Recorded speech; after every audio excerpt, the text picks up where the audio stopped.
Hello. I am back. It's been 2 days. I hope I remember everything important. Hello, Bat. I appreciate the hydration. It is so incredibly warm. I really hope I can manage to stream without melting.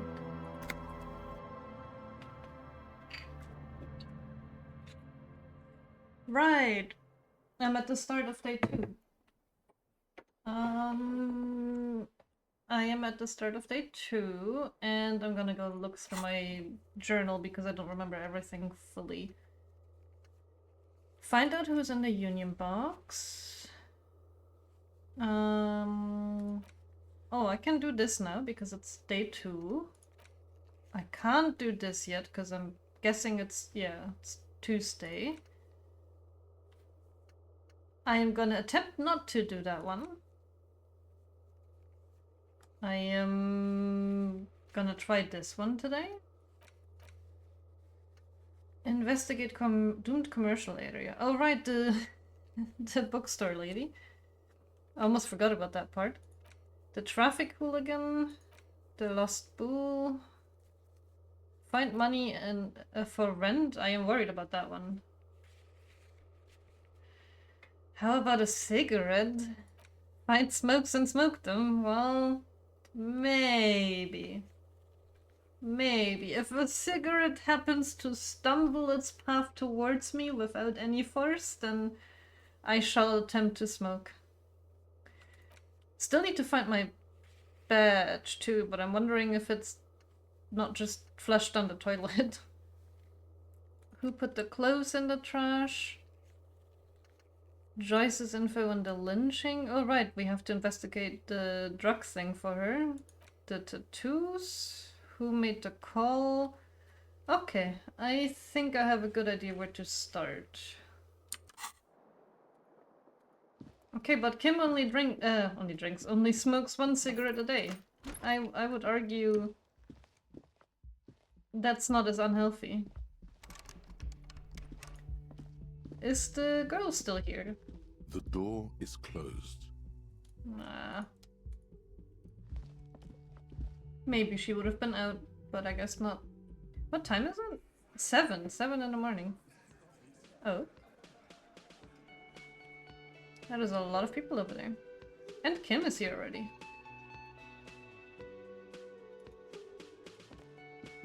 Hello, Kim. Morning.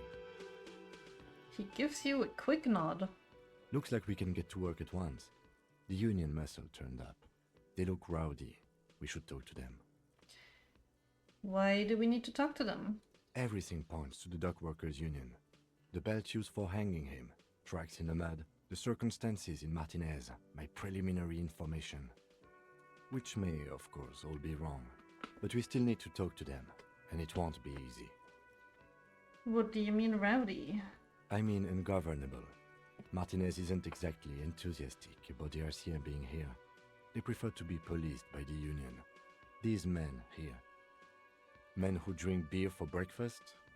There's talk of an armed wing of the union called the Hardy Boys, who are responsible for state policing. I think it's them. Are these the men Gertrude told us about yesterday? I completely forgot. Hi, Mardo. Sorry, I had a rough night's sleep. I hope you're It's well. them by the looks of it. Loud and nasty, just like the manager said. I hope you're managing the heat. I hope all of you are managing the heat. One loose thread less to worry about, and one big problem to replace it. Okay.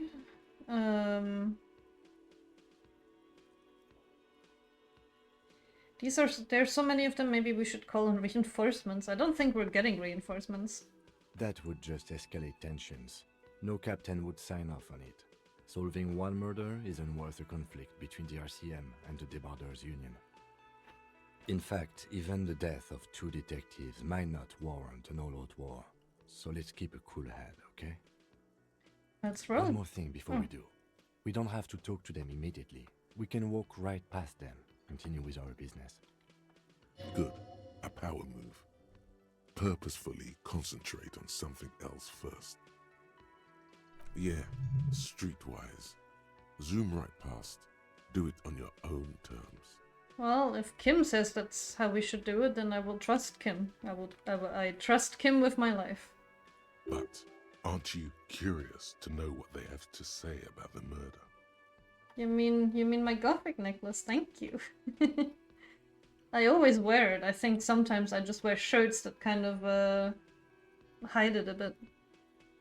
They're in no hurry to leave. They think they own the place. Anyway, I leave that choice to you. Whatever you decide is fine by me. Does he have no... Can I help you? I do not have enough money. I don't want to drink alcohol. Okay.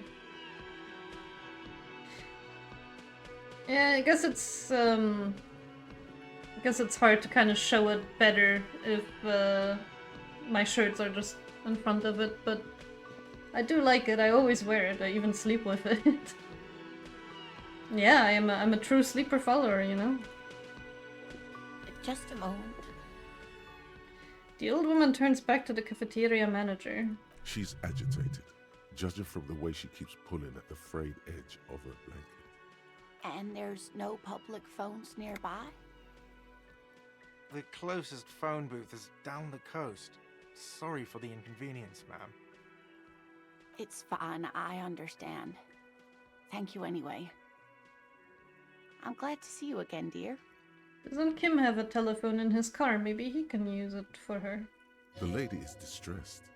Perhaps something more upbeat might cheer her up. Howdy, Lena. What's kicking? I feel like...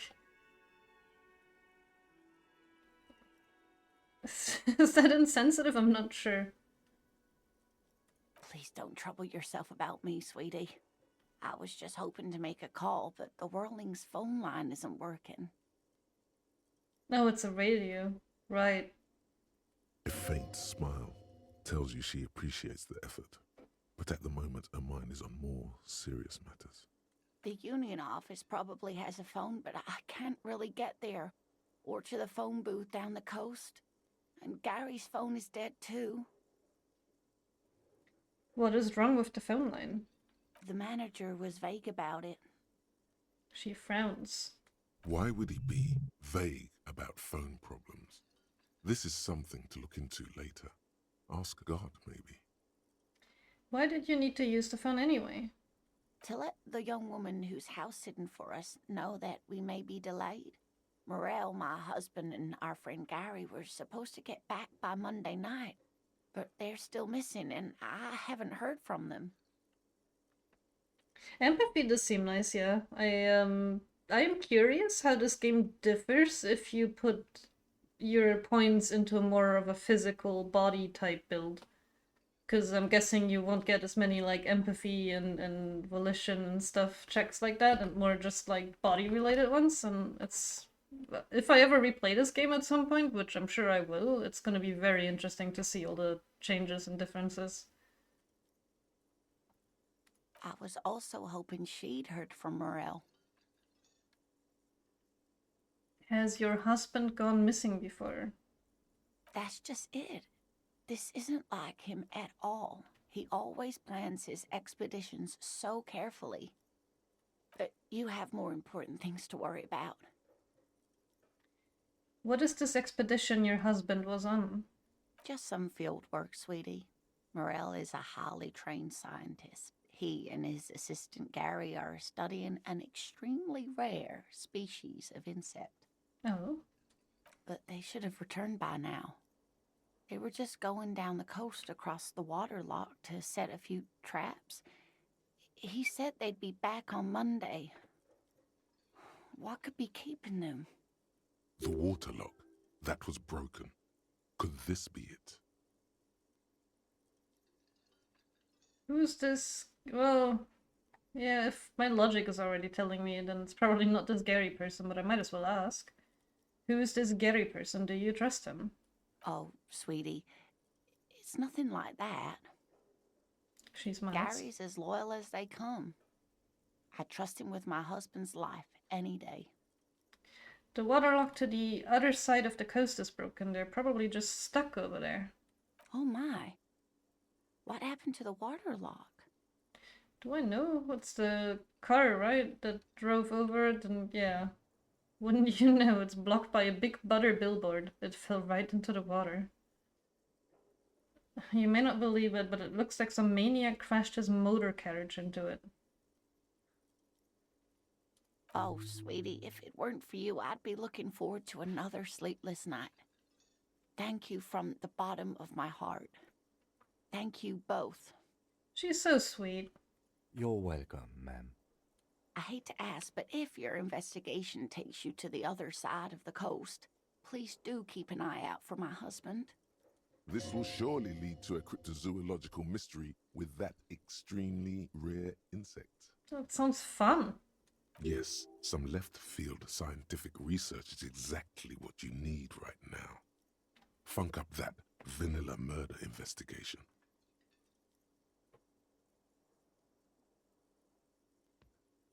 And if you see him, let him know Lena is waiting for him here at the Whirling. He gets so tangled up in his work that he may not know the water lock's been repaired. And it's cold out there. If I see him, I'll let him know you're here when or if I get there. Accept task. No, of course I'm gonna accept that task. Oh, you're such a dear. Thank you, sweetie. I mean... Hi, talented Eukarya? I think Bat just likes every character in this game, to be fair, but... It's a good game so far, so it's understandable. That was all of them, right? Oh, wait, no. So your husband is some kind of scientist? Oh, yes. A zoologist. A cryptozoologist, to be more precise. What is cryptozoology? It's a pseudoscience that attempts to legitimize research into mythological beasts and urban legends. The lieutenant sounds unimpressed. That's one opinion, yes. And people are entitled to their opinions. She's used to playing off such insults casually, but they still affect her. My apologies, ma'am. I did not mean to undermine your hobby. It's not a hobby, dear. It's a subfield of zoology, one specializing in animal species that are so exceedingly rare that many assume them to be extinct or even fictitious. Searching for such species called cryptids is difficult and often thankless, and frankly, many scientists are too lazy to do it. Universities these days are rarely interested in supporting real research. She's completely internalized her husband's struggles. They are her own. I have a suggestion. Maybe you could convince her to tell you about some cool cryptids. Oh my god, yes, I want to learn about some cool cryptids. There's really no point in manipulating anyone. She'd be only too pleased to tell you about her work. Go on and ask. Hey Lena, I'd like to hear about some of the cryptids you've studied. Could you just tell me about a couple of them? Oh, I'd be delighted.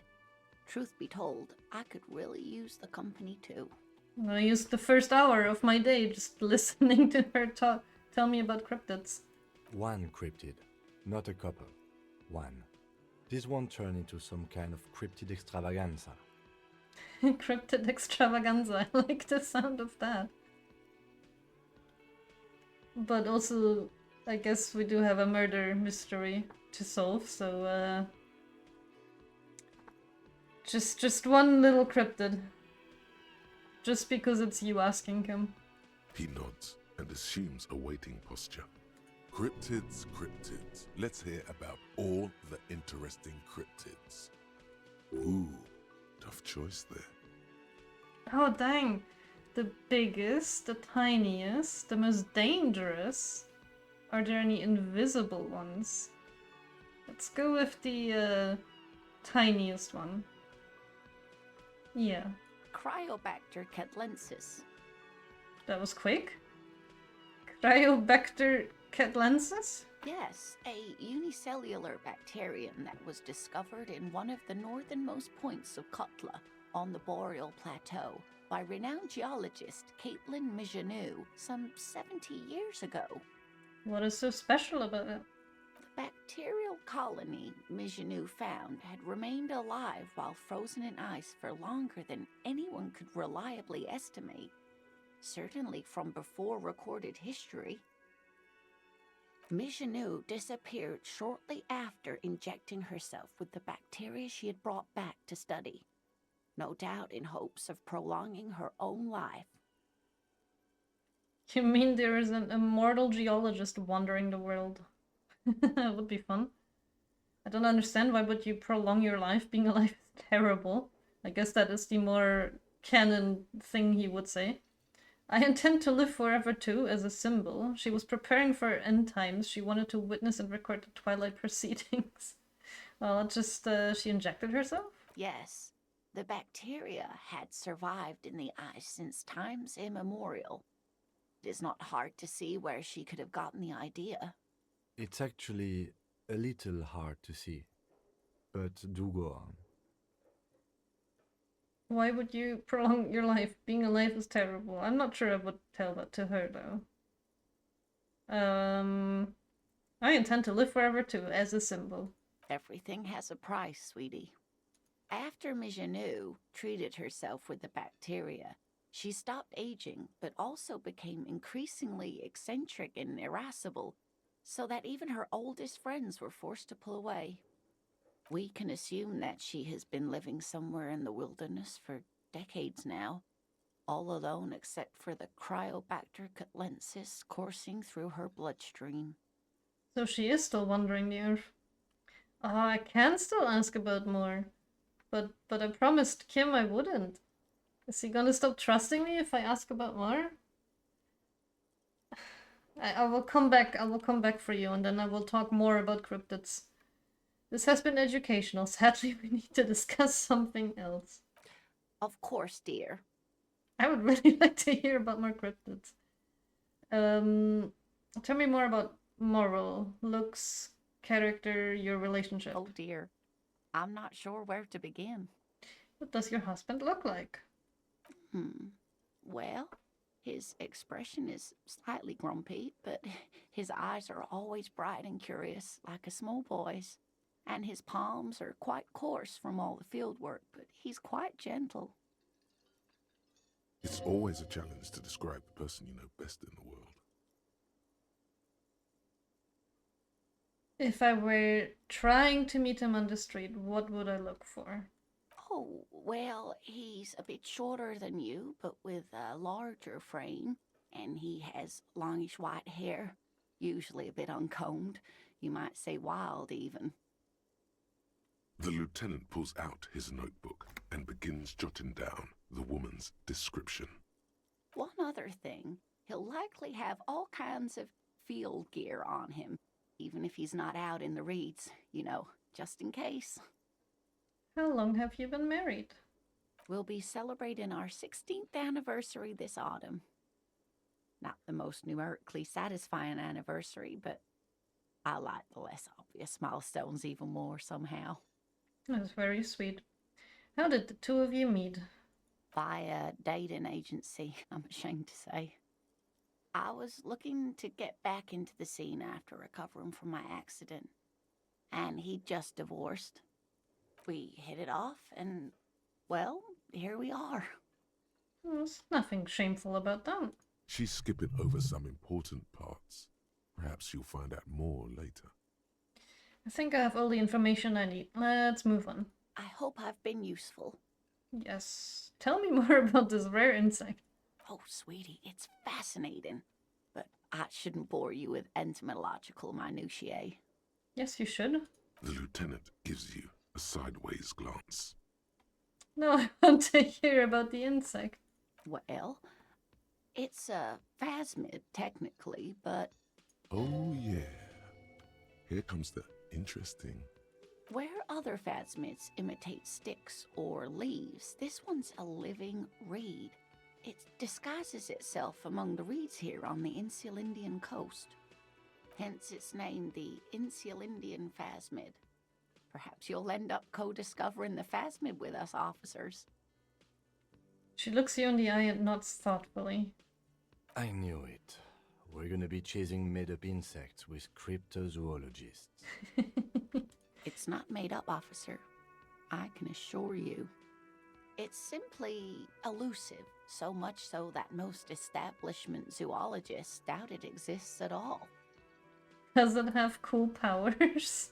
Yes, it can blend in almost perfectly among the reeds. It's how it stayed hidden all these years, centuries even. Is it dangerous? Probably not, but I'm gonna ask anyway. Not at all. Why else would it hide itself so carefully? What makes you think the phasmid is around here?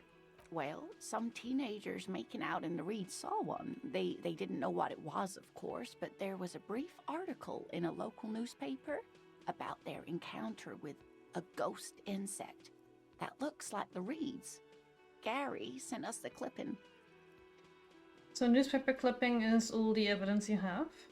Of course, most phasmid sightings turn out to be false alarms, but their description matched the Insul Indian phasmid perfectly, and they didn't even know what they were looking at. Enthusiasm has wiped the worry from her face. Her eyes sparkle behind her glasses. You seem really excited about this cryptid. I suppose I have something of a personal connection to the Insul Indian phasmid. All scientists have their little hobby horses. Is it valuable? Oh, I doubt it. No one gets into cryptozoology for the money, sweetie. Okay, what's so special about this stick bug then? Oh dear. I'm afraid I'm not explaining this very well. It is very special. The woman's face flushes with embarrassment. Morel can explain it all much better. I wish you could hear him describe it. Then you'd understand, I'm sure. I'm sure I will find him, and then I'm gonna listen to him talk about cryptids too, so I'll come back and I'll talk to you about cryptids more later, but I do not want to disappoint Kim, so that is all for now. Oh? The 15th Indo tribe. Because there was. The 15th Indo tribe was comprised of 8 kids from Forberg and North Jamrock, running from wild dogs in the valley, hiding scents under rocks, and stealing clothes off clotheslines, and sometimes even the copper wiring of phone lines. You may have been one of them. This must be a childhood memory. The 15th Indo tribe was your Indo tribe, set to rule in Celinda. The rest of the kids are dead now. Car accidents and drug overdoses. Only you remain. Okay, plus 10 cents for every green orb clicked, learning cap for Savior Fair raised to 6. Plus 10 cents for every green orb clicked. Does that mean the orbs that are around me? Damn. Am I gonna be rich? Oh wait, no, that's the things that I can look at, right? Yeah. Okay.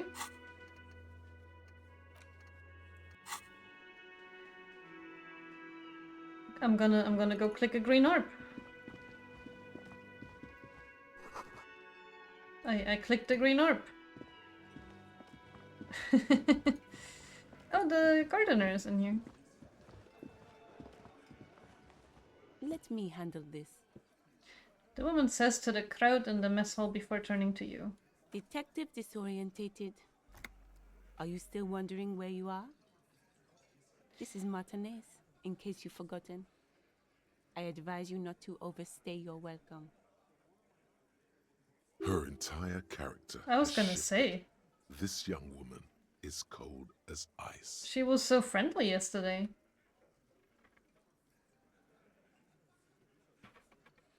You're the gardener. You lied to me, you're not a gardener. I just wanted to know more about the place before I check it out. That's normal. Yes, extremely normal. I'm not a gardener, by the way. I'm a legal counselor for the Dock Workers Union. Then why did she have the stuff that I needed and like was so willing to give it to me? So let's get to it. You're looking for Titus Hardy? You think he has information that will help you? Maybe he does. She points to the man on her right. Oh yeah, that's a good question. I wonder too. That's Titus. Talk to him. But know this. I'll be keeping an eye on you. No strong arming. Nothing official. The District of Martinez does not recognize your authority to make arrests. It doesn't matter if you recognize our authority. We will make an arrest, if we have to. She says nothing. Her glare speaks for her. What is your role in all of this? Like I already told you, I'm a legal counselor. Do you have hearing problems? Man, she's rude. What if I want to talk to you, not Titus? What you want is of no significance, officer. Don't test your authority. In Martinez, you are no one. Why are you so aggressive? Aggressive? You make your living enforcing violence. These people are just dock workers. So you were spying on us, and now you represent murder suspects. Just dock workers. Listen, you moral intern lackeys. You're a mob, enforcing the unlawful privatization of Revachol. 20 fat men in the Occident are stealing it all, and you're their bodyguards. Fuck yeah. Tall, broad-shouldered man takes a sip of his beer. So ask what you came to ask, or get back to your commanders. Well, if she's spying on me, then she knows that I have been nothing but friendly to everyone. The world needs a financial buffer zone. No need to get emotional. The privatization is not unlawful. It's cool and funny.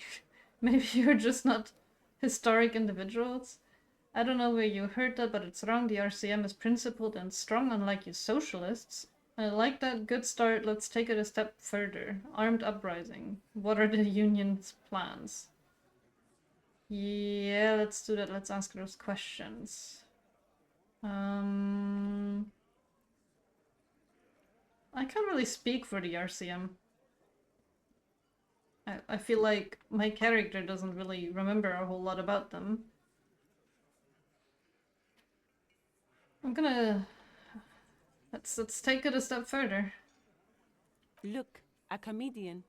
Do your job, ask your Damn. questions, then get out of Martinez.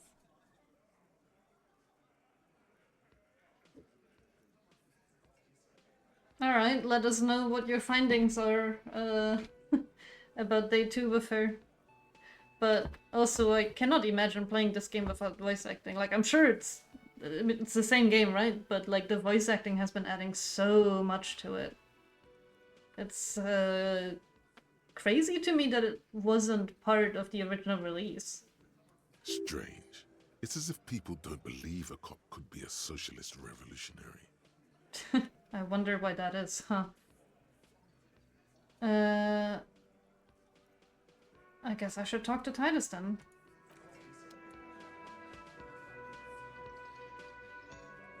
Except, I'm not gonna do that just yet. Is there... The dude is gone, but I guess he's on here now? Guess he was, Monica's titties are big, okay.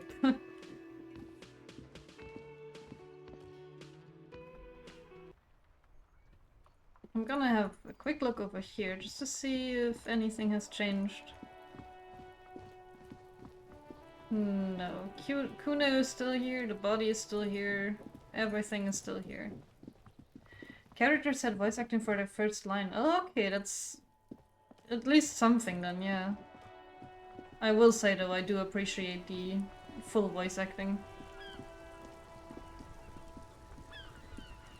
Inside, you see a set of steering levers, a radio microphone, a pull-out toolbox, and the soft glow of the fuel preheater gauge. Tap on the fuel preheater gauge? Why have I not had this option yet? As you tap on the gauge, the indicator pin jerks as if startled. It's in the large orange sector. indicating the engine is warm. Next to the gauge is a red switch labeled heat. Who knows? He doesn't need sleep. He's better than sleep, you know? No, that's enough fun with the foldable headlights. I know they are mesmerizing. They are also fragile. I'm not going to turn it on for you again. Okay, let's pick up the radio. This is Precinct 57. How may I assist you? Have you heard back from the ICP about the serial number? Yes. The armor was produced by Fairweather in their facilities in Bétancourt, sur la Clé in 42. It was part of a special order for Corps de Pharmacie, a security firm contracted to protect the interests of Oranese pharmaceutical companies in the Semenine conflict. So, it seems the armor went to Semenine. That's where the paper trail ends, though. Even the firm has proven difficult to track. Corps de Pharmacie has been renamed several times over in the years since the armor was issued. Do you know what it's called now? The most recently registered firm that the ICP has been able to connect to the CDP is a military contractor called Trinell, and the one before it was Downwell. I think they might be the same contractor. Armor like this isn't mass-produced. It would have probably been fitted. Perhaps there's a record of who signed for this particular suit of armor. First, has the firm continued to work for pharmaceutical companies through all these name changes? A suit of armor like this would have been customized to fit the wearer. There must be a record of the person to whom it was issued. Actually makes sense. Yes, but the ICP tends to be reluctant to share private sector records. I could try to talk them into it, though. This is a fun challenge for her, an opportunity to contribute beyond doing her job by rote. She'll gladly put in the extra effort for Team RCM. Yes, thank you, officer. I really appreciate your effort in this case. Yes, please do try. It's imperative that we learn whose armor this was. No, I'll be appreciative. Glad to help. Call back tomorrow. Hopefully I'll have more for you then. Okay. 57's over and out. In the cabin, you see a set of... With how rowdy the people here are, I'm surprised no one's tried to vandalize the car yet.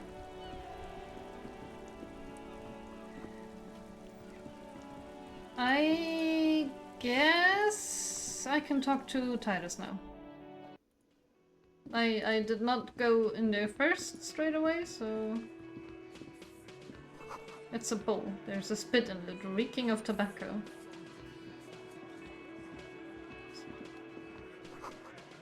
Photos of men in overalls, toting guns and Union placards. You see hawthorn bushes outside. Wait, I can... Behind the dock workers, a ceiling height window. The hawthorn branches scrape the glass like bony fingers. Oh no. It's not time yet? When is it time? Mysterious door scene. I can retry it, but it says it's not time yet, so I'm gonna wait. I'm gonna squint though. There's a little slide panel up there to let some air in. No need to open it in spring. It's still too cold outside. Okay, revert your gaze. I'm guessing you are Titus? This is where you say your bit.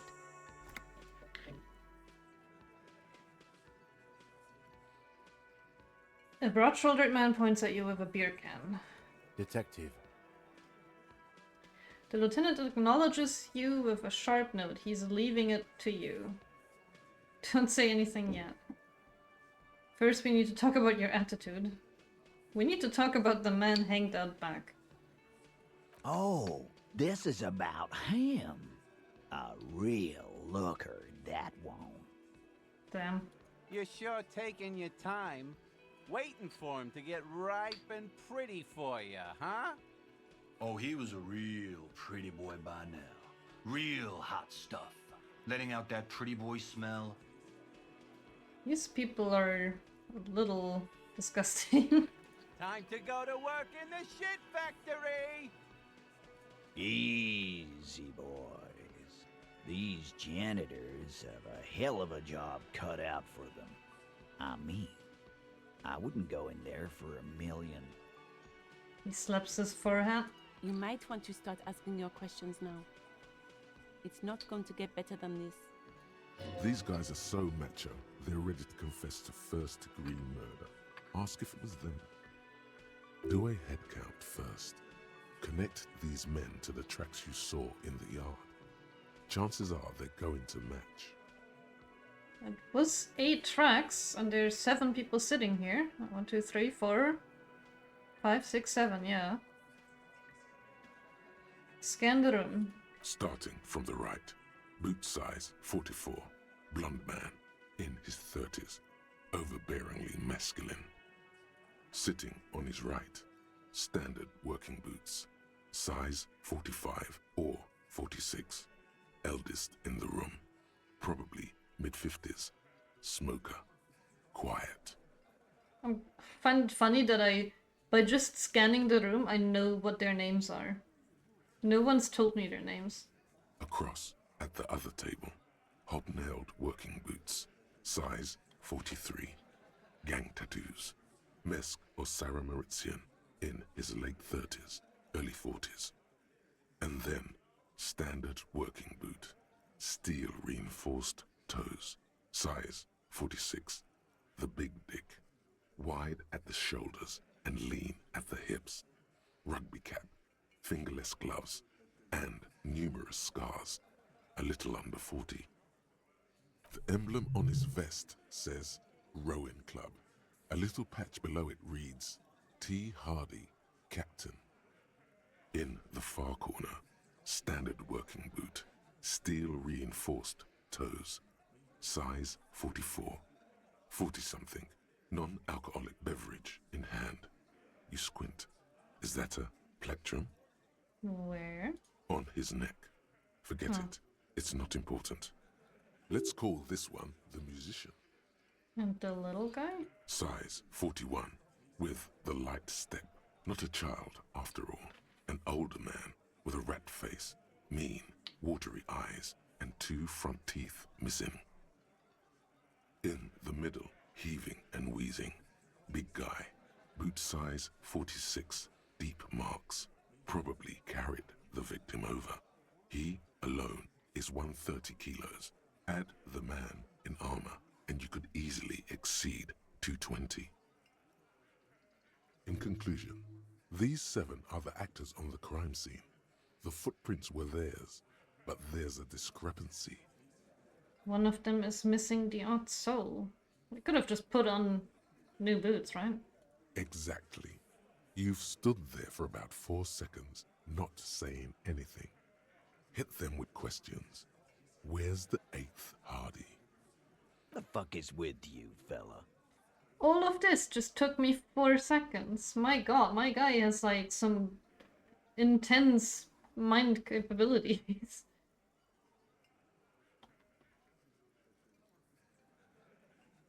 Well, do I just straight up ask him like that? Where's the 8th Hardy boy? Sure. I found 8 sets of footprints, but there's only 7 of you. Where's the 8th Hardy boy? What are you talking about, madman? There's no 8th Hardy boy. There's 7 of us and we're all here. Mm-hmm. Or what? You want to be the 8th Hardy boy? We ain't hiring. Actually, boss, we've been talking and we think she could maybe... This person Glenn wants to hire. He really respects her.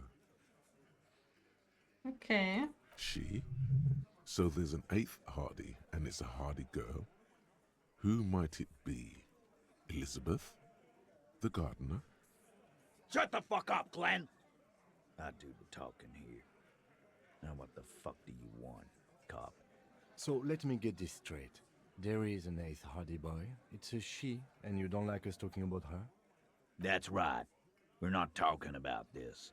This is a private Hardy Boys matter. Nothing to do with your shit. End. He points at the lieutenant. You're not cops here. Don't go digging around if you don't want a bullet in the back of your head. I'm watching you. Good. We are all watching each other. Officer, your question. There's no point in pushing it further, he thinks. This is already a victory. We'll learn more about this 8th Hardy sooner or later.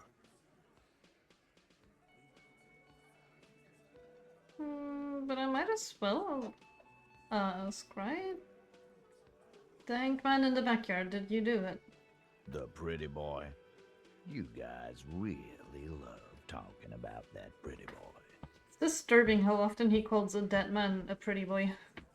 Funny. But my partner and I have a serious matter to discuss with you. Why is there a container belt around the dead man's neck? What is it a reference to? Container belt? Like we use in the harbor? Yes, why? Because we took it from the harbor where we work. Then we went out back and used it to hang him. So he does just outright admit to having done this. We did this together, all of us, until he was dead. That's why there's a container belt around his neck. There's a catch hidden somewhere. He didn't confess so that you could take them all away. It's too simple. Squint your eyes, but there is a catch. There is no catch. These 7 honest men have all equally come forth to tell you what happened, so that you don't waste any more of your time. Okay, who called the shots that night? Are you deaf? There will be no singling anyone out. You can't arrest a Hardy boy without arresting all Hardy boys. Mm-hmm. Do you think you could do that? Do you think you could arrest them all? A shadow of a smirk passes her lips as she tilts her head.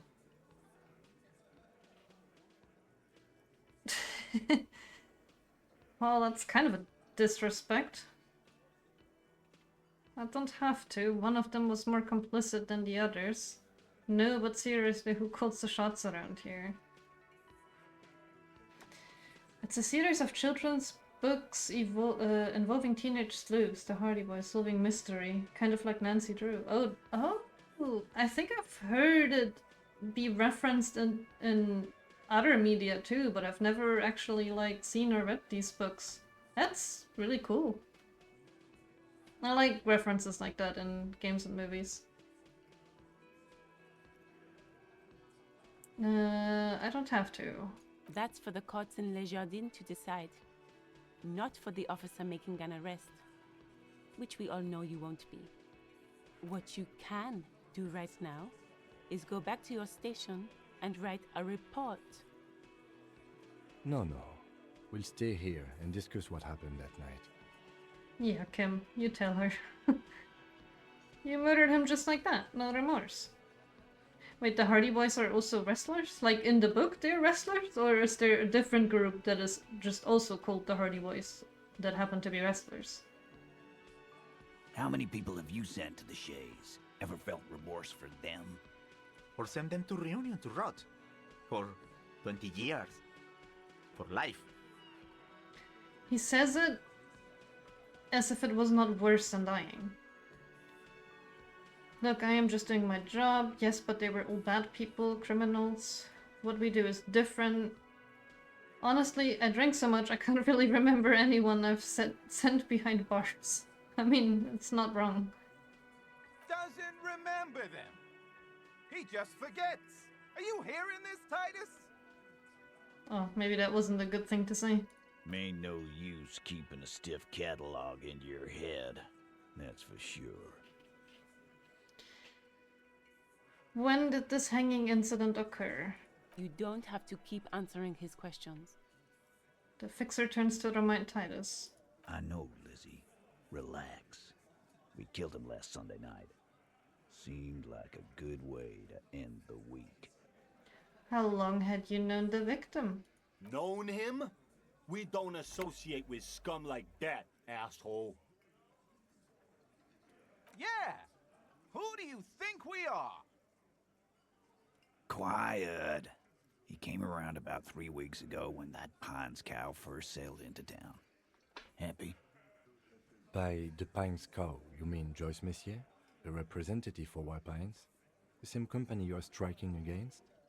No, I mean the Pines cow. The stupid-ass cow they sent in to fuck us over.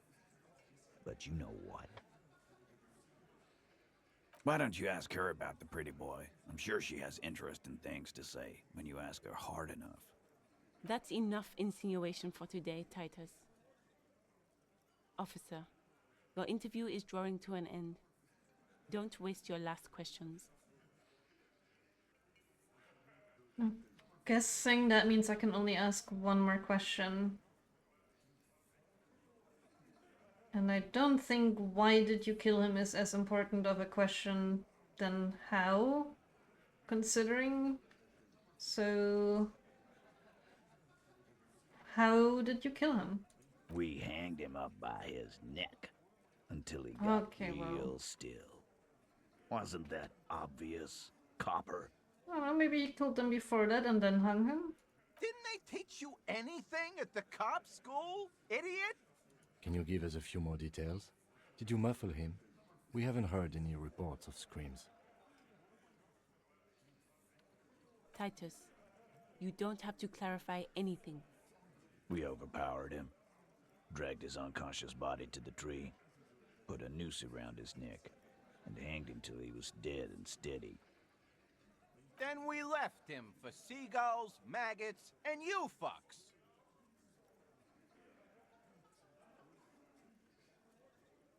I'm surprised that is 42%. Where did this overpowering happen? How did you manage to overpower him? Things aren't quite right here, are they? 42%. I'll risk it. Actually, Yeah. they're admirably, surprisingly composed. The entire room. Given how many questions you've lobbed their way. All of them? Maybe one of them is fidgeting, crackling under the pressure? Well, this one. But he's always fidgeting, so don't get your hopes up. How did you manage to overpower him? I guess there were 7 or 8, but... With numbers, asshole. How do you think? You're right, Lizzie. I've done enough explaining here. No, he hasn't. Not yet. Where did this overpowering happen? Right fucking here. The fucker pranced in here like he owns the place. Got what was coming to him. Right, I have another question about the lynching. Like what, Copper? I guess I can ask more. Why did you kill him? Why? 'Cause he was worthless mercenary scum. And he stepped out alive in my town. So he was a mercenary, that's it? And he stepped out alive. He repeats, jaw clamped shut like a vice. What kind of mercenary? The kind that shows up when you start a strike. The experienced kind, too. Had Cohoy and Semenine written all over him. Ex-Oranese Special Forces. A live grenade, right here in our bar. This one has a special gripe with him coming here. I can't prove it, but I know he was sent by the Wild Pines. They hire merc shit like that. Story of every strike from here to Samara. Hold on, how do you even know he was in Special Forces? 'Cause one night, he walked straight up to the mic and said, I'm Oranese goddamn Special Forces, and I'm gonna fuck you all. Really? Yeah, really. Had a gin and tonic up there, sang some Oranese paratrooper song, and said he's gonna fuck everyone. We couldn't believe it either, but he fucking did, right there. Like some kind of animal. This is a serious violation of the karaoke code. Of course, that is the one thing that my guy notices. Okay. Besides crimes against karaoke, what did he actually do wrong? Wrong? He harassed women, raped one, harassed workers, threatened to kill some as a warning. He wipes spittle from his mouth.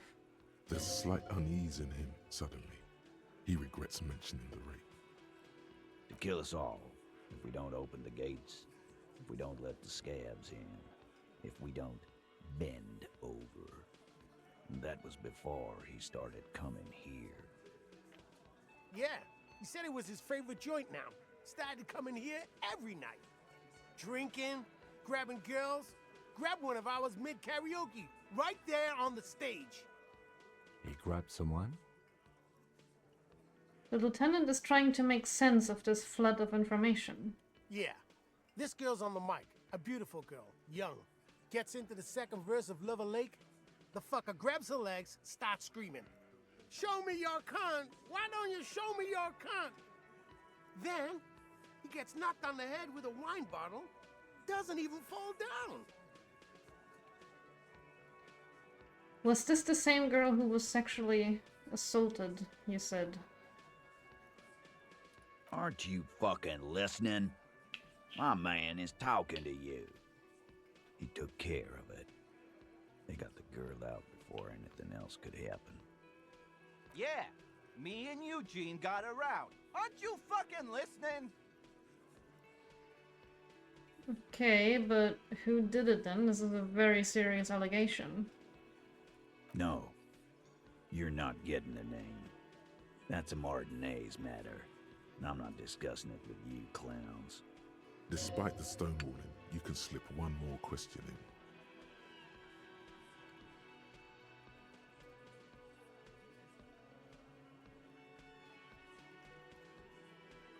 I'm going to ask one last time. Who did the dead man rape? Titus, do not answer. You have been forthcoming enough. Fuck off, Carl. She's gone through enough without you harassing her too. She doesn't need more embarrassment. What are you talking about? Embarrassment. If someone has been sexually assaulted, we need to... What you need is to get the fuck out of my face. I've had enough of explaining myself to you fucks. He's dead. It's done.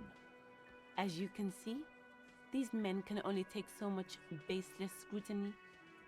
I'm doing my best to keep the situation civil, but... What follows is a slow head shake. It's true. She was the only thing holding him back. So, what are we going to do now? Nothing. Your investigation here is done. Leave Martinez, go back to your stations where you belong. I think we're going to stick around, thanks. Some things don't add up here, Titus. The lieutenant closes his notebook. I've done this job for long enough to know that people don't just confess to first-degree murder. Even if it is a group responsibility, we're going to look into this.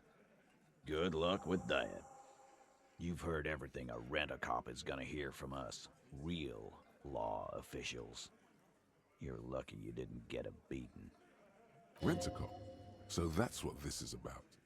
He doesn't see you as his equals. Authority. My authority is so weak that, I was weak when we first met? How was I weak when we first met?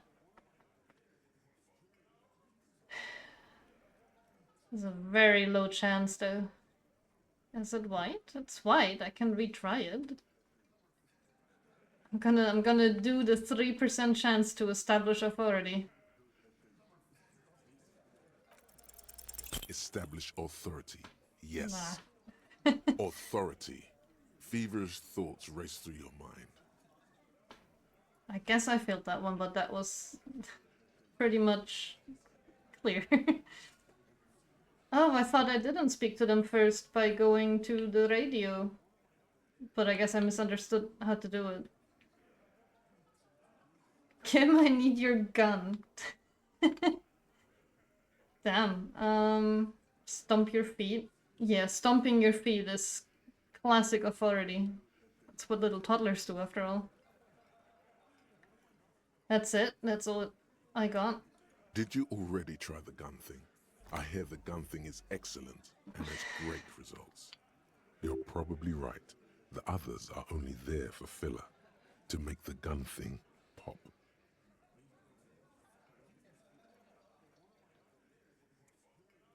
No, I don't want to use the gun though. Well, I'm gonna embarrass myself, I guess. And what exactly is it you've been doing that's so goddamn special? Shitting yourself in front of us. Going around, harassing kids on the street. Kids who've done nothing wrong. You mean Kuno, who has been throwing rocks at a dead body while high on...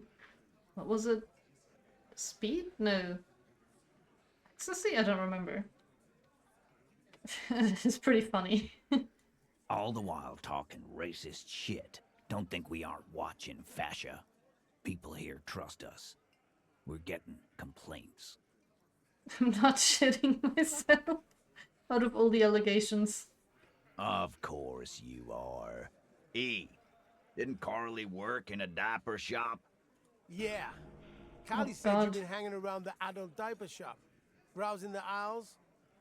Too ashamed to ask for assistance. I mean, I do look like a hobo cop. Now that I can believe. And then there's the matter of the floor being completely covered in feces. Yes, shit, feces, poop, scatological jokes. If you don't have anything more to say, then we are going to go back to asking questions.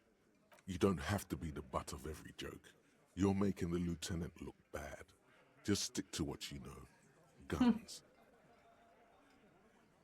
Alright, I am gonna go take off now.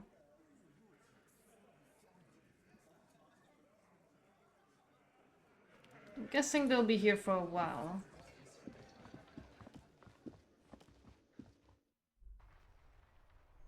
I have...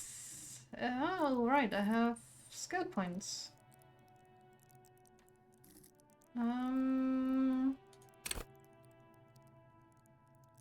How many skill points do I have?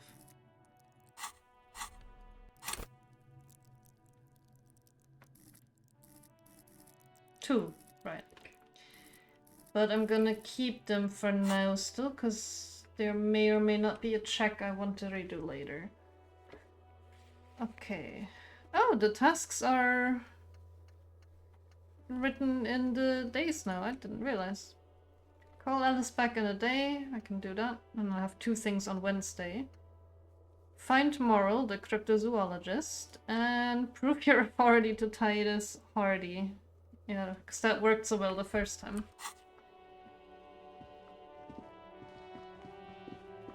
I guess another thing I needed to do was talk to the guy, and guessing Kuno doesn't have anything new to say, right? Fuck does Kuno care? Oh, yeah, no. The fuck do you want with it? Good call, Pig. Kuno doesn't fucking care. Yeah, Kuno. Goodbye, Kuno.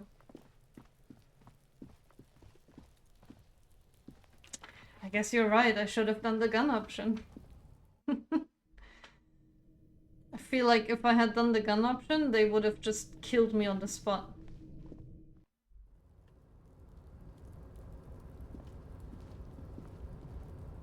Okay, let's see how this works.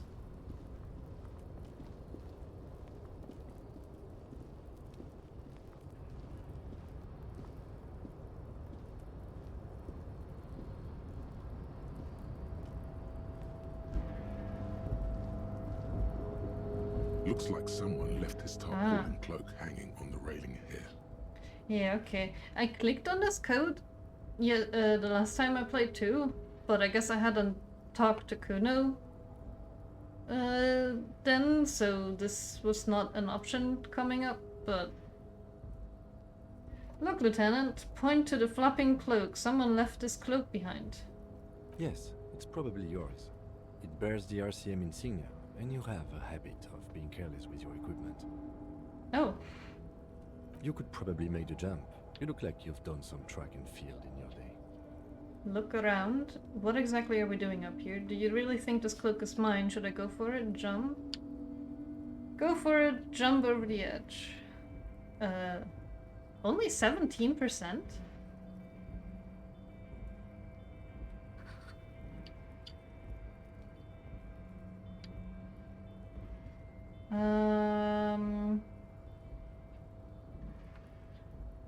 If you're not going to try that option with your permission, I can tell you what happened. Which option do you mean? Are you talking about jumping to the cloak, or are you talking about the gun option?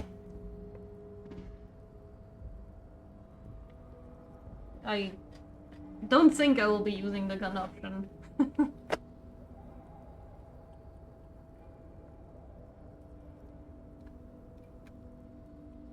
I think it's fine. I don't think I'll be using the gun option, so... It was a fail anyway, right? So, yeah. I'm gonna look around. The wind is aggressive up here. The lieutenant looks at the enormous crane towering in the distance, over the container yard. The look in his eyes is a mix of the engineer-like interest and the wonder of a 6-year-old seeing a horse for the first time. Motherfucker. Let out a whistle. Now that is a huge crane. It's just a machine, Lieutenant, like a giant hammer on a pair of pliers, nothing to see here. Let him have this moment of wonder. I'll let him have his moment of wonder. His eyes trace the crane's contour, as if trying to memorize its majestic shape. Then Never thought, he notices your gaze. Never thought Kim was into cranes. In your quest to establish authority, you end up pointing the gun at your own head. Oh my god. I am somehow not surprised. That sounds exactly like something my guy would be doing, huh? Yes. We were in the middle of something. Your cloak. Man, Kim, getting distracted by cranes. Do you really think this cloak is mine? Should I go for it? Jump. The cloak? I do think it's yours, yes. As to whether you should go for it... Well, it doesn't seem too dangerous. 2-meter stops. Whenever you're ready to do it, I'll be right behind you. The cloak looks like a bag of goodies floating in the wind.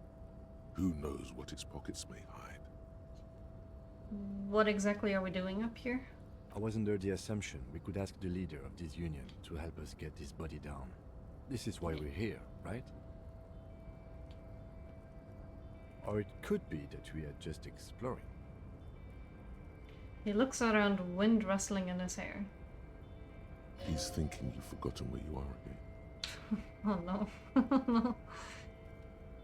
Well, it's only 70% chance, but what's the worst that could happen? Sure, I'll just get hurt a little bit.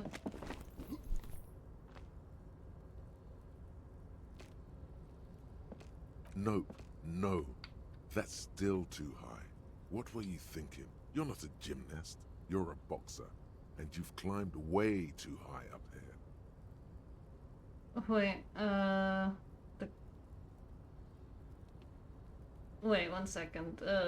You have the option to pull the trigger. This results in a game over. With the newspaper article describing what happened. Oh my god. Yeah, that is pretty funny. That is also really unexpected. Also, Bet, I'm not sure what you mean with the clothes. I'm confused.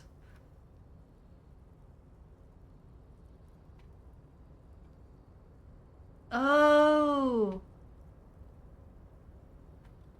I see what you mean. Right, I can't do it and I'll make it next time. Just be careful, okay? Looks like you almost strained a muscle there. But it didn't... Wait. How... It's my pants? Are you telling me I have to take off my pants and shoes in order to make the jump?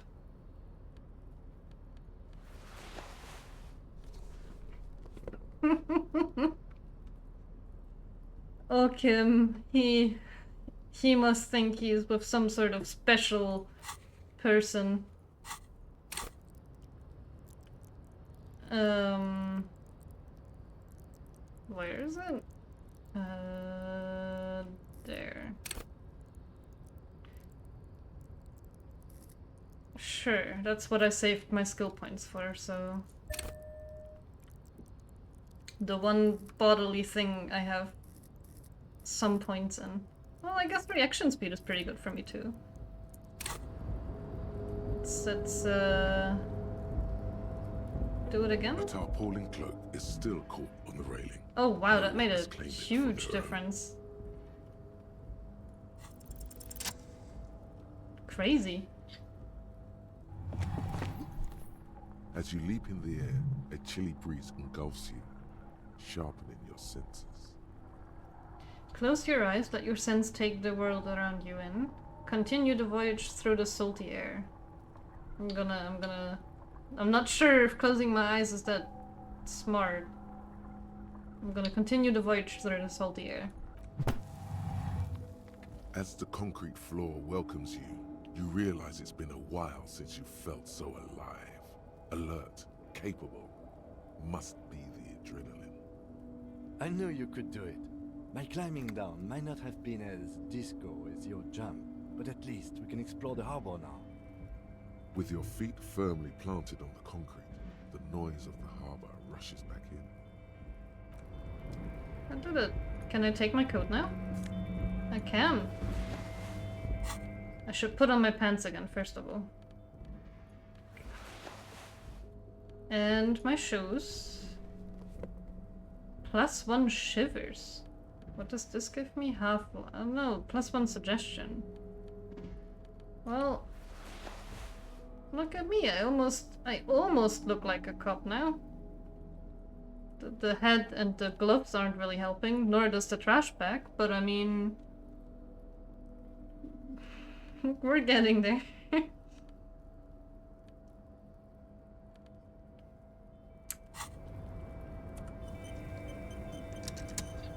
Looking a little less homeless every time indeed.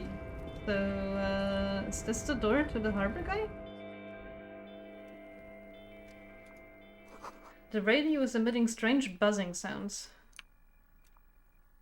Oh, that was a staircase. Whoops. I did not mean to leave again. Is that a phone? An imposing combination of a punch clock and a payphone is looking down at you from the wall. A note on the side says, "Tokens unavailable due to strike. Use change." Okay, I wouldn't know what to do with it right now, but that's good to know. La Fume? I found a book. The leading intellectual organ of Martinez communism offers a radical Mazovian perspective on a range of contemporary issues. The cover features a stylized portrait of the late King Fristle with a pair of white antlers growing out of its head. The front of this quarterly journal features a large satirical portrait of the late King Frisell. From the sides of his head, a pair of white antlers spread to the corners of the cover. Why antlers? Because white antlers are one of the symbols of communism. They represent a society in accord with the natural world and at the same time above it. Huh. That's interesting. Why Fristle? Because Frisell was incompetent, foolish, and cruel. In short, the embodiment of everything the communards wished to overthrow. It's satire, you see. Flip through the pages, see what catches your eyes. To your disappointment, there aren't any full-color pictures to direct your attention. Just column after column of closely set text, interrupted occasionally by little doodles in black and white. Does that mean my character cannot hold the attention span to actually read a book if it doesn't have colorful pictures in it? After rifling the pages with your thumb several times, you return to the table of contents. The magazine is divided into several sections: international development, Kunst und Kultur, and local concerns. Just inside the cover, there's also an editor's note. I know this is just because he was speaking a different language, but that sounded very funny to me, how he just tried to pronounce that in German. I mean, he did a good job, but it still sounded a little funny. Read the editor's note. Comrade, as you know, this journal takes its name from Mazov's immortal expression, du cristal à la fumée.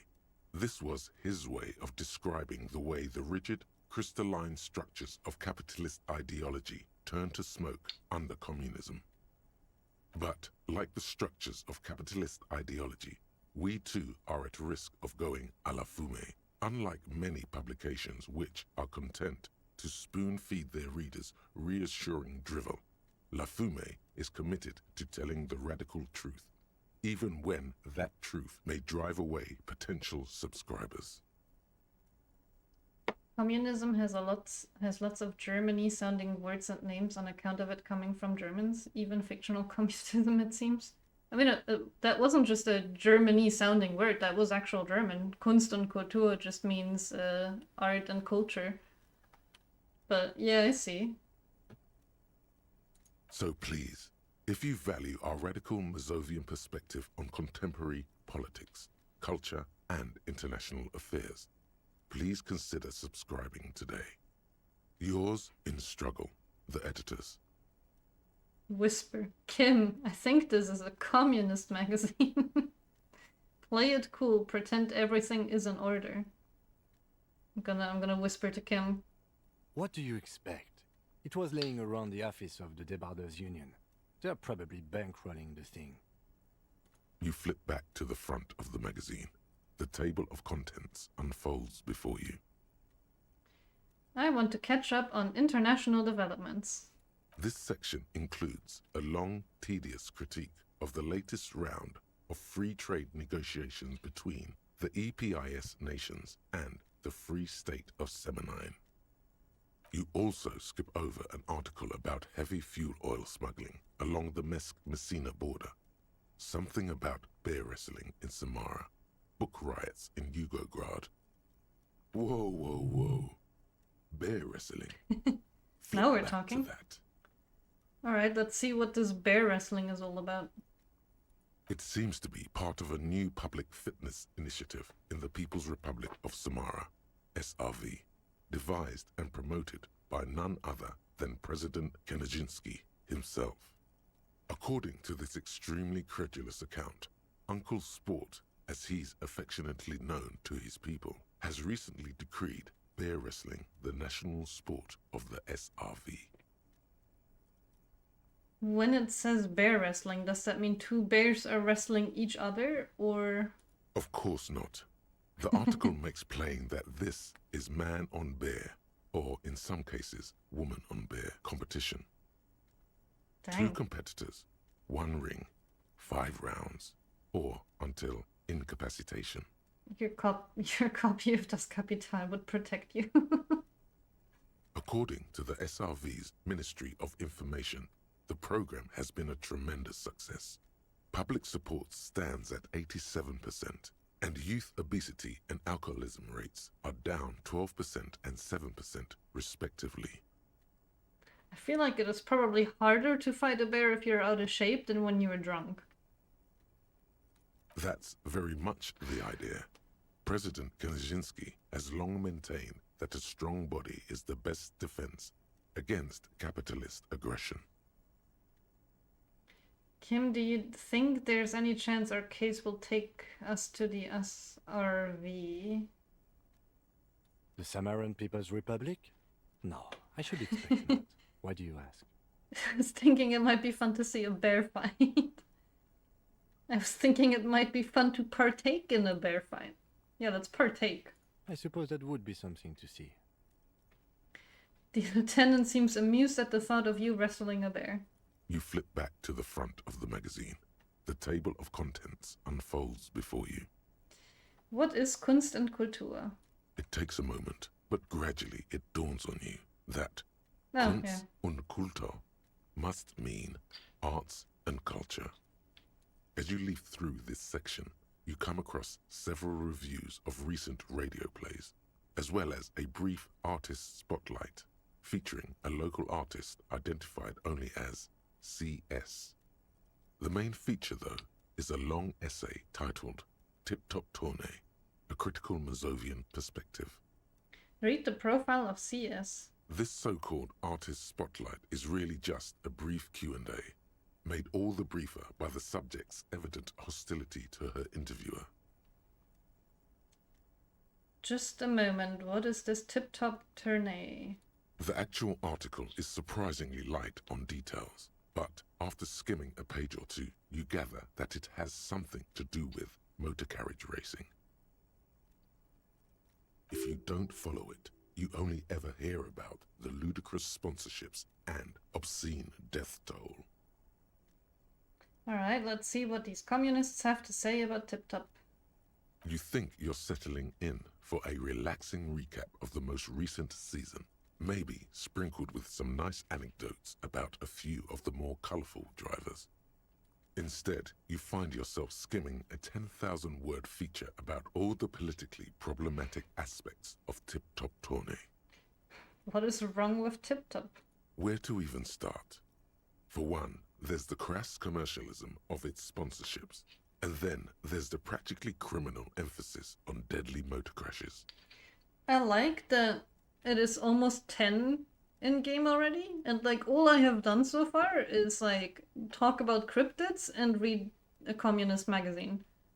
I guess I talked to the dock workers too, but most of what I have done is just reading about bear wrestling and talking about stick bugs. Hang on, who wrote this stuff?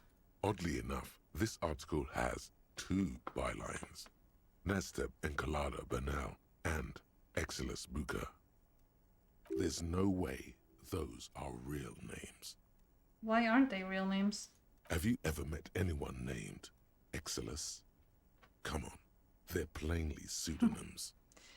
What is so bad about sponsorships? Under capitalism, the article says, every pursuit has its price. Every pleasure, even one as elemental as the joy of racing others around a track, is reduced to an advertising opportunity.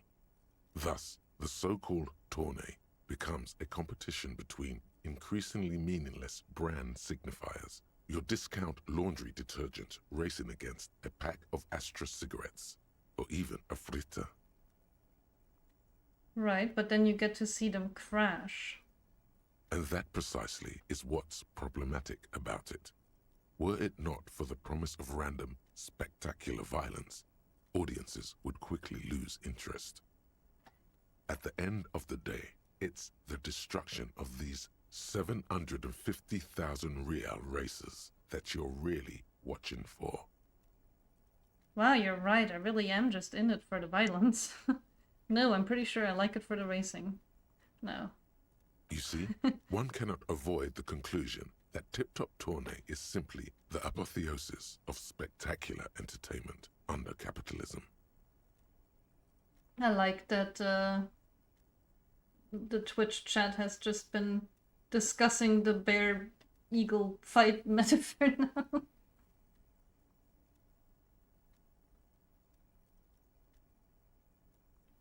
I really like it. Kim, did you know Tip-Top Tourney is actually an orgiastic ritual of capitalistic destruction? I had no idea. Kim's article says that no one really watches Tip-Top Tourney for the races. Oh, come on. Can this article read your mind? It seems to think so. A certain kind of young man reads 1 or 2 books and suddenly thinks he understands the secret structures of reality. If I had to wager, I'd say they've never even seen the inside of a motor, much less a motor race. I take whatever they write with a large grain of salt. You flip back to the front of the magazine. The table of contents unfolds before you. Okay, I guess last one. Let's see what they mean by local concerns. Unsurprisingly, much of this section is taken up with articles declaring unqualified support for the dock workers' strike. You skim the headlines. Paint the harbour red and white. Martinez tames the wild pines. A city in revolt. First we take Martinez, then we take La Delta. Finally, there's a brief article by the writer, G. Martin, accusing the owner of the Capeside Apartments of illegally attempting to evict certain communist tenants, simply for not having paid their rent.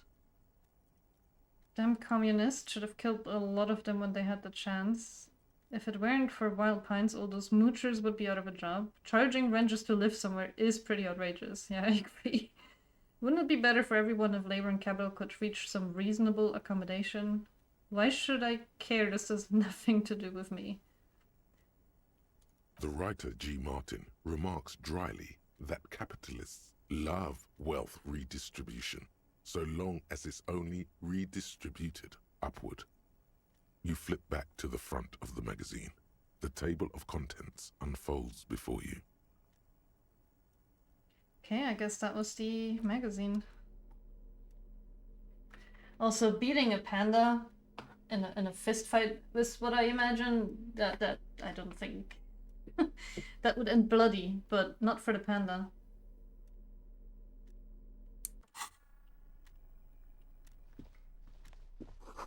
The standard office file cabinet. The drawers seem to be locked. Someone left the coffee machine on. The dark liquid in the pot looks almost sentient. This is a Dewey typewriter. The model name's on the back. Every worker member of the board is written at the top of the flyer. And at the bottom, the union logo and Demand Democracy.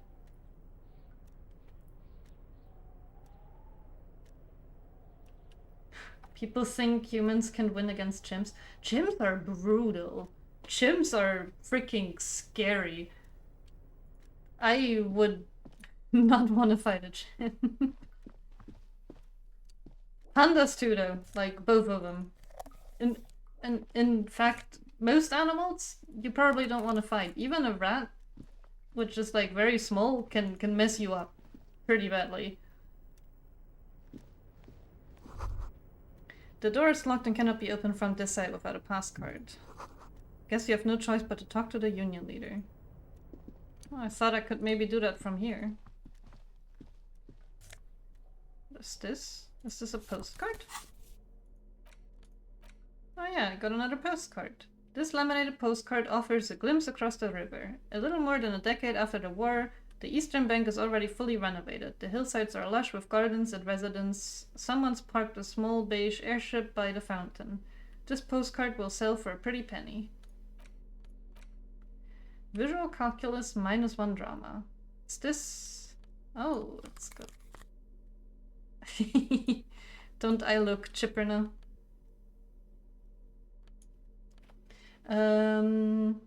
I'll ask both of you then. If you're trapped in an arena and the animal is determined to kill you, what's the largest animal you could beat in a fight? Coyote? I mean... Coyote... You would have to know how to fight it. Like, you would have to hit it in the right spots. What is the largest animal I could fight? Oof, I'm not sure. Let me think about that for a second. On second glance, someone has forgotten to properly close one of the drawers. It's unfortunate for the Union to just leave their paperwork lying around like this. Let's see what's inside, he thinks. I'm not sure I could take a coyote. Then again, I guess it also depends on, like... Well, you said because the animal is determined to kill me, right? Because my thought was like something like a cougar or something. They're powerhouses and they will kill you, but if you are looking at a cougar from the front, they're usually scared and run away, but you said they're determined to kill you, so... I don't know. The largest mammal. I'm not sure I could take a whole lot. I'm pretty weak. The drawer opens smoothly. Inside is a well-organized selection of brown folders. Maybe like a goat or something. They're large and they will fuck me up too, but they don't have bad teeth, so...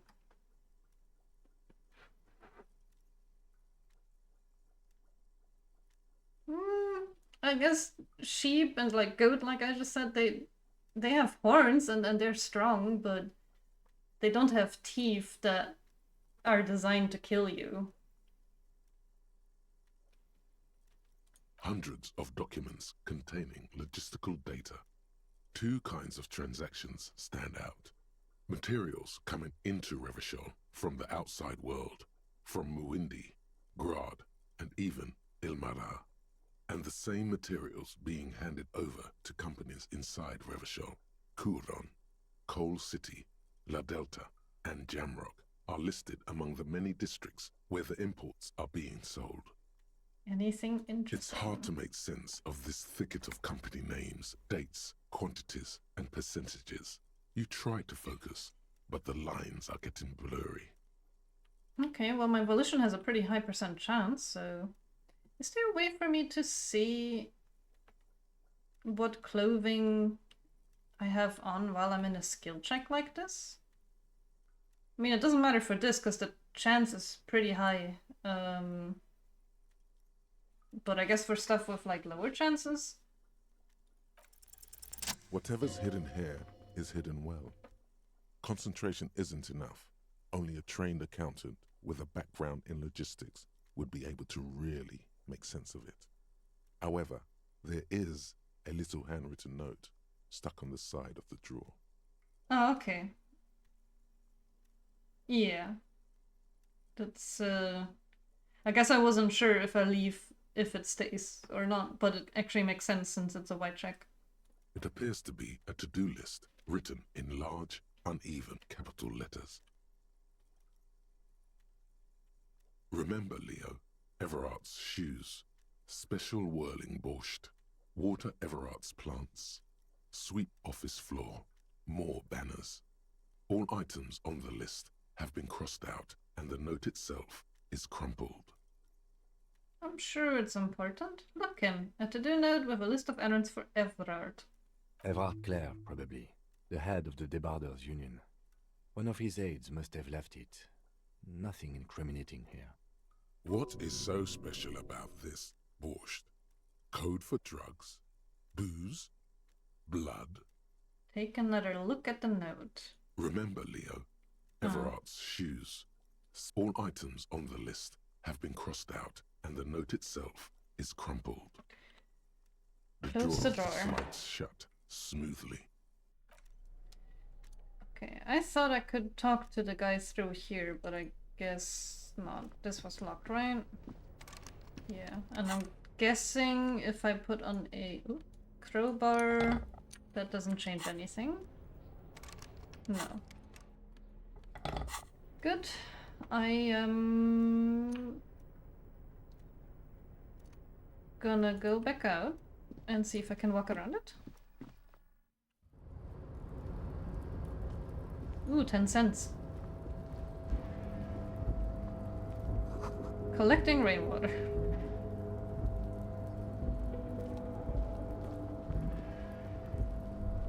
Oh. All around you, great machines and quiescence. I swear it's gonna teach me, this game is gonna teach me so many new words. White pine trees are printed onto the screen covering. Looks like a forest under snow. Oh yeah, I didn't even realize until it, like, pointed it out. I thought it was just smudge at first.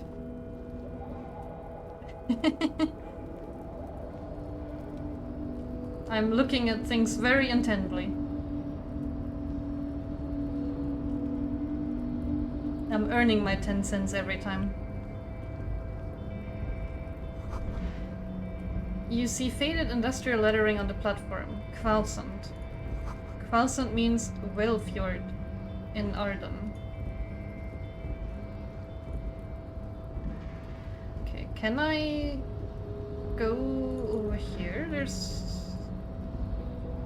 I can't actually reach the door.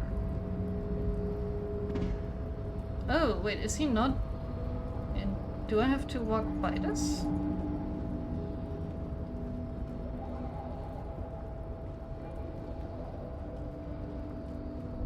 Oh boy, this area is larger than I thought it would be. And there's money. A whole 1 real and 10 cents. Industrial-sized thermos. Smells like burnt coffee. I've not noticed any withdrawal symptoms yet. The banner sank under the weight of the rain and snow. White waves on red. Container, container, I'll turn you nice and red. Container, container, put the logos on. The lyrics to this container song are being made up as he goes along. The accent is so thick, it's impossible not to notice he's Ubi, from the vanishing peninsula of Ubisund on Muindi. Container, container, used to be Wild Pines. Container, container, now belongs to Evrart. The tiny man is so engaged in his work he doesn't notice you. Hi. Evrart, Evrart, Evrart, he looks after everyone. Huh? Well, hey there. How can I help you, mister? Oh, he seems real nice. The look in his deep blue eyes is as sincere as you've ever seen. Kind of makes you feel like an arsehole for no apparent reason. I see you are not a union man, mister. Did you get lost? You're not one of them scabs, are you? A shadow passes over his kind face. Actually, I am. No. What is it with you people and scabs? I mean, I don't personally mind. Folks is just folks, you know, and folks gotta eat. He doesn't seem to be waiting for you to answer. Just some of the other guys don't look too kindly on the scabbing kind, if you know what I mean, mister. Oh, that's a lot of options. Okay. What is in that container over there? Point to the container suspended from the crane arm. Oh, that one. That should be empty as far as I know. Lots of containers here have nothing in them. They're just waiting to be loaded up. What are you doing with the containers? Oh, I'm just making some covers for them containers here. Yes, I am. Yes, I am. So it's easier for the crane operators to spot them. He waves at the containers towering behind him. Well, it's... I probably will fail it, but I guess I might as well try. Everything is so pretty and red. You and Leo look like brothers as you glance around with similar childlike wonder. Wow, red is so much prettier than drabbled green. Sure is, mister. Sure is. Really livens up the place. Yes, it does. Yes, it does. Hey, I would love to be as happy as this man too, so... He has achieved a whole nother level of happiness. I hate to break this bonding moment, but the red containers mean they are replacing the company livery with the union livery, which means this strike isn't gonna stop anytime soon. You are Ubi, right? Oh, yes. Born and raised in Arish, mister. Mum had to leave my dad after he got a bit violent. Took us here to the new world. I was about 10 then. Too old to lose my accent then. People say us Ubis are up to all sorts of trouble with sheep and other animals and whatnot. I just want you to know there was never any of that where I come from. No, sir. Those are just nasty rumors. Thank you for clarifying that, sir. Where's everyone? The harbor's empty. Oh, most of the guys are down at the gates, keeping the scabs from coming in. I guess now we know where mud comes from. Oh, most of these guys are down at the gates. Alright. We're on a strike. The whole union is. You don't have to work when you're on strike. Ha! We haven't worked for 2 months now. So no one is working? Not everyone is down there, of course. Mr. Evrart is in his office, where he always is. And Jean-Luc is guarding the gate. He pauses to think. But Titus and his boys got into some drunken trouble and Evrart sent them on a nice vacation. For a week or so. He stops, but seems eager to tell you more. What trouble did Titus and his friends get into? Oh, I'm not really supposed to talk about that. That's union business. He smiles and leans closer. Him and his boys stirred up something in town. Probably drank too much and got into a fight or something. I heard Mr. Evrart telling them to take some time off. But what did they actually do? I guess the boys got a bit too rowdy and had to let out some steam. I don't really know the details. Well, that's just how boys are, you know. I haven't been in a fight since I was in middle school. Easy, Leo. Let's keep this on the hard ease. Too rowdy. Leo, what kind of a fight did they get into? Did they kill a mercenary? Okay, Leo, let's hear about this fight you got into. I mean, I'm kind of curious, but... Too late. Leo's mouth is still I guess moving, we're gonna and the words hear are about it. spewing forth. Words, words, and look, even more words. This guy could go on till the end of days. That sounds so weird if you don't have the context to it. But yeah, Mud is a character in the game Gothic, and his whole existence is basically just to annoy you. And one of his lines let it slip that he does indeed have sex with sheep. Now he's talking about some drunk sawmill owner who... No, he already switched to a prized fishing rod he apparently owned at some point. You know what? Just cut in there with your questions. Do you work here? I mean, I assume he does considering he's here, but... Yes, yes. Everybody needs a job, and this is mine. I'm Leonard, by the way. Leonard Bellick. But everyone calls me Leo. Hi, Leo.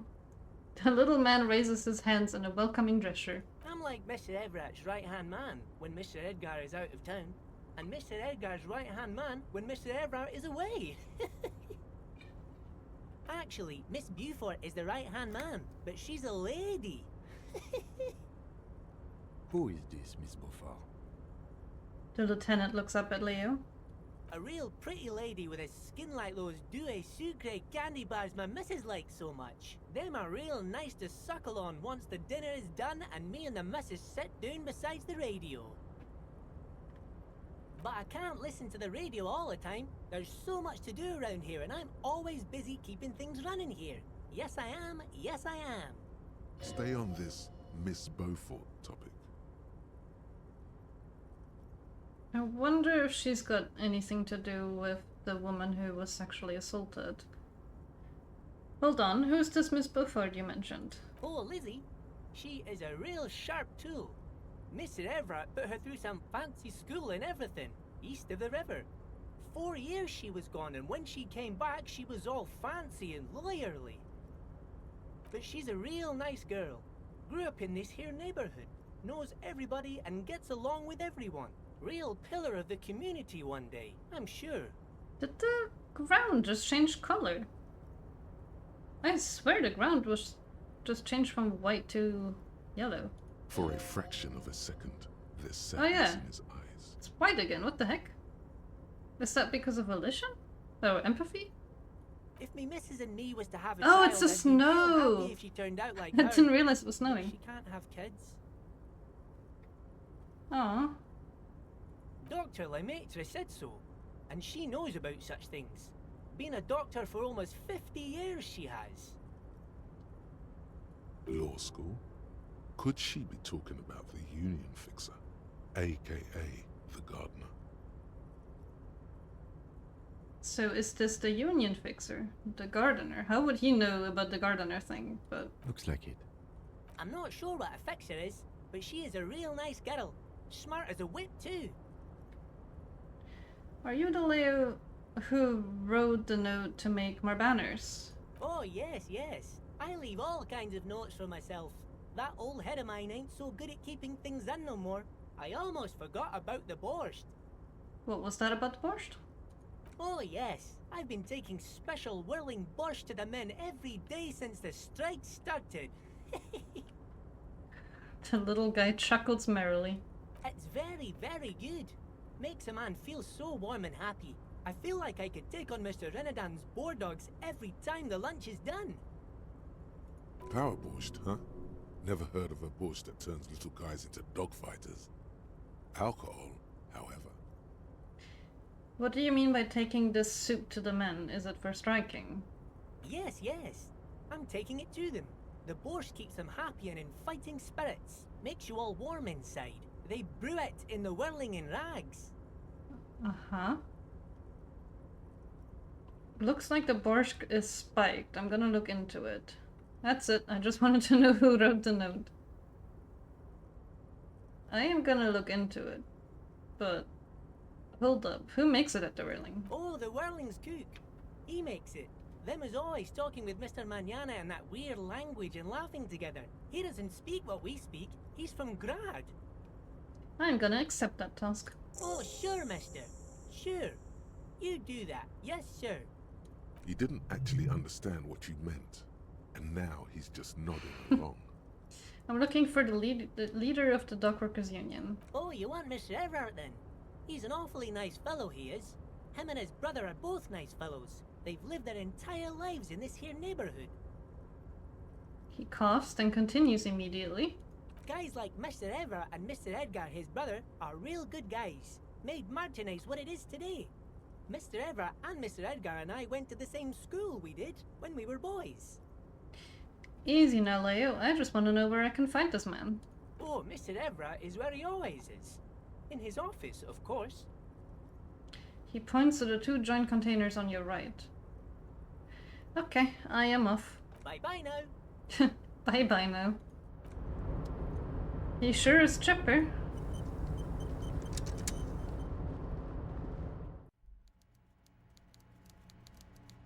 I hear typing.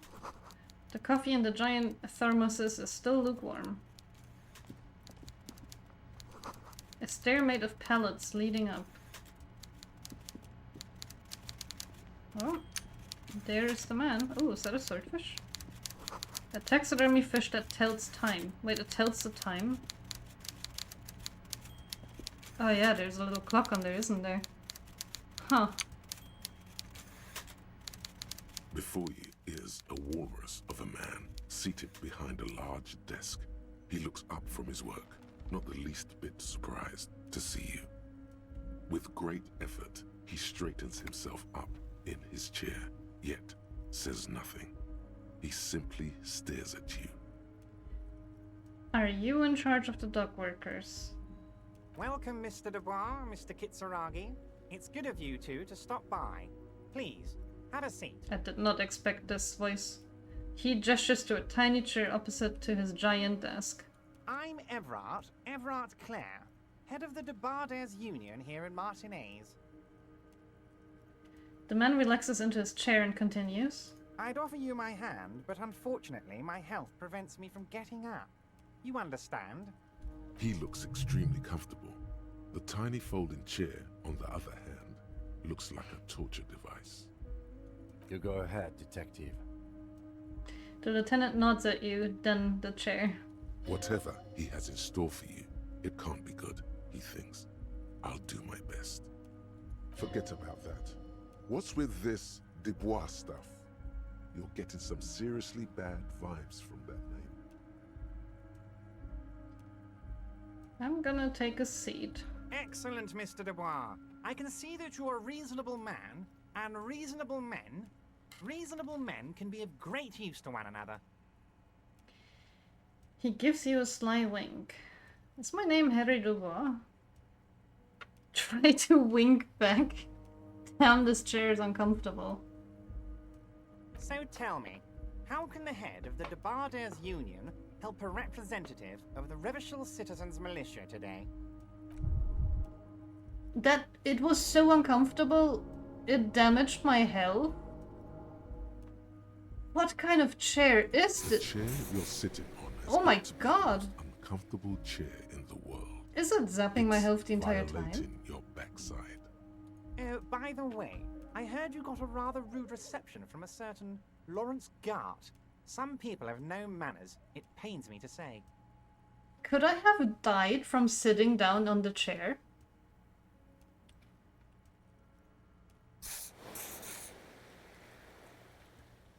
Oh my god. This should take care of that nonsense. He points to the giant novelty check on the desk. It's absolutely comically huge. It should be sufficient to cover your expenses for a few days and patch over your differences with a cafeteria manager. Go ahead, take it. He points at it again. Wow, that's 25 real. That's good money. You need it. 25? This man is offering me 25. I am not sure if I'll take that. You know Garte. Yes, I know Lawrence. He's a real character. No union man in him. A real piece of work, that boy is. With a grin, he points to the checker game. It's like you're on a game show. At least don't thank him for it. Keep it. I am good. You can take that comically large check and shove it up your ass. Keep it. I am good. Okay, okay. I respect a man with principles. No handouts, then. He crosses his arms on his ample midsection. He sinks further into his chair. Now, I'd like to set your mind at ease about one other matter. Your lost gun. Let me assure you, Union people are on it as we speak. I've got my best hounds looking for that lost gun. His slug-like lips move, but all you hear is an echo. Lost gun, lost gun, lost gun.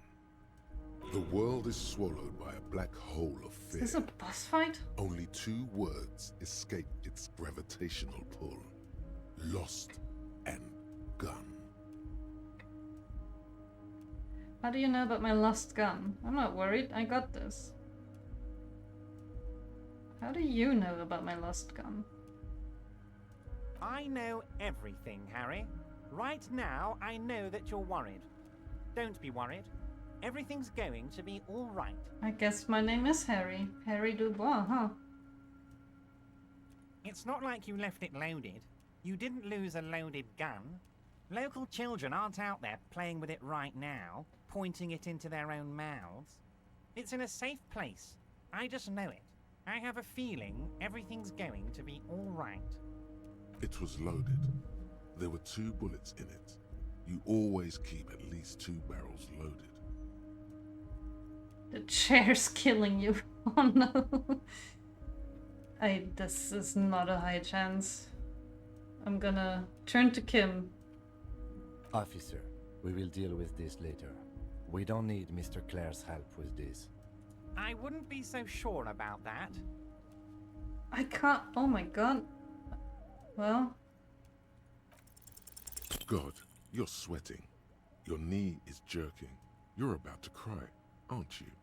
You're about to cry because you lost your gun and those children are gonna shoot themselves with it. So what? Men can cry too? You want to cry? God, you're weak. Whatever you do, don't cry. He'll think you're disgusting. Mr. Dubois, you don't look so good. What is this, Mr. Dubois, he keeps repeating? What is he trying to pull here? You need to cool the fuck down. Chill. Mr. Dubois! Mr. Dubois! Harry! The large man snaps his finger, but no effect. You're in some stupor. Keep sliding down the chair like a jello shot. There are no Harrys. Let your mind go to your safe place. I'm gonna heal my morale. gonna take some magnesium. Mr. Dubois, are you okay? Can I get you a glass of water or something? Are you having some kind of medical emergency? Maybe you could use your hands somehow, in a kind of throw-in motion, like you're throwing that Mr. Dubois act right back at him. He's Mr. Dubois. Nah, I'm as good as it gets, Mr. Dubois. Vaguely gesture with your hands above your head. Oh yeah, man, I'm fucking great. Actually, the chair's uncomfortable. I could use that glass of water. I'm melting. Oh yeah, man, I'm fucking great. Don't be dramatic. I can see your condition isn't terminal. What an odd demonstration of... you got me, Harry. I don't even know what. As entertaining as it was, I'm afraid we're wasting our time. And I'm an extremely busy man, as I'm sure you are too. Okay, enough. We are here to ask you some questions pertaining to a murder investigation. Quick, here's your window. Get yourself together and ask him questions. Police officer questions. It is about time to stop embarrassing yourself. Questions will help you regain some of your lost dignity. I am told the Union is involved in the local dark trade. Aren't you going to ask me how I got in? You called me Mr. Dubois. Why? Could you help me get a dead body from a tree? Let's talk about my lost gun. I want to talk about the hanging. I'm looking into your shady brew. I met Joyce. Evrart, goodbye. Well, let's start from the top, I guess. I am told the Union is involved in the local drug trade. What? Harry, how could you say that to me? You know I appreciate a joke as much as any jolly fat guy, but I can't take slander. Are you actually investigating this? I am. You've hurt me, Harry. Me, a friend. I'm not your but friend. You know what? He perks up. I trust you, like I trust all my friends. And I know you'll never talk to me about this again, because you don't want to wound me. So do what you want, and let's change the subject. Thank you for your understanding. We will continue to do what we must. You too, Lieutenant. You know, I like you, but you never were my favorite. I'm a Harry guy. I'm Team Harry. Weird for him to pick favorites when we're just standing here. None taken. Did we have anything else to do here, Harry? Aren't you going to ask me how I got in? Harry, honestly, I'm just relieved you didn't get a hernia. A man your age... A man my age? What are you implying? I'm at the peak of my abilities. I'm too surprised by the resilience and athleticism of this tool I've been provided with. Tap your chest. My body is gonna break down any moment now, probably pushed to its limit. I too am surprised. Yes, Harry. You are obviously in peak physical condition, and I salute both your initiative and your physical prowess. Very impressive, Harry. Very impressive. Anyway, I assure you, I am a very well-informed man. Information reaches me before I even get the chance to request it. You called me Mr. Dubois. Why? Of course. Let us dispatch with the formalities.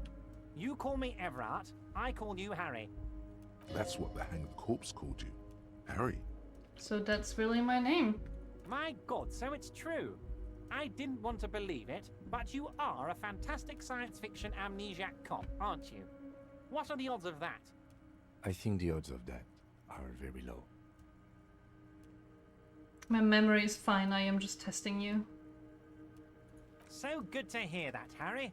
Apparently my sources were wrong. However, if you did have a spot of memory trouble, I could help you out. With my big fat folder. Words flow like a river of honey from his lips.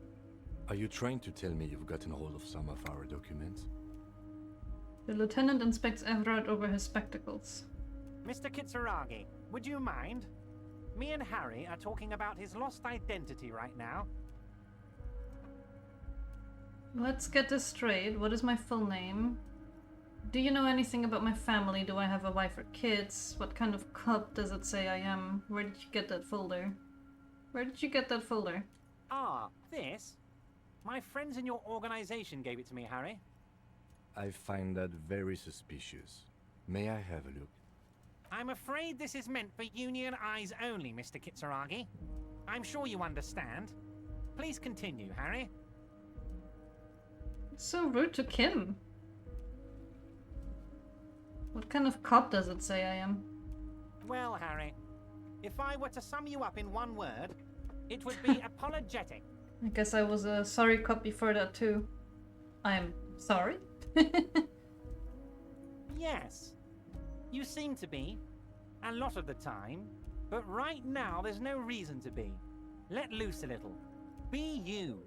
He's probably just making a guess based on your recent activity in Martinez. Do you know anything about my family? Do I have a wife or kid? Family? Harry, you're not a family man. There's not one peep of family in here. Unless you think you're a family man. Do you strike yourself as a family man, Harry? I think I do. A wonderful father. The alcoholic father who drinks themselves into amnesia and then doesn't even remember if I have a child or not. Never mind the family. Family, Harry, is the most important thing in the world. What is my full name? It's Harry. Harry Dubois. You feel like a Dubois, but you don't feel like a Harry. Strange. I mean, Harry could be short for something, right? Like Harrison? I feel like a Dubois, but not quite like a Harry. Something longer. Sure, okay. You're Harold. Harmon. Haroldamus? But that's not what the record says. The record says Harry Dubois, a real man's name. A real man's name. Mr. Kitsuragi doesn't seem even slightly empathetic to your memory loss, Harry. I, however, wish to help you any way I can. I am sorry, Kim. Let's talk about... Well, actually... Oh, wait, 58% chance. For some reason, I didn't realize. I thought it was lower.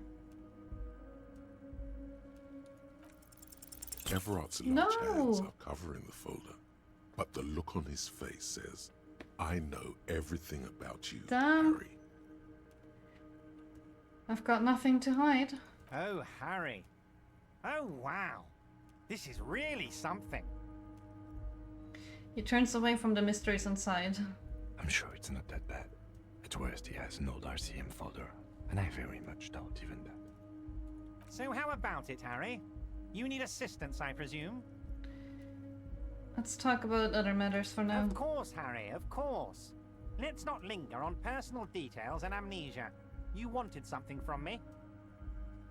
Could you help me get a dead body from a tree? You might have noticed there's one hanging on a tree behind the hostel cafeteria.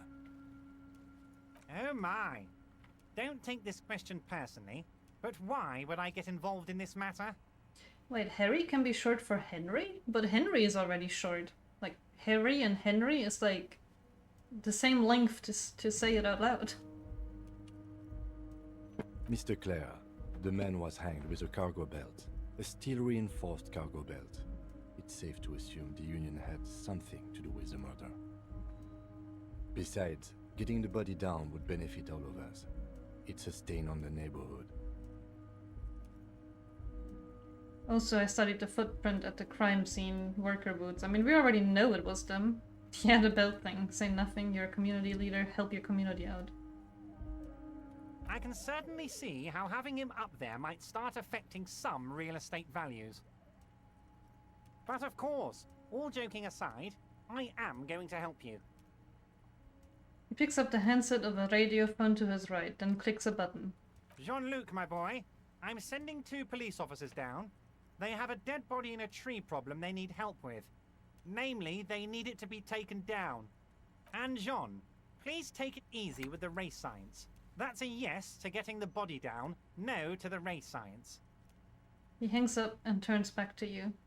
You can find Jean-Luc down at the gates. He's the big impressive one. You know, tattoos, muscles, ethnic looking. Can't miss him. Great guy.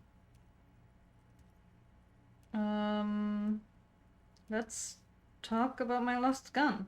Yes, your lost gun. My best men are on it. They're turning every stone, searching every playground, asking kids, grandmas, everyone. Your gun will be found, Harry. Let me assure you of that. It's just a matter of time and effort. The only way to find it seems to be working with him. He might even be holding your gun hostage. The gun may have been bought from Ryan's pawn shop. Have you ever have your men factored it in?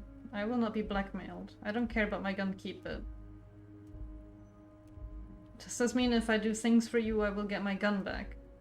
Damn it, Harry. That's exactly what it means. I'm only kidding, of course. Of course. I understand. We help you, you help us. I want to talk about the hanging. Oh, of course. That's your main thing here. That's why you're in Martinez.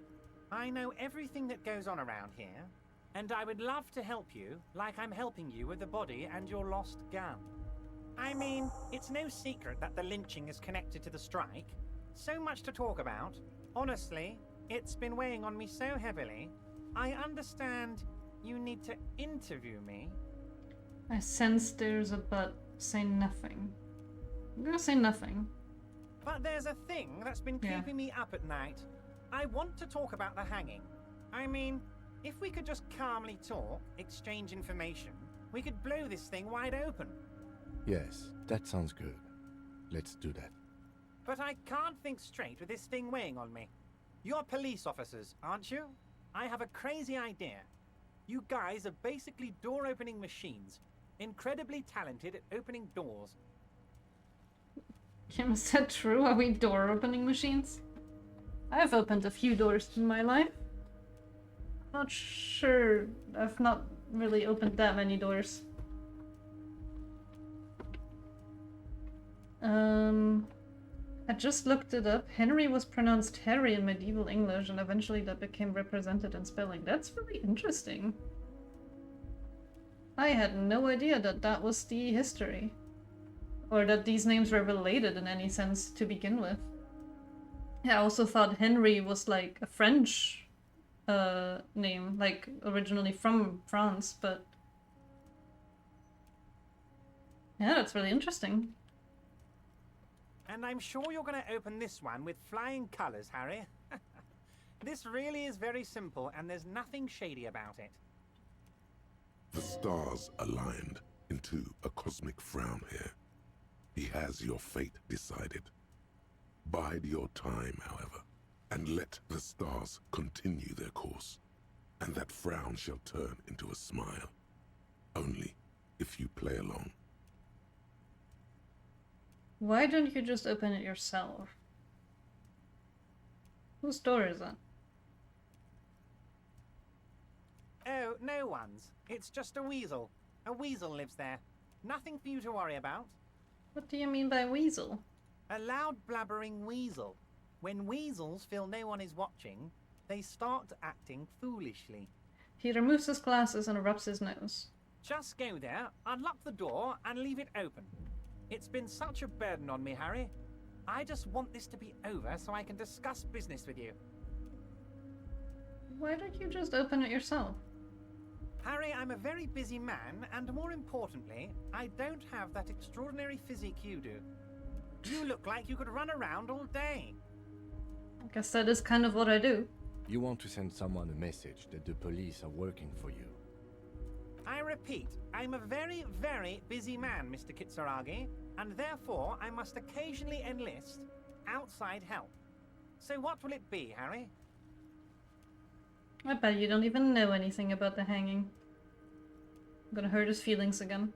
Harry, my dear friend, I am what people call a local bigwig. I know everything that goes on in Martinez. Damn it, fine. I'll look into it. We need to talk about that murder.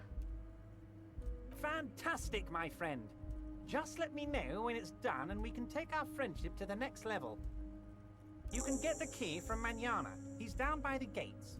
Manana's like a free agent in the Union. Special operations. Hardened socialist. A real free thinker too. He'll tell you precisely where the door is. One last thing, Harry. Just open the door. You don't need to go in or anything. I just want that weasel to come home and see the unlocked door. Okay.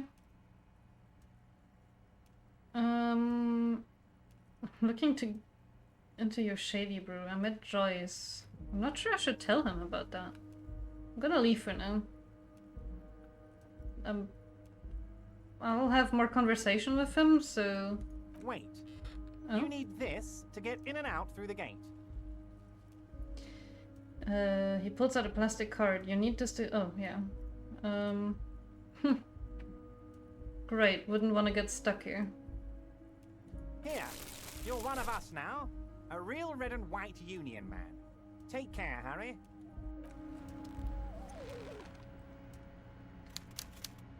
Interesting personality.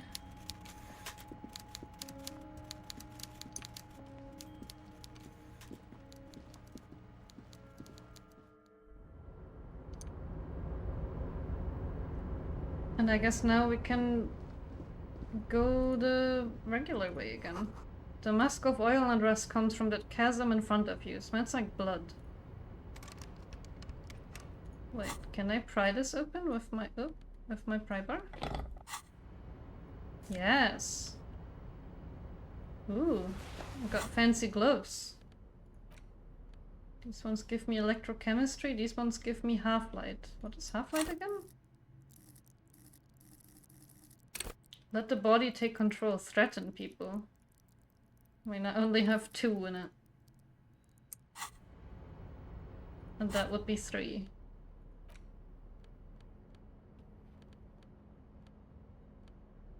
I'm gonna keep this on for now.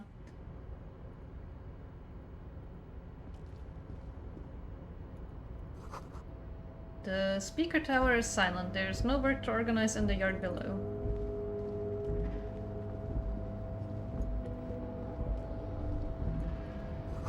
The shipyard ahead is oddly quiet. The great machines are sleeping. Money! Another 1 real and 10 cents. And I didn't even have to look at things.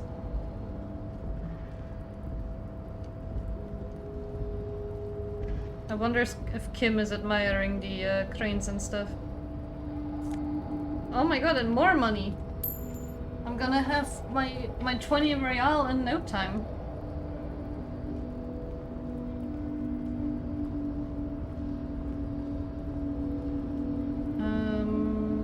What is this down here?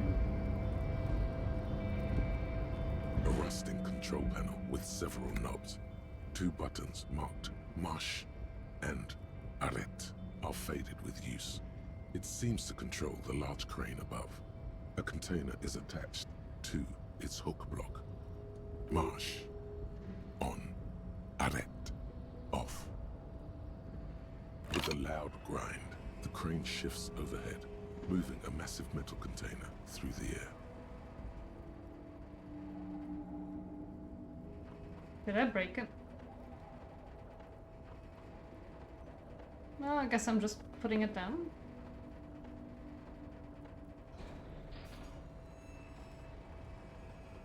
Oh boy, is it falling?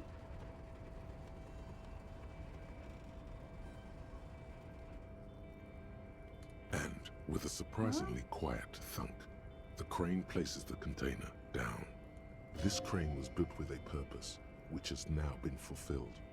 To move this container. What is inside the container? Who can say? All you know is, it's special. Can I go and open it? I can't see how that was worth the wreckers, except for seeing the crane in action, which I admit was satisfying. See, and we made Kim happy. The crane does not return to its original position. It does not move at all. Hope it's a pair for us to fight. We shall find out. Before you stands a cargo container, just one of many in the yard. Lieutenant, I think there's something special about this container. Is this like your thing with that wall again? Maybe. I can't tell. I think we should investigate further. You do? Because I don't. Why not? There are 1 million containers here. Why are you fixating on this one? Because it was hanging from the crane. You just picked one out because you wanted to interact with a cargo container. We are not here to interact with containers. We are here to talk to the Union, right? You attempt to turn the handle, to no avail. The doors seem to be mechanically locked. To your left, the lieutenant considers your actions with some puzzlement.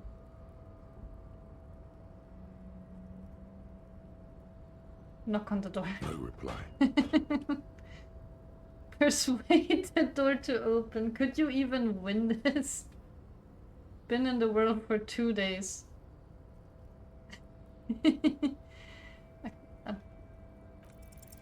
Why are you even trying to open a door? There was a 3% chance I could have done this.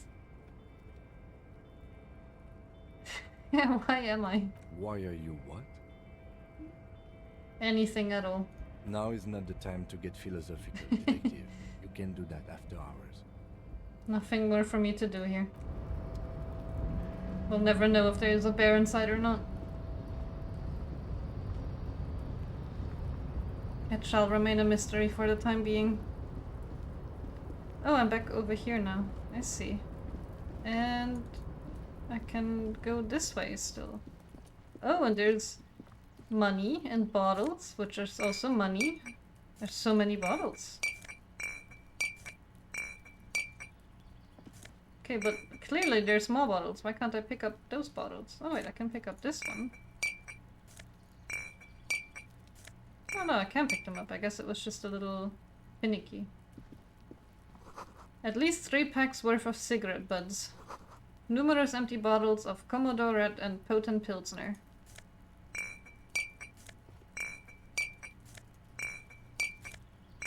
I think that was all the bottles? What's this little shack here? This is the night watchman's booth. The name on the door reads René Arnaud. So this is where René works. I'm gonna look around. If you must. But please hurry. We are pretty easy to spot up here. Nothing incriminating catches your eye. The cabinets are clean and their sparse contents meticulously organized. There's a framed photograph on the table. Take the picture. It's a black and white photo of a young couple out in a street fair. The man, René, is dressed in a Royal Carabinier uniform. The girl is young and very pretty. She is smiling playfully at the camera. René looks like he's about to smile. This photo must be tied to some good memories. Why did you take that picture of René? Well, I didn't know what was on it before I took it. I would have not taken it if I had known that I can't put it back. I thought I would take it, look at it, and then put it back. I'm making an artistic photo collage, Kim. I'm a cop, it's instinctual to collect evidence. Fine. But let's move. I don't want to be seen snooping around here. I figured I could look at it and then leave it. A black and white photo of a couple posing in front of a Ferris wheel. The girl is young and pretty, the man clad in fancy uniform and smiling. On the back, a very steady hand has written the words Revachol Fair, Summer of '91. What is this thing? I can't actually interact with it. I don't know how to get down. Let's see.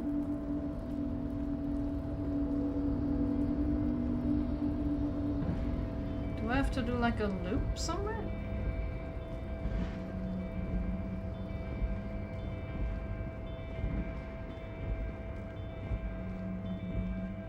There's no... Well, and this just goes in. How the heck do I get out of here? I know he's given me, like... something. I thought he had given me keys. Yeah, the union card, but... I don't see where to use it on.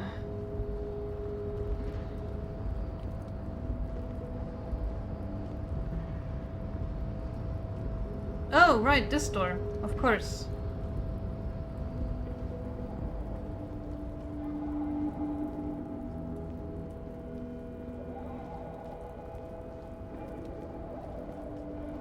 Man, the heat is killing me. I don't know how many degrees it still is, but I think in my apartment it's still like 29 or something.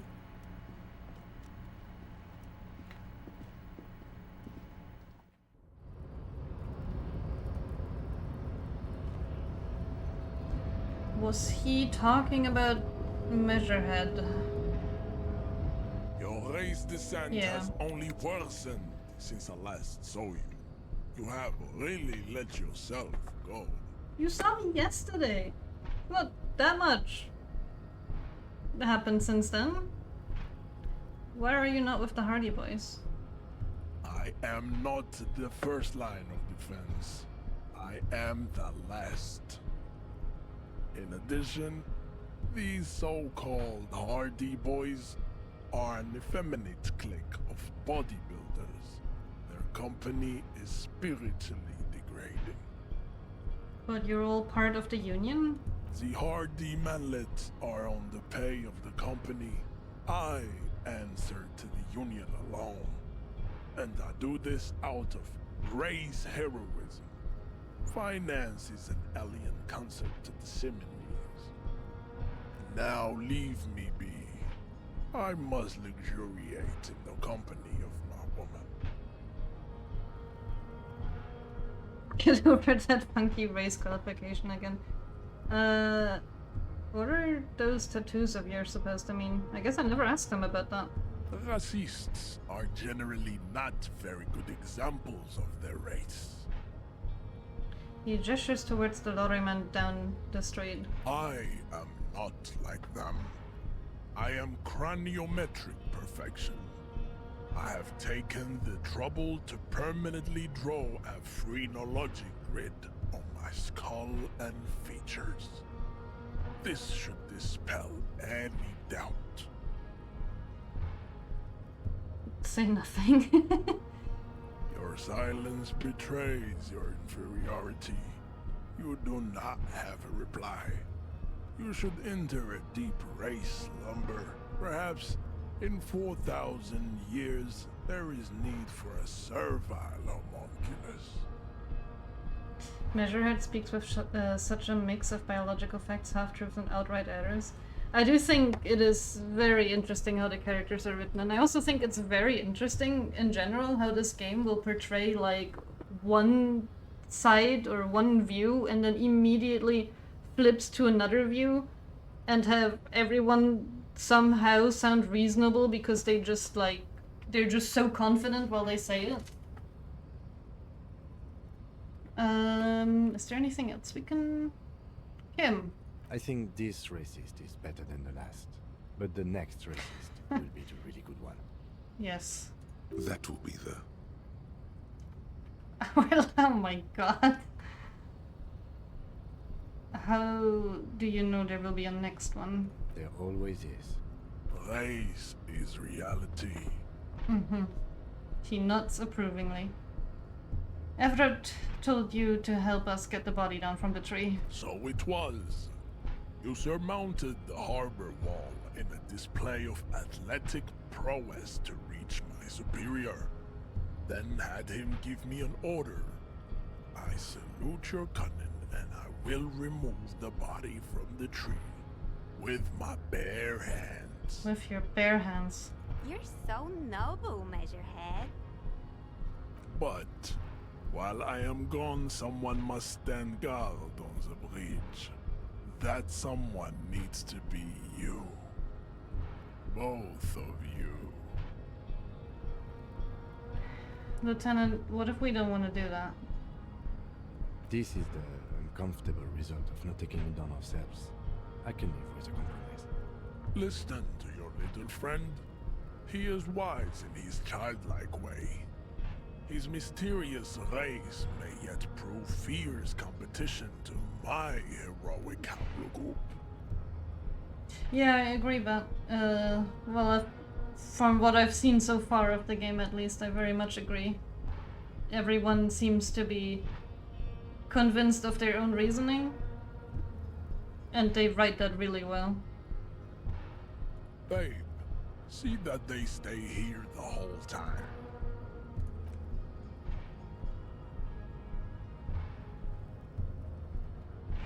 He's leaving, and the cop with the beanie, the weird glasses, the trash suit, and the weird gloves and a primer and a trash bag stays. The woman's gaze follows Measurehead as he leaves.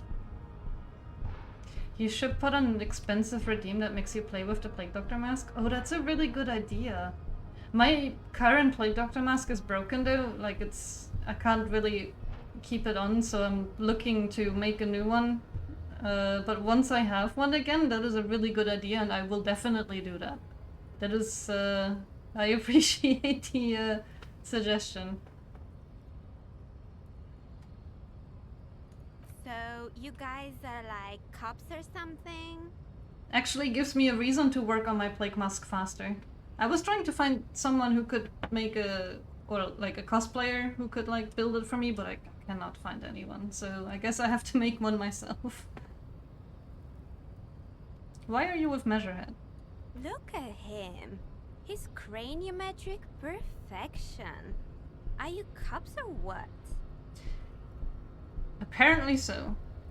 Yeah, we're the law around here. We're just trying to keep things from going to shit. Have you ever thought that maybe things should go to shit? I'm Katya, by the way. You hear that? That sound. He's breaking something. Oof.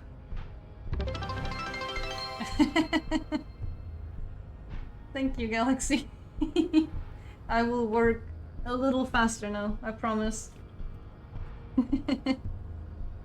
I will give you updates on how my crafting is going. That's one of the reasons to appreciate how well Kim is written. He can go with you through many different options and demeanors. Game with such characters often turn them into blank slates, but you don't get that impression with Kim. He does have his own consistent personality and feels like a real and great person. Yeah, I agree as well. So far I've really liked Kim, and I like that he doesn't just agree with everything I do, but also just, yeah, he does feel like his own person. Yeah, Jean-Luc must be really tearing it up over there. I wish I could see it. I don't. I've seen enough of that dead body already. I also wish I could see it. Look at you! RCM rent-a-cops! Guarding that bridge this guy like again. Evrart's lapdogs! Is this where it's at now? The RCM is for sale! And who are you? What is your business here? Why are your clothes 4 sizes too small for you? Damn, Kim. I'll work with whoever I want. Yes, I'm an unbelievable corrupt cop. I am corrupt every opportunity I get. That's none of your business. I'll work with whoever I want. A shrill laughter interrupts you, echoing across Martinez. It's Kuno.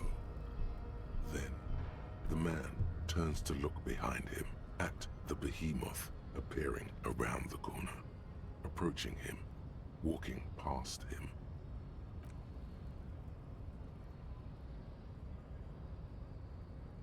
Very slowly walking.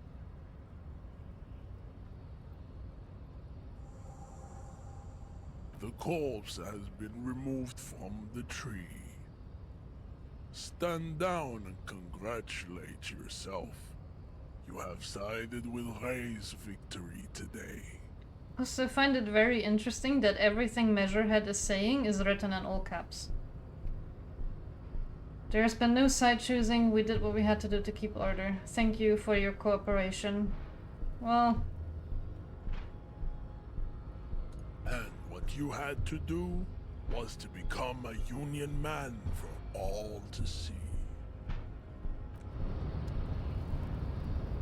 Just look at him, the wonderful hunk. Measurehead makes all men quiver. Alright, let's go look at that body.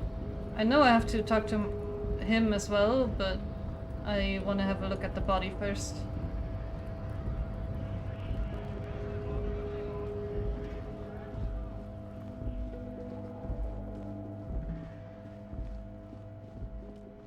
I look so silly with my trash bag and the pry bar.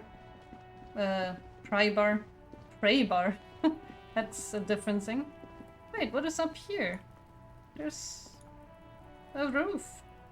How the hell do you get there? Huh. I'll have to figure that out. Oh, boy. Kuno's little shit show. Oh. Yes? Oops, I meant to talk to Kuno. You missed a good show before. A kid came by and completely fucked the tree to pieces. He fucked the tree up! Fucked it good! It was porno! By the way, Kipt is a racial slur. Okay. Oh yeah, kid's not an approval, but okay. Wish I could have been here to see it. Shoot that shit at Kuno, Pigonaut! Oh right, I need another skill check and empathy. I might do that. Kuno doesn't fucking care! Well, that is a decent chunk of the tree gone with it. The corpse lies on the ground among the remains of an absolutely demolished pinewood branch. It's gently laid on one side. Wipe a tear from your eye. I'm not sure it's beautiful. Well, it's down. Celebrate in a more reserved manner. Mr. Measurehead has done a good job. Nothing is too broken or compromised. The victim is ready for a field autopsy. Yes. 1. Investigation of the scene. 2. Initial examination of the victim. 3. Field autopsy. 4. Transportation of the body to the morgue. We are on number 3. The fuck are they on about? Cop's gonna cut his shit up! Don't we have someone else to cut this open? Don't we have someone else for this? Got it. The lieutenant adjusts his glasses and takes a deep breath. What exactly is a field autopsy? Tell me something, Deadman. Try to remove the Deadman's boots. I like how I can still do that. Come on, officer. You know what a field autopsy is. You've done 100 of them. Do you have another pair of gloves? Unfortunately, no. I have gardening gloves. Maybe they're enough. They are better than nothing. Tell you what, I perform the anatomical side of things while you will take notes. Alright. We just fill this in, right? Show him the red field autopsy form in your ledger. That's right. You knew it because you inspected your ledger. The lieutenant is relieved you know the protocol. I guess if I hadn't done that, I wouldn't know now. Open your ledger at the field autopsy form. The dead man stares in silence as you crack open the ledger. The bright red paper is covered in boxes and lists, describing the condition of his skin and organs in 3 parts. The game should have romance options, and one of them should be Measurehead. If one of them is Measurehead, then one should be the dead body as well. Above those, an 11-field info form needs filling out first. It begins with Disco Elysium, the dating simulator. Alright, let's jump ahead to part 3. Let's pause now. Okay, begin. That's you. Right, Harry Dubras. Yeah, I couldn't have written this yesterday because I didn't know my name yesterday. The corpse is indifferent to your scribblings, just lies there. The next box says Coroner's case number KK57-0803.0815. Write it down. Next. Name. NA. Next. Date of birth. NA. Age. Roughly 50. Dry 40. The damage is so extensive, it's better to err on the young side. I'm gonna write 42. From the Disco Elysium iceberg video, I learned that when embracing fascism, you can learn about Measurehead's love life. Huh. He nods. Race? Mondial. The pudgy mess of curdled meat looks neither mondial nor anything other. Sex. Fucky fucky! Of course Kuno, or Kuno S is excited about that word. Male. Pigs can have sex! Right, fucky fucky. I mean, I'm not gonna, but I really want to know what happens if you do. Right, pig's gonna have sex. Right, male. Nor does he look male, with his pregnant belly and indistinguishable face. Date of death. We're still going with March 4th, 51. What else? 9. Body identified by is non-applicable. 10. Case number is the same as the coroner's case.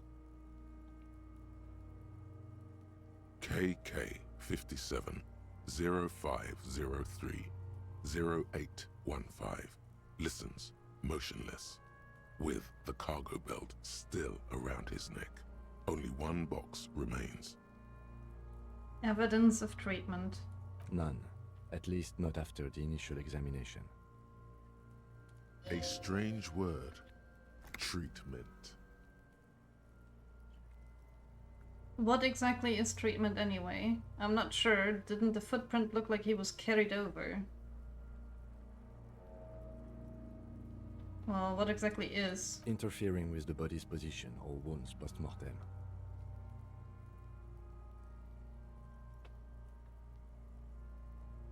I guess it would have been if I had pulled off the boot, but I didn't. Yeah, I mean, I would appreciate if you're not having a deep political debate. I mean, I know this is a political game, but, you know, it is also Twitch chat. I am not sure, didn't the footprints look like he was carried over? They'd have to have incapacitated and carried him over. This man was more than a match for untrained dogwalkers. Your central nervous system recognizes this gesture. It's the stations of the breath. Ecclesiastic, religious in nature, a holdout from pre-DeLorean burial rites. It takes him 2 seconds to perform. Then, somewhere in Jamrock North, a small wood shed behind Rosencrantz Row, Lieutenant Nick Feuerbach puts his hand to the chest of a small corpse, no larger than a monkey. It's raining outside, light drizzle. There is darkness in the shed. Elsewhere yet, an obese female sits in a wicker chair, her silhouette bull-like against the window. Outside, Grand Coudon. The day is turning dim for Sergeant Mac Dawson. Hand extended, he approaches, to make sure she is dead more than anything else. And so, all across Jamrock, Coal City, GRIH, 42 deceased persons found today, 42 stations of breath. We should start the post-mortem. Okay. The corpse cannot feel Kim's hand on his chest. It no longer meaningfully interacts with its surroundings. A thicket of boxes and lists on red copier paper tries to answer why. External examination, internal examination, description of injuries. Tell me something, Deadman. I could still do that. Okay. External examination. Clothes. The deceased wears armored boots and white briefs. The make of the briefs is Babrodine, I think. Let's see. He turns the body onto its side to check the underwear label. See, it's happening. Babrodine, yes. Inexpensive. Size M. Color white. The disappointment is palpable. The red-haired thing was expecting something more lurid. The rest of the clothes have been removed post-mortem by scavengers in order to get to the victim's ceramic armor. Officers are in search of the missing pieces. Removal of the boots is left for processing. It would be clever of you to omit the boots altogether, sire. If you are to keep them for yourself, as you ought to, you have deserved them more than anyone else. When am I gonna get them? No, I don't need the boots. The boot has a serial number. It's E50.100.100. The lines between the plates are in the shape of the alphanumerical. The number is purposefully concealed by the design.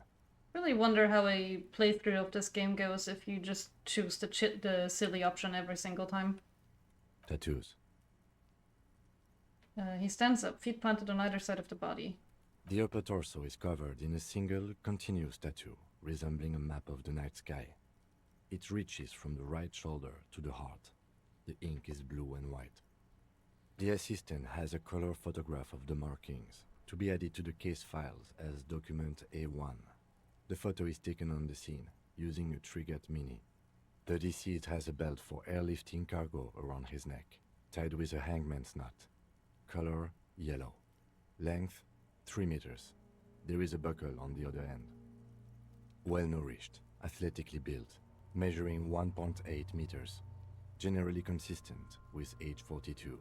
Preservation is good. Ambient temperature below freezing. Write it down. Body hair is light brown. Distribution is consistent with age. The deceased had male pattern baldness. Hair is combed back, short. Touch the corpse's hair before moving on? Why would I touch his hair? Yeah, I'm just gonna write this down. Lividity is consistent with hanging. The head is congested. Contusions are present on the head, chest, and thighs. Consistent with stones thrown post-mortem. Low velocity. Fucking low velocity? You think Kuno doesn't know what you're talking about? Velocity was fucking max. Talking shit about Kuno's velocity. In addition, there are bite marks on the face, scalp, and chest. Consistent with predation. Oh, from like animals. For a second I thought Kuno was biting the body. Write down, but I meant for high velocity. No, I'm gonna write down. Ligature mark. The lieutenant produces a small folding knife. With the other hand pulling on the belt, he starts cutting into the polyester. The stench is horrid. After a while, it's obvious the material cannot be cut. The steel wiring. There's too much of it. We need to remove the belt so we can get to the ligature mark. You got just the right tool for that. The chain cutters. Pet the chain cutters? Yeah, good thing we've got those chain cutters. Always good to think ahead. Now... He points to the rope squeezing the dead man's neck. We need to cut the belt to see the ligature mark below. Carefully, with as much precision as you can. See, my pig is gonna fuck his head off. No, he ain't. Your pig's a boring fuck. Yes, Kuno, yes, I'm Kuno's pig. No, I'm not your pig, Kuno. Look for a good spot to cut. Physical instrument, cut the belt off. It's just 28% on like this. Well, look for a good spot to cut. The belt is equally tight around the whole circumference of his neck, swelling Hi, over the Charcoaler. edges like white bread rising from the east. I guess my logic still sort of works, huh? I am not your pig, Kuno. You are? You're Kuno's pig? Stupid argument with Kuno. I guess I shouldn't have listened. Well, 70% chance. You jam the cutters right under the knot. That seems like a smart idea. Yeah, somewhere there. Already they're buried deep in the man's flesh. Then you rotate them to get a better hold. Then... Yeah, Kuno doesn't care. Kuno has grown on me over the two playthroughs, over the two times I've played this so far now. 2 sessions is what I meant to say. Fuckity fuck. Rotate somewhere. A really, really bad smell is coming from there now. Uh-oh. And some kind of cracking sound. Well... Yeah, fuck him! Fuck that faggoty! Corpse fucking time! Told you my pig was hardcore. I should have a go first. I think I have a strategy. He steps in and takes the chain cutters from you. No, give them back. Well, I trust Kim. He sinks the cutters into the knot, preparing to perform the cuts, with his elbow to his knee for precision. I love how every single chat message is, oh, I love Kuno, oh, I hate Kuno, oh, Kuno's great. Some very divisive opinions here about Kuno. Snap. The knot is slashed. Another cut and the belt falls apart like a flower bouquet, revealing the dead man's neck and the dark red ligature mark around it. Here. He hands you the chain cutters back and then kneels closer to the body, running his finger along the dark red grove, until he comes to a gap. The rope rises to a point, leaving a gap in the ligature mark. The suspension point is in the back of the neck, on the nape. Hemorrhaging is observed on the skin, above and below the ligature mark. The mark is well pronounced, consistent with a drop from 1 or 1.5 meters.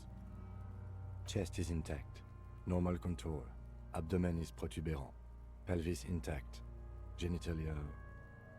Bolts down the man's underpants. Oh, now Kuno's gonna get real funny, isn't he? No! It's get up and see! I fucking knew it! This is clearly what they've been waiting for. ever since the autopsy began. The lieutenant is trying to make it as boring as possible. Genitalia is male and unremarkable. No evidence of injury. Inspect the genitals. Well, Kim was trying to make it boring and we trust Kim. But I do wonder what would happen. Back is symmetrical and intact. Upper and lower extremities are intact, but asymmetrical. There are combat injuries on the right hand, thigh, and hip. This game gives you so many interesting options to want to do another playthrough just to see all the different things that could happen. I really like when games do that.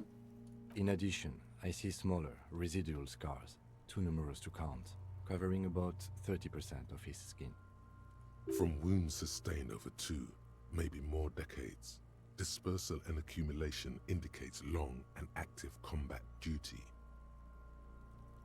This scarring is extensive, way more than a law official's. We have a real museum here.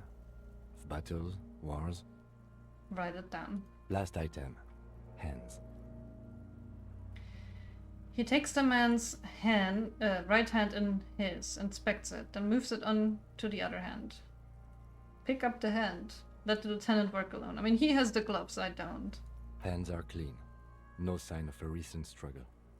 Were we expecting any? I mean, we kind of were, right? I was. Maybe I'm just not seeing them. Honestly, this stench is making it hard for me to think at the moment. Write it down. If it was a true RPG, then why can't I shoot lightning bolts at skeletons? Imagine shooting lightning bolts at, like, Kuno or Measurehead. Ooh. That's all for the external. Well done. What next?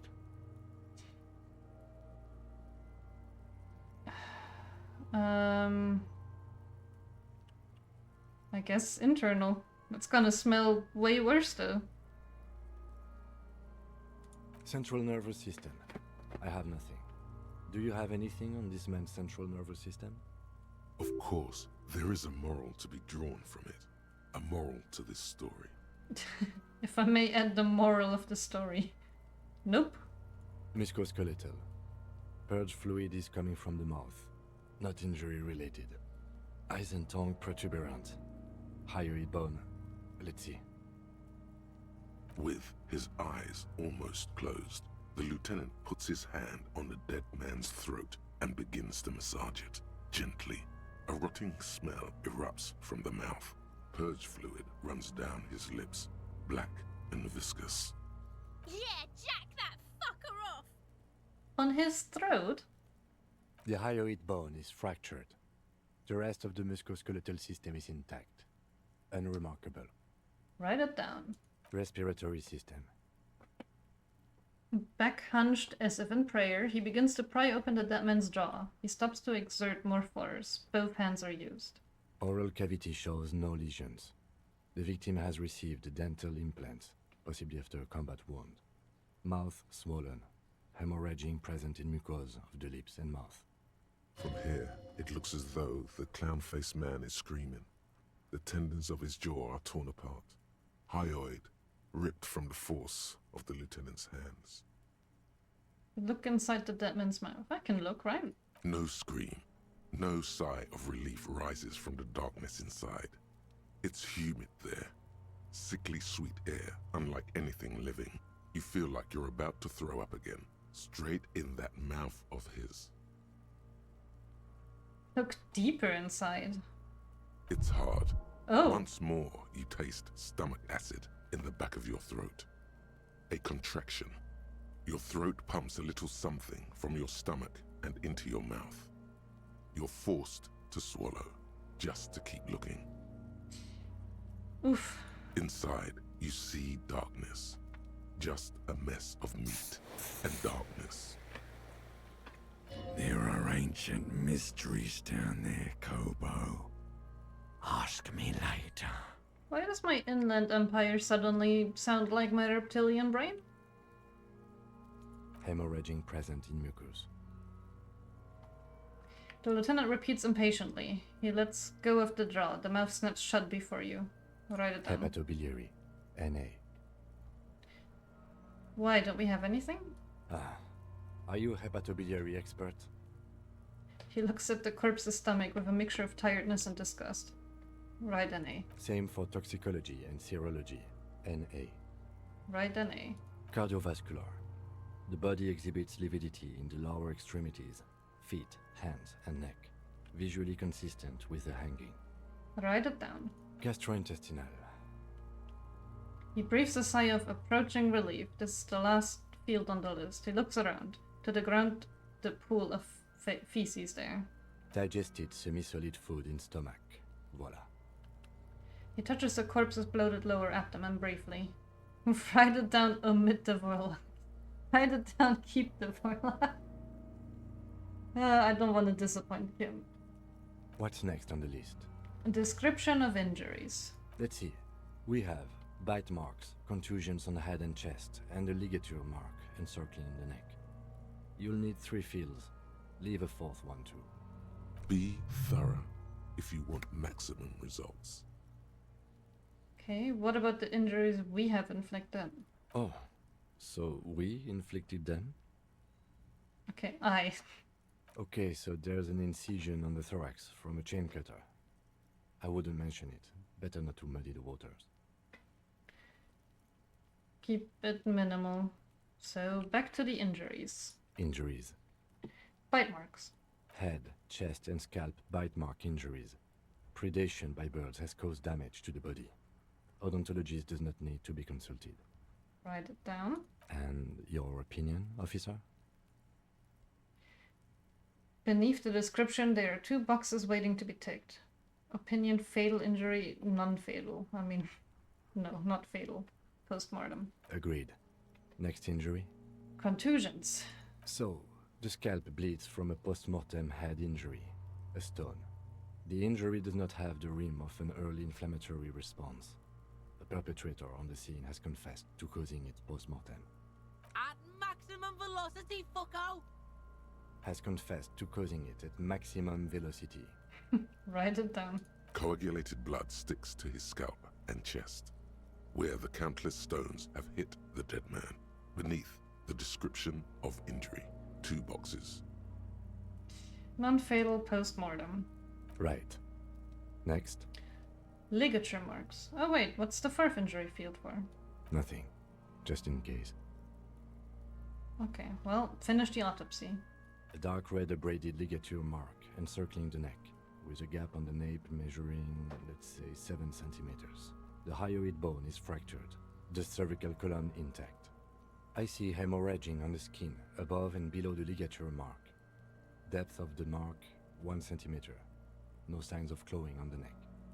Below the note, 2 customary boxes wait to be ticked. The man's head jerks to the side. The ring around his neck is visible. You didn't say it this time. Think for a moment. There's time. Don't rush. I mean, that was the fatal injury, right? That's it. We have established cause of death. It's not much, and it leaves much to be questioned. But it's a start. Let's wrap this up. I pronounce this field autopsy over. He produces a small black plastic roll from his jacket, a body bag. How did it go? Well, we established probable cause of death. Some would say that's the goal of an autopsy. What else? We were thorough with the list of injuries, too. We described them all in detail. What is there to say? Given the circumstances, it was a professional field autopsy. Oh yeah, well done, Master Detective. Maybe a drink is in order? No drinks. I'm not giving in to you, electrochemistry. Now what? I need a copy of that autopsy form. Then I will drive him to Faubourg. Rip out a copy of the autopsy pages. For processing.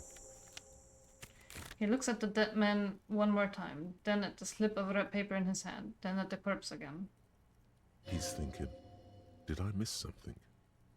You tilt your head, also looking at the corpse. I'm sure we didn't get everything. There's always something. Tell me something, Deadman. Try to remove the Deadman's boot. Well, it worked once. He talked to me in a dream, and I found out my name that way.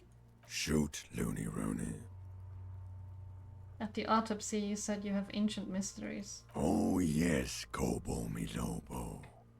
In the gift horse's mouth. Tracts and wakes and waterways. Ancient materials buried.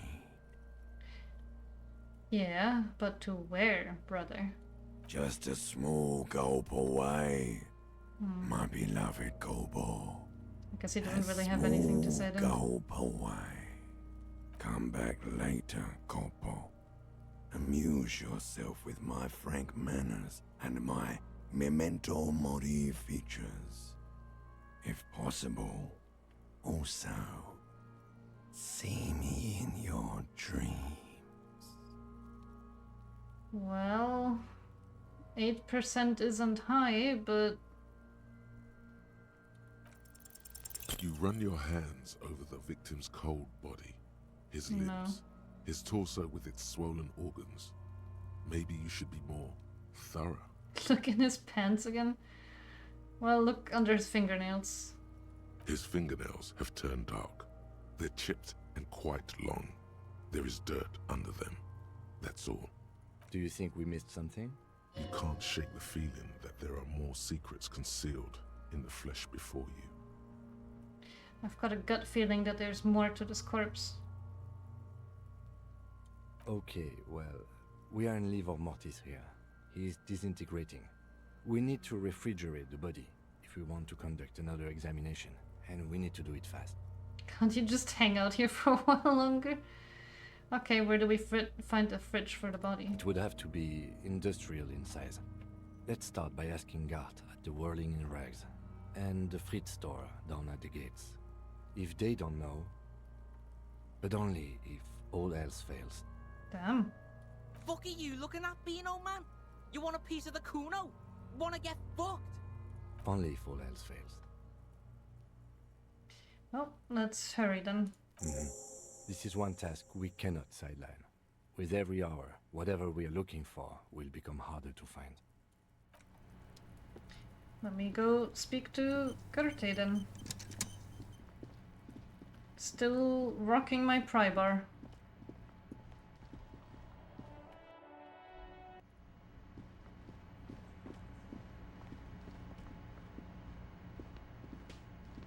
Can I help you?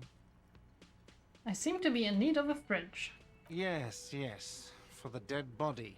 You want to put a dead corpse into my fridge, right? Correct him. No, we want to put a very important dead body into your fridge.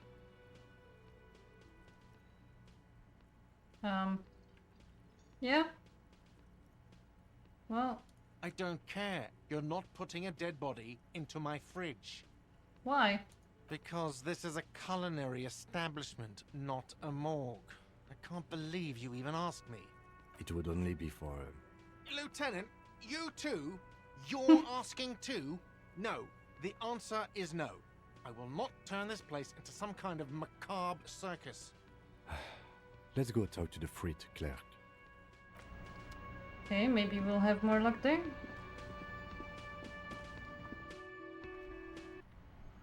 How are we even gonna transport them over there?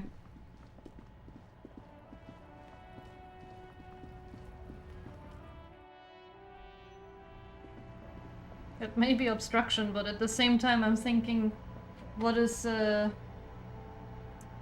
what are they called? The people that come to your store and or your establishment and check if it's like food safe? They're gonna have a field day if there's just a human corpse in the fridge. Welcome to Frit. Feel free to look around or something. Everything is out on the shelves. What's that magazine she's reading? Health inspectors, inspection. Yeah, exactly. They're gonna have a field day. Oh yeah, where's Kim? Where did Kim go?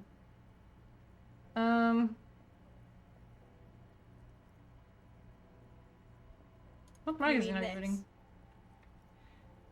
She looks at the cover, boasting a colorful photo of two girls kissing. This is Pop Stars. It's got, like, famous people in it. it's not for sale. Looks like it also has something called Police de la Mode, featured on page 34. This speaks to you. Stupid famous people. I approve of this very futuristic tap on the girls kissing. Forget all about that. This is about the fashion police feature. Point at the cover. I'm not even interested in what the magazine... I don't know why I asked about it. I approve of the girls kissing. She pops her raspberry-flavored bubblegum and nods. Her shoulders tense.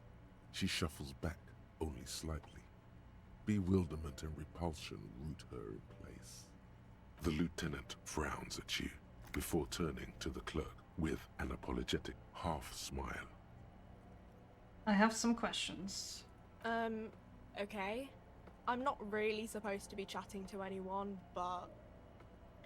Does Threte have a warehouse in the back of the Whirling in Rags? A warehouse?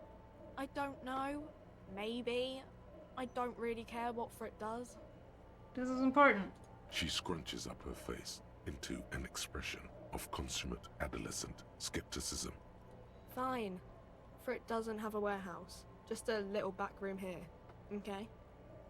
She turns back to her magazine without waiting for you to respond. Do you have a fridge? Mm-hmm. Right behind you.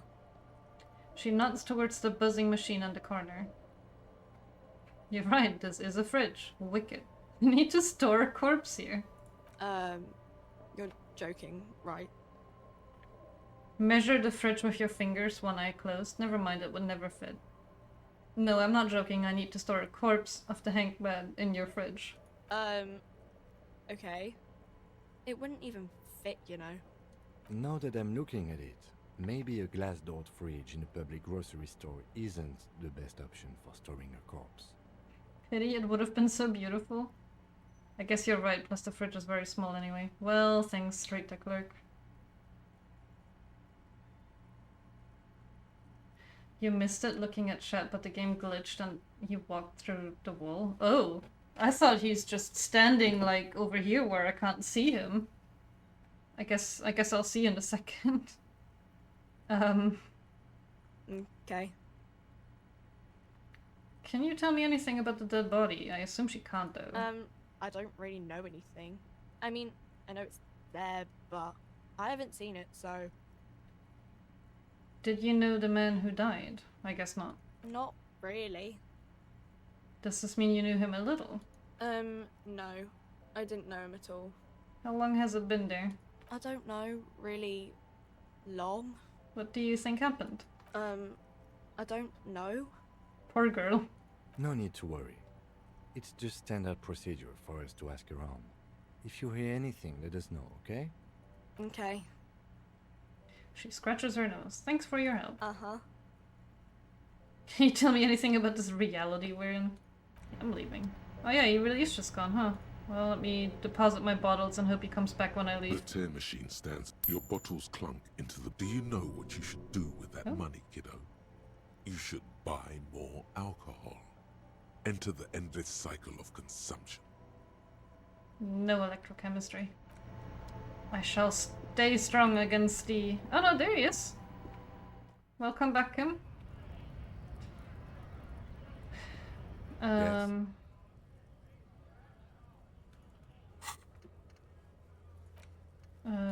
Fridge the victim's... Ask around about fridge. Or maybe Kuno. Well, I guess we have to go to Kuno. Well, yeah, he's back though, so... It worked out. I will do one quick save, just to be sure though.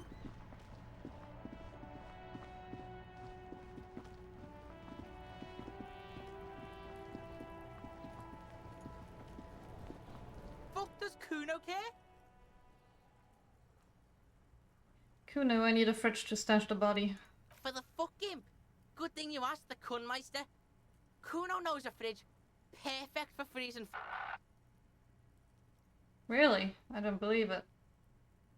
I thought you would. Where is it? Bacon Man's in a rush. But what's in it for the Kuno?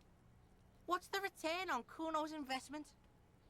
A corpse-free yard. Don't you have civic pride? Kind sir, I will pay you for this information one day. Right now the clock is ticking. Convince the Kuno to spill the beans. Kind sir, I don't think you will care much about that. Corpse for a yard, don't you have civic pride? Kuno's got everything Kuno needs. All civics and shit. You can't buy Kuno, pig. Kuno's already got everything. I'll repair you. I will pay you for this information one day. Right now, the clock is ticking. Kuno's clock's not doing shit.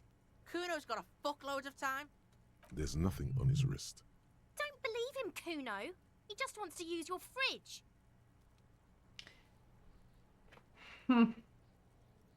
Humble yourself. Civic pride. I've got +1 and -1, so no difference at all. Well... Kuno's a poor kid from a poor neighborhood. Say your job is on the line. He'll sympathize. Oh boy. Am I sure about this? Sounds sort of weak. So not sure about this. Asking for a class solidarity seems naive in this case. Kid, this is serious. My job is on the line. Are you serious? No, are you sure about this? It's not weakness. It's sincere. Do not confuse sincerity with weakness. Say it. Trust me. One thing I learned from the developer was that the censorship of that one specific word, and only it, was very controversial. I thought it was only censored because I'm using the Twitch mode in the game. I thought that just censored some words because I'm using the Twitch safe mode or something. Kid, this is serious. My job is on the line. If I don't get this sorted, I might actually get fired. The fuck are you doing right now? The fuck is this shit? Don't pay attention to him. Just keep telling your sad story. I've lost almost everything, Kuno. My memory, my money, even my name. I can't lose my job too. Please, please help me. It's not that dramatic. We can just send the body to processing. Kuno's never seen anything so lame. Listen, pig. If you were Kuno, the fuck would you care? This isn't working at all. You lied to me, Golden Mouth Man. Golden Mouth Man. You're right, Kuno. If I were Kuno, I probably wouldn't care. This isn't about me, Kuno. It's about the people I'm trying to help.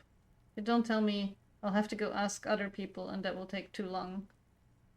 You're right. If I were Kuno, I probably wouldn't care. See sad shit? Oh god. Kuno doesn't fucking care about this sad shit. Your sad shit. Now, how about you at least try to entertain the Kuno, or get the fuck off his crime scene? Why don't we go pester some other kids now? He says impatiently. Huh. Well... Kuno doesn't fucking care. I guess we don't have a choice but to send it off. You need to buy yourself more time to find whatever you're missing in the corpse. A fridge would allow you to preserve the body longer. Ask Sperling, Frita, or maybe Kuno. Or some other local kids. I don't think... Maybe... What does it mean by kids? I know this is a kid, and I doubt I'll get much information here. Kuno, the pig's getting pretty close to me. Come to snuff my shit out, I think. Looks like it's time for me to go, Kuno. Pig's come to take me in. I just want to ask you some questions. I'm going away for a long, long time, Kuno. Going away for life. What's going on there? Fuck are you trying to pull, pig? Child, converse with me. Listen, child, that corpse made me puke twice and I was wondering why you don't. Stay away from me, pig. You don't want to see what happens when you corner me. Yeah, I guess so. He has his way with children. The man is decomposing visibly now. Every hour, he looks less like a creature and more like a pile of intestines. The lieutenant adjusts his glasses and takes a deep breath. Yeah, I guess we just bag him. Take him away. Let the lieutenant take the body away without further examination. If you think so, officer, I'm not going to object. I need a little help for carrying him to the holding pen of my kinema. I'll take it from there. There go those beautiful enamel boots. May they rest in processing. What should I do in the meanwhile? Continue working here. The locals, the case, or attend to your own business. I will meet you downstairs in the Whirling in Rags tomorrow morning, 7:30 sharp. He's gonna be gone the whole day. Really? This means Lieutenant Kisuragi will leave the party until tomorrow morning. You're free to do side tasks and even the main case, though it might be more difficult. If you have nothing to do, read books or sit on the bench on the plaza. Damn, okay, well, back the corpse and drag it to the motor carriage. I guess I can do the haunted bookstore. Goodbye, Kim. I'm gonna miss you. There's a person here. They weren't here before. Oh. The book appears to be erotica, but without actual erotica.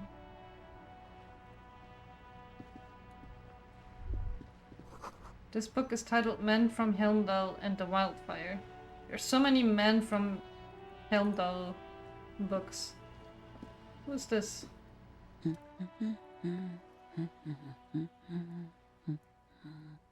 You see a sturdy woman humming to herself. She seems to be browsing books.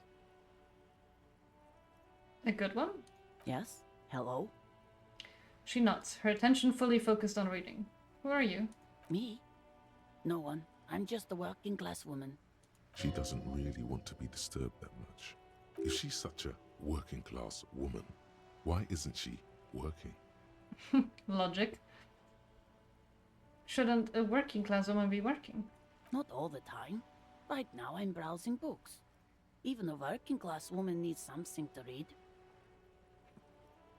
Good, good. Phenomenal. It is. I'm a policeman. I know you are. Good then. Do you need the help of a policeman? What with? She tries hard to focus on the books then. What with? A lot of things. For example, people tend to go missing. Watch her browse books. Her hands move over the book covers. The tips Not of her creepy fingers at all. are rough, stained with yellow. It seems like she has spent a lot of time at work, smoking. Maybe your husband is missing? That is so creepy for me to say. My husband? No, he's not. So where could he be? I don't know. At home now? Out drinking with his friends? Working? So what I'm hearing is you don't really know where your husband is. Yes, but I don't really need to know where my husband is. Not all the time. Wouldn't you like to? No.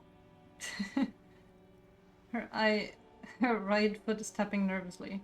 I can totally help you find your missing husband.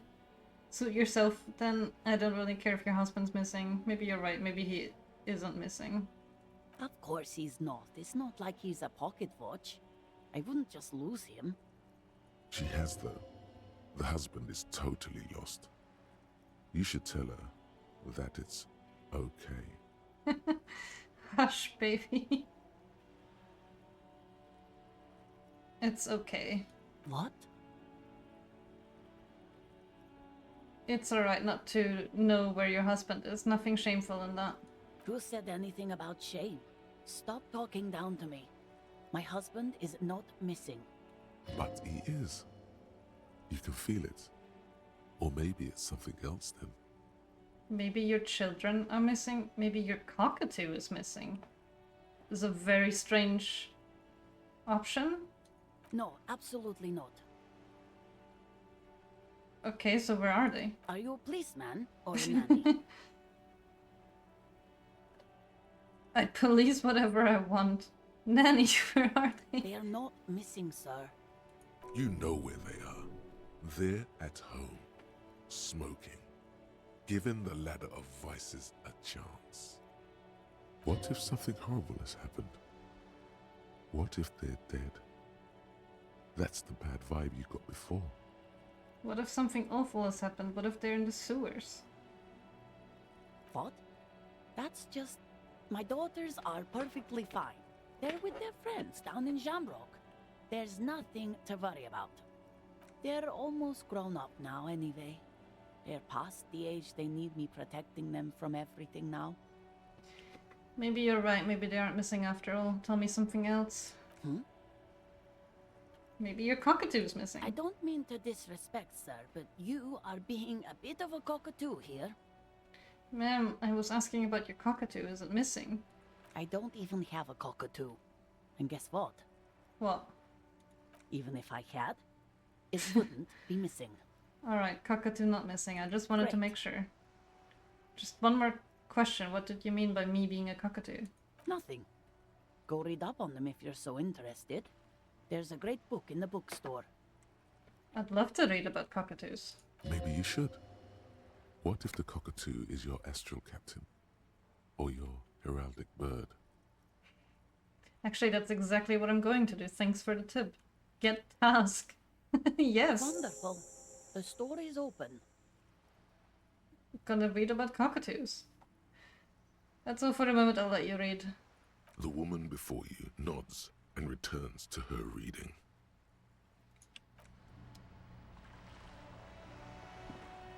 Here we go learning about birds. See, my last interaction with a real cockatoo, it bit me, and it was so bad that my finger bleeded for like, I think it was like close to 24 hours.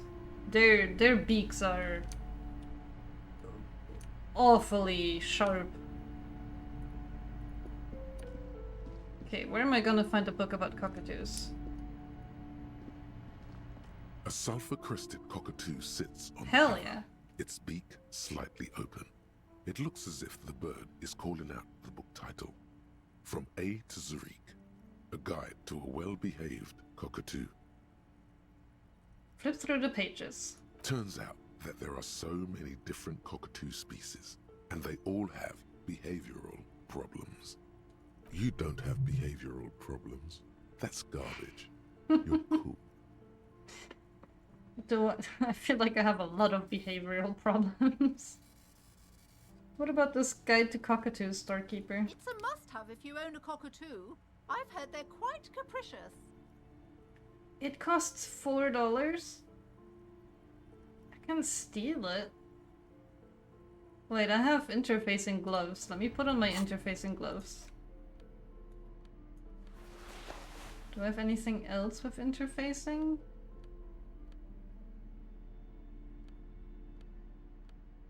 No. I am gonna try and steal A the cockatoo sulfur-crested book. cockatoo sits on the cover, its beak slightly open. It looks. You wait for the storekeeper to be distracted. When she's not looking, you haul the tome of cockatoos into your pocket. Kim isn't here to judge me, so... It's quite a challenge, but eventually, the guide to the cockatoos is yours. Splendid effort. And now I'm gonna read it next to the store clerk.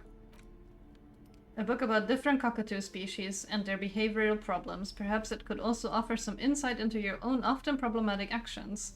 The spectacular, major, majestic cockatoo eyes you from the cover.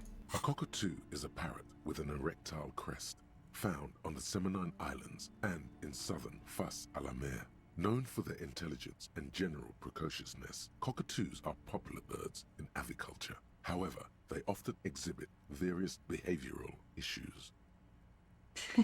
Erectile. Yes. Kuno would have a field day here.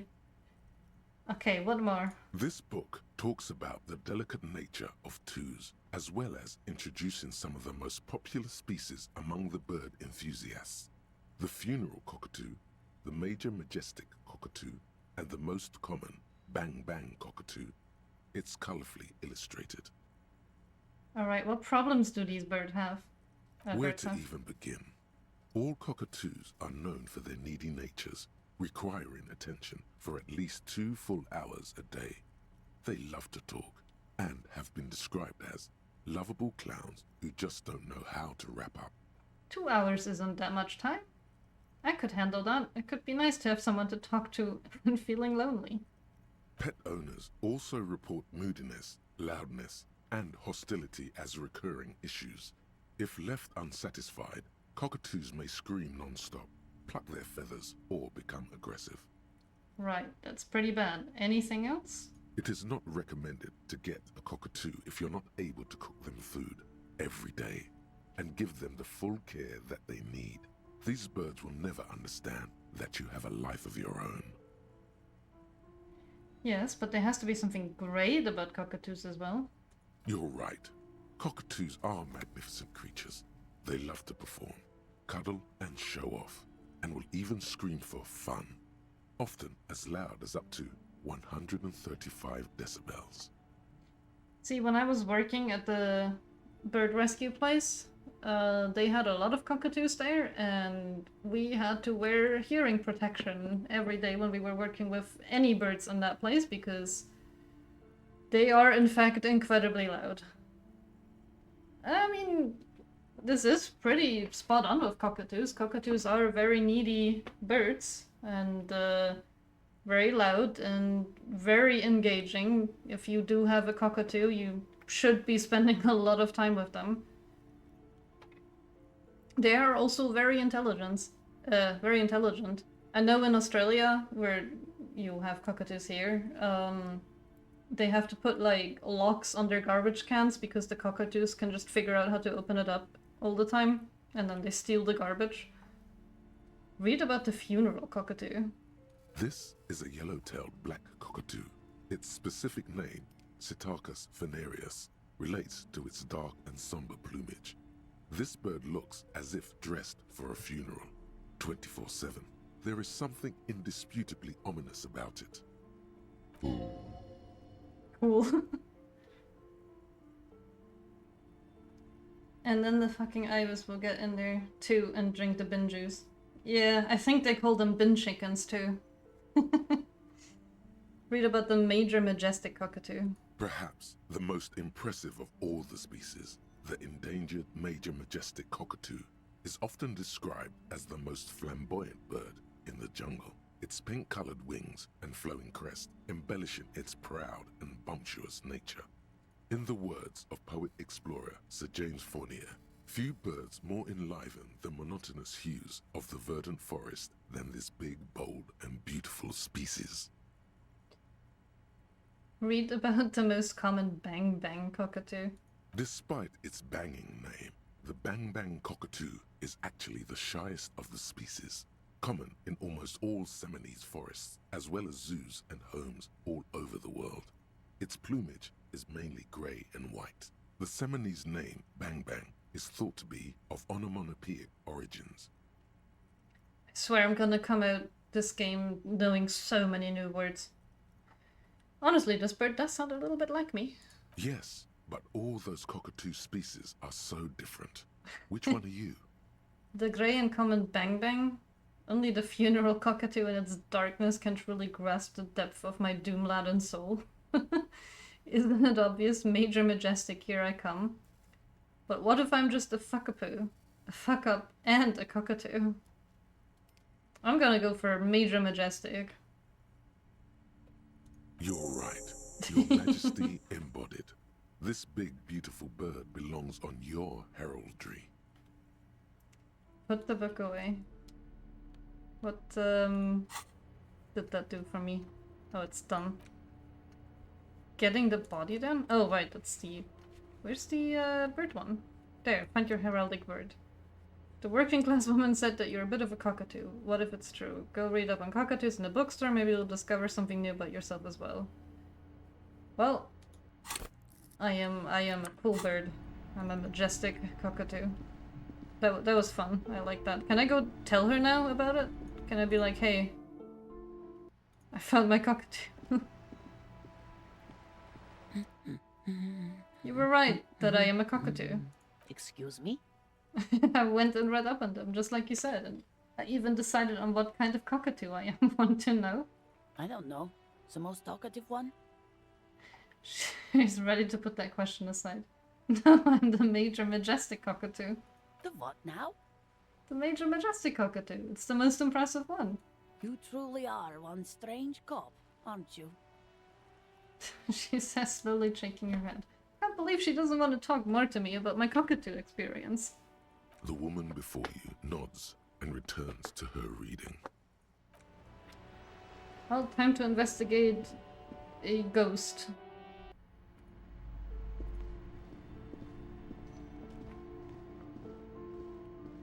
You see a set of tattered curtains blocking the way to another room. A strange cage-like trinket dangles from the curtains. Pull the curtains open. You see a dimly lit room full of dusty furniture and trash. A doorway stands in the back, covered in dozens of scary little cage-like trinkets, your shadow looming over it like an omen. A small, terrified Ewe escapes the plaisance as she tries her best to look away, her round face buried on her hands.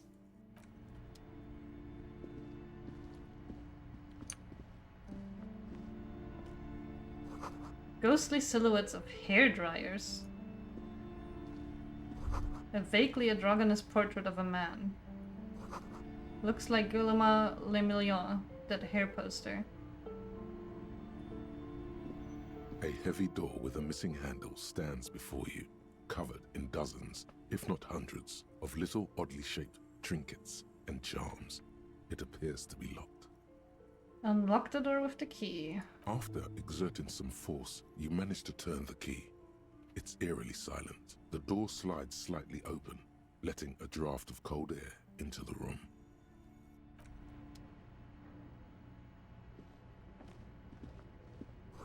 Sand is dripping from a punching bag.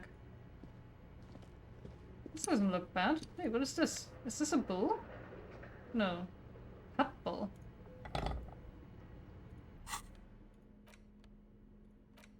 A ball used for playing shot put, a favorite pastime of elder. Wait, this is bull, isn't it? You feel like you should hold onto this and make good use of it. To sell such beautiful old school sports equipment would be a sin. The poster says CT is 40s, the rest is worn off. Worn out wall bars, they look unsafe. Oh, can I try and lift this? A barbell lies on the floor. The color has worn off its weight plates. It's 60 kilograms. Your triceps hum at the sight of these weights. Show the world what kind of beast it's dealing with. Hell yeah. Lift them. There are no collars on the barbell. This is a safety hazard. Why does it feel so familiar? Is this familiar because I am a weightlifter? Lift the barbell, only 8%? Is this familiar because I'm a weightlifter? No, it's not that. It's the stale smell of rubber, the squeaky sound of sneakers, your bruised knee against the mat, and a whistle. Then the feeling is gone. It's just a memory from another life, when you were young and fit. I have a feeling this is gonna hurt me either physically or on my morale, but I do want to try it. No, of course not.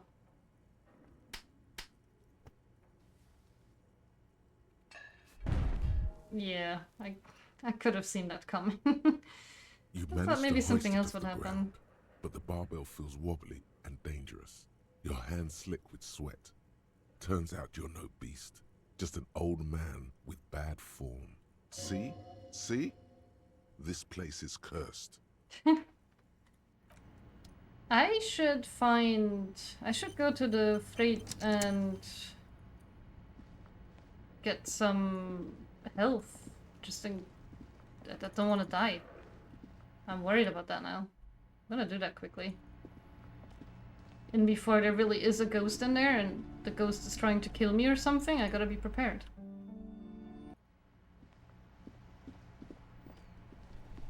Can I... Is there... The dented yellow mailbox. No, I've done this already.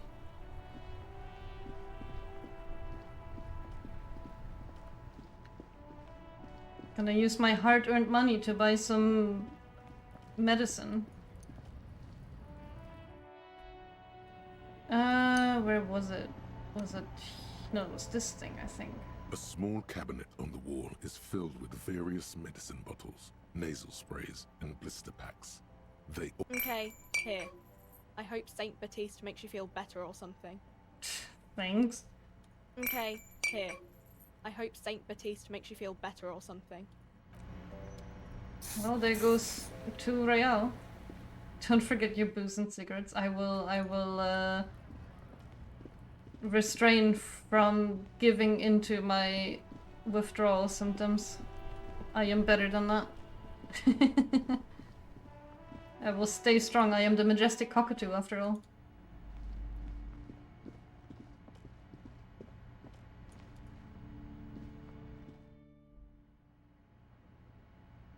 It works out cheaper per dose if you buy the bigger dose medicine, by the way.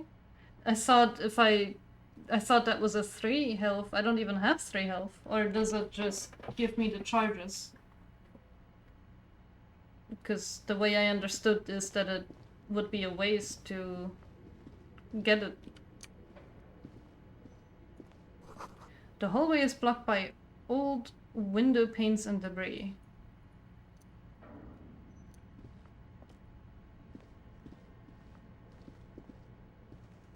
There's nothing else here. Can't go behind this door at all. There's nothing here. And here I was like getting scared and buying Nosafed. It just gives you 3 doses? Oh, okay. I guess I misunderstood then. I thought it would just heal you for 3 health. Okay, this place isn't really cursed, it's boring. There's nothing here.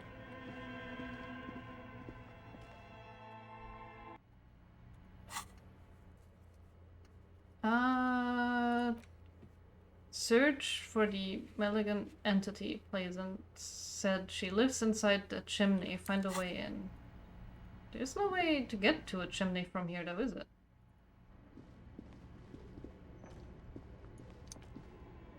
There's the debris.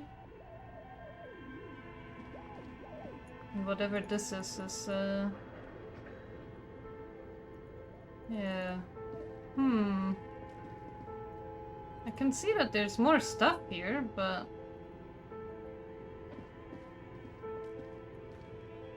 I guess I can't quite see how I would get there. Wait. Oh. Oh, I see. Bird! A large demijohn full of strange liquid. Wild animals stare at you in the dark, stuffed and mounted. Oh, more animals. Airship rotors covered in spiderwebs. They remind you of blades. There's creepy puppets here. A naked mannequin torso, a strange yellow color. Money! I shall take it. Blue velvet, soft to the touch, moth bitten. Oh, a lot of stuff here. More money. But where are the clothes it used to display? Can I... Oh, okay, wait, there's so many places to go here. Your flashlight slides over an old green chalkboard covered in scribbles, sketches, and schemes, like some ancient cave mural. Some of the writing has faded with age, but you can still make out sections here and there. Photos and drawings have been pinned to the board. Inspect the drawings. Is this like a D&D thing? These lithe, pointy-eared creatures appear to be different types of welkins. You make out autumnal candle welkins, casting wax-based magic. Translucent welkins, with organs shining under their skin. And even ether welkins, hailing from the vast emptiness of sidereal space. Who are all those creatures? Fantasies of a tortured, feverish mind? One of the welkins, towering among the rest, appears to be different, however. Examine the welkin. This is important. Hi, Lottie. How was your day? It's Vara Hamira, a high welkin, his face white and scarred like cracked marble. This is clearly a welkin supremacist. The note says, all non-Welkin races will be purged. The Haldor, the Twarg, the humans, and even headless men, all of them, purged. Imagine a world filled only with Welkin, Green Welkin, Dread Welkin, and the High Welkin to rule them all. Your eyes glide over 4 sections of the imposing green chalkboard.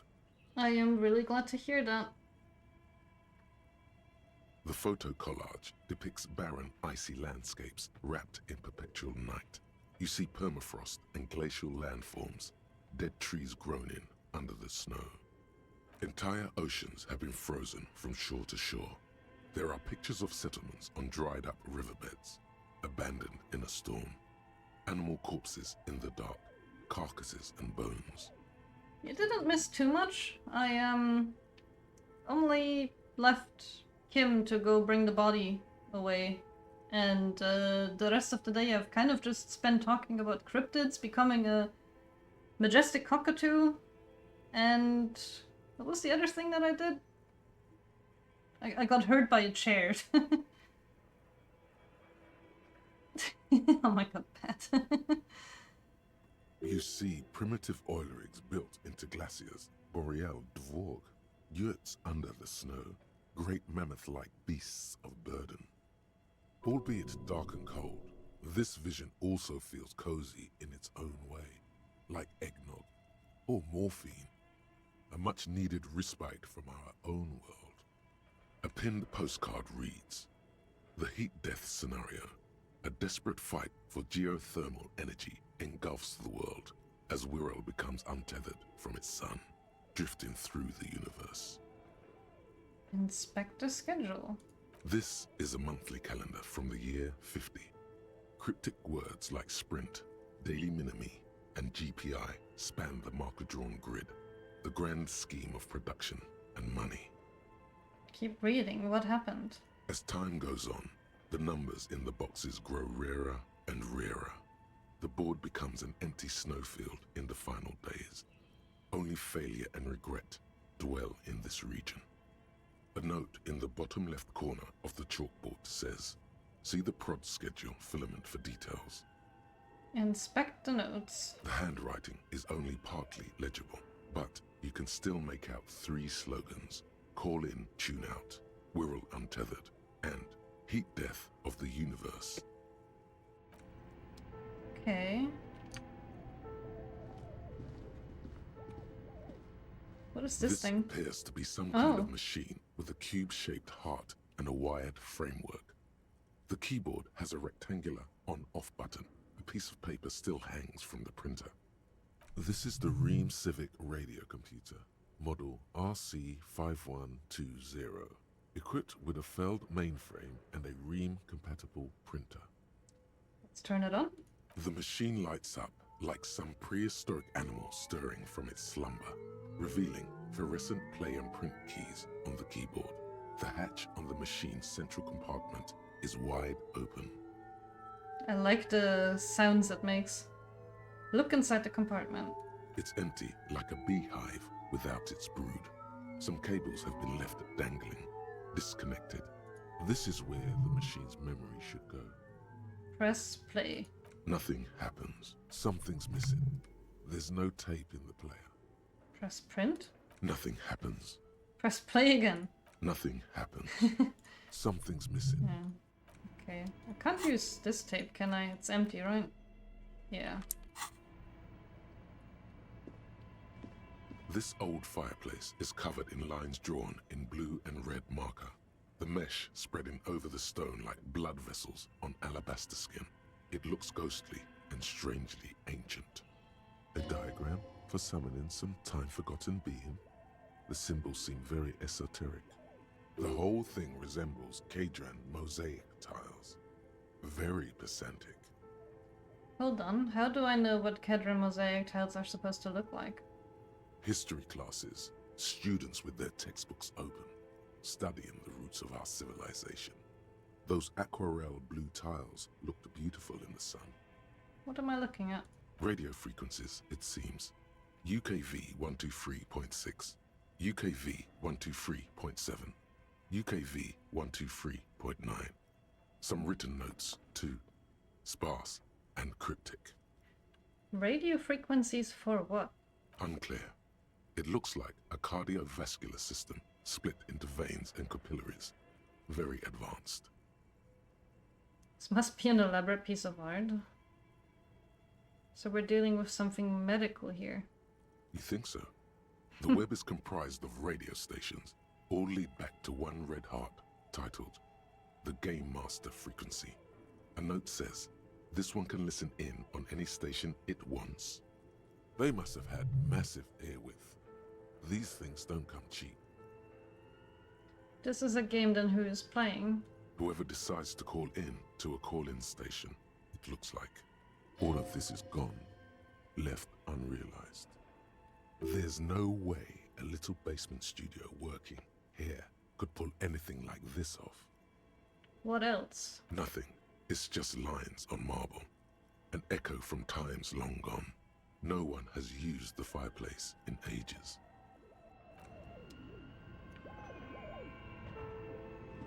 So a lot of deer heads here. Scribbled across a notebook, developers of the most advanced RPG in the universe. Oh, wait, no. I want to go back in for now. I'm not ready to go up there yet. There's so much other stuff I want to have a look at in here. There's a door here for one. Skis with slipstream printed on the laminated top layer. Steel roboter blades bearing a slipstream logo. Production scheduled filament memory. Oh, there we go. Is there anything else in this little room? That doesn't look like it. Let's go back to this little projector.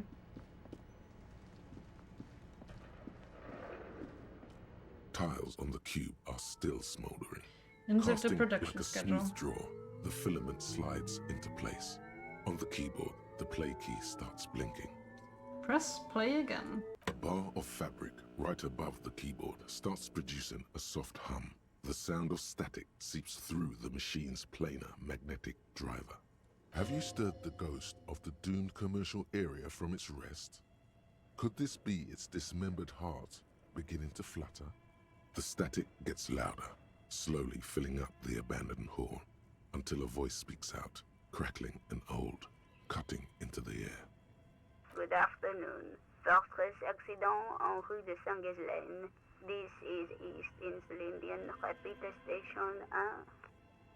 Please repeat. Is this the production schedule? What's the production schedule? The Is filament unexpected? you have inserted into the reader. You mean that glowing thing I put inside? Yes. Is that the production schedule?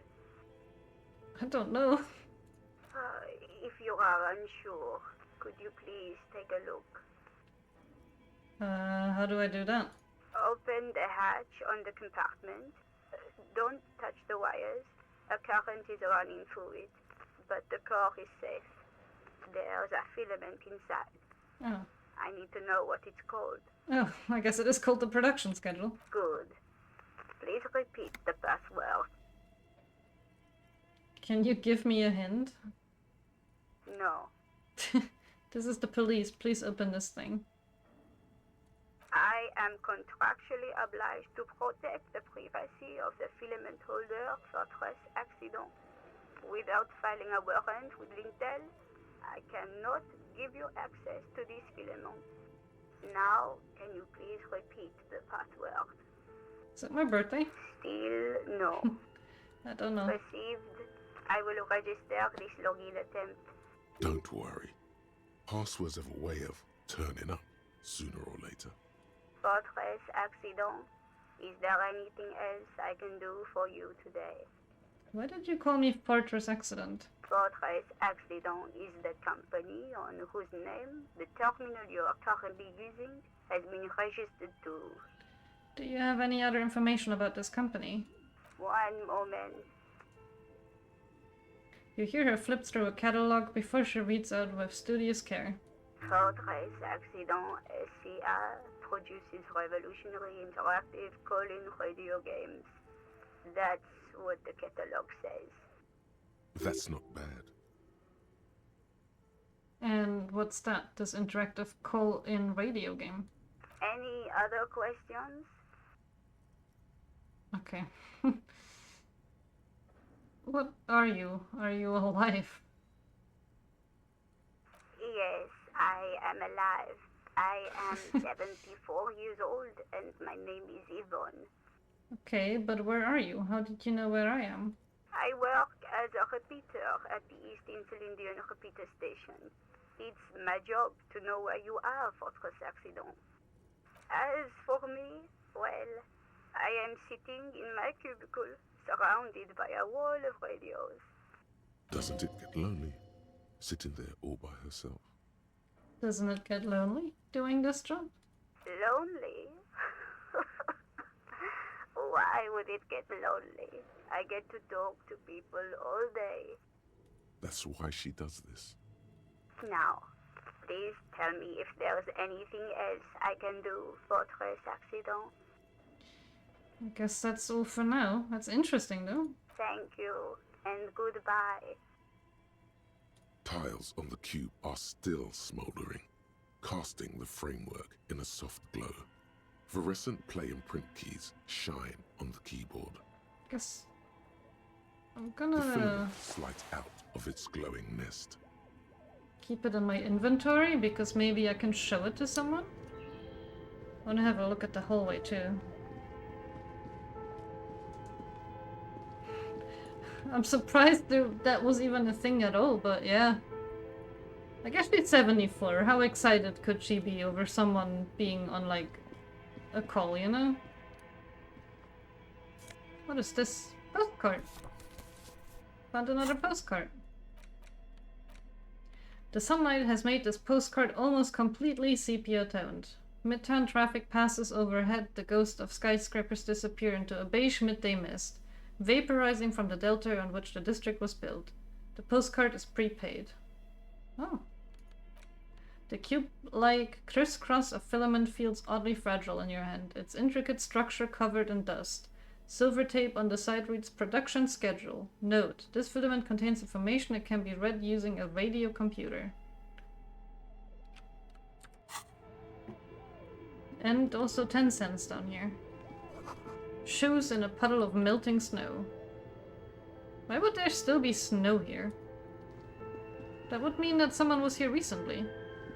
An iron safety curtain curves before your eyes, folded like a bellows. It covers half the room, blocking the way into a colossal industrial chimney.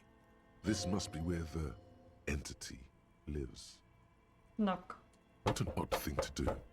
Nothing happens. Knock harder. Still nothing. Knock No one's even home. harder. Those curtains Oh, prove no. to be surprisingly sturdy. Your fist hurts now. I am too reckless. I'm way too reckless in this game. If this is really an entrance to the chimney, then there must be a furnace somewhere as well. Maybe there's another way to get in. Or maybe I'm not reckless, maybe my guy is just weak. Feeble. Cannot take even knocking on a door. Or sitting on a chair. Alright, let's have a proper look here now. There's a bear! Oh my god, is this a fridge? Oh no! I wish I had known about this fridge about 3 hours ago. Oh man. I cannot believe there's a fridge here. Why is there a fridge You here? see a terrifying ice bear with a strange compartment in its belly. The door is covered in frost and the bear's eyes are glowing red. If only I had done this mystery stuff yesterday instead of today.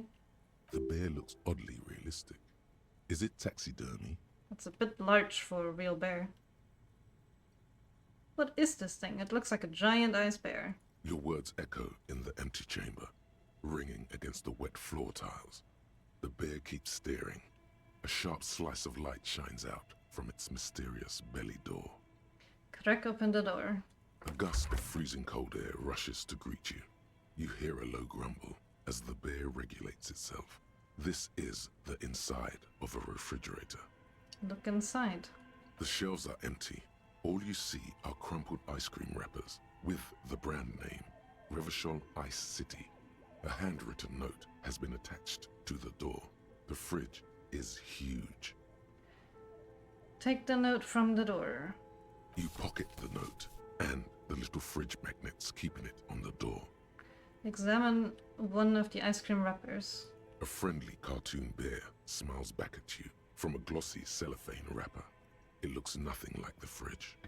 This game must be really interesting to replay, not only because you have so many different options to do like dialogue and like your whole psyche thing, but also just knowing now that I know there's a fridge here. I know that in like a future playthrough I'm gonna take this into consideration. Now what was this note I got? A handwritten note you found from the giant ice bear fridge. It still bears some marks from the fruit-shaped kitchen magnets that were used to secure to the refrigerator door.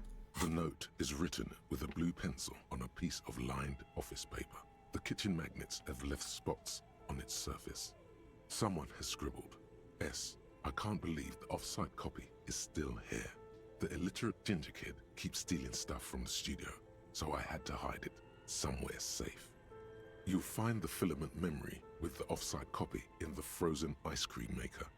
Please take it home, ASAP. It's important. I'd do it myself if I lived in a civilized place with a freezer. Take care, Suliswaf. Who wrote that note? According to the note, someone named Sulislav. Someone who owns a radio computer, one might assume. Thanks, smartass. You're welcome. What's a filament memory? Well, I guess it's a thing I already have in my inventory. The note doesn't specify. It's like the production schedule you found. Only this one's an off-site copy. Who's the illiterate ginger kid? Is it Kuno? The note does not specify. Are you serious? You sure you don't want to hazard a guess here, detective? Oh, you mean Kuno? Ding, ding, ding. We have a winner. Yeah, I got experience from that. Where's the frozen ice cream maker? Somewhere among the shadows in the cellar. Okay.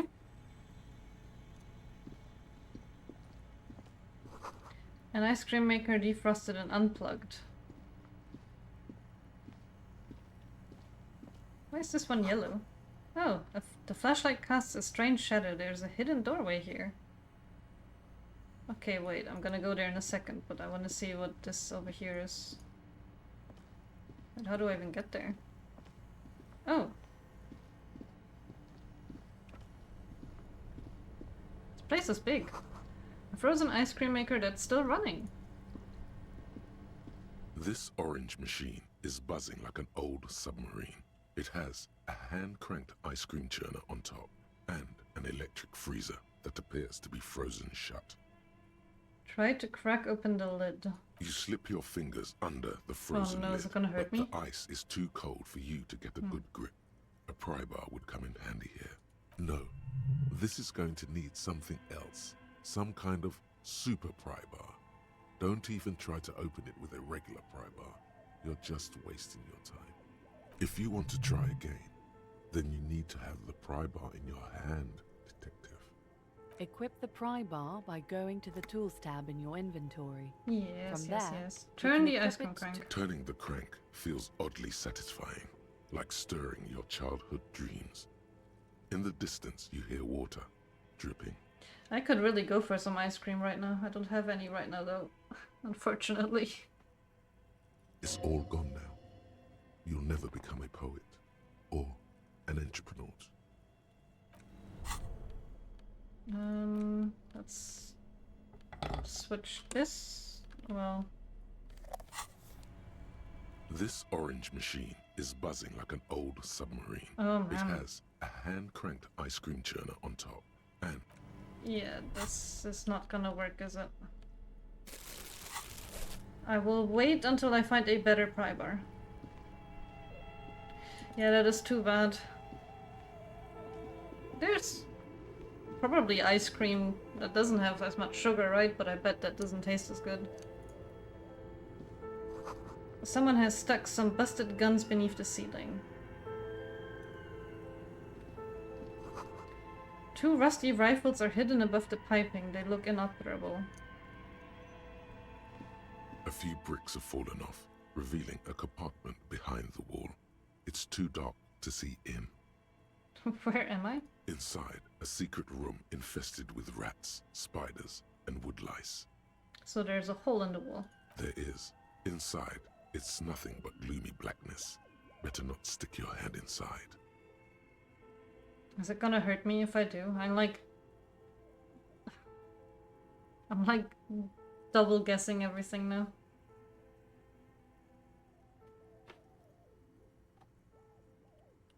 Stick your hand inside the hole, I Your guess. hand reaches deep into darkness and spider webs, rummaging around. You find a number of rusty rifles hidden away. Most of them are ugly and inoperable, but a single rifle catches your eye. It's a bolt action with a fine woodstock. I see what you mean. I guess I don't know about like sweeteners, how that works with you, but yeah. A fit service weapon for a fit officer. Too bad it doesn't work. It looks like it's been out of order for years. I used to use stevia for my tea a lot when I was still sweetening my tea. I don't sweeten my tea anymore, but when I used to use a lot of stevia.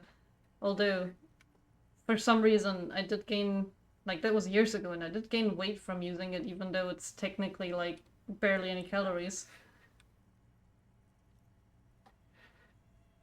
What does this mean? A rifle here? It means there are firearms, albeit inoperable, still lying around Martinez. This is an interesting coincidence. Could prove useful in some way. You don't know how yet, but it might be useful down the road.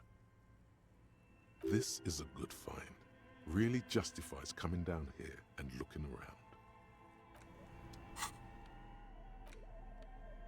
Antique Belle McGrath rifle. A broken Belle McGrath from ages past. It's a 4-shot bolt-action military rifle with a wooden frame.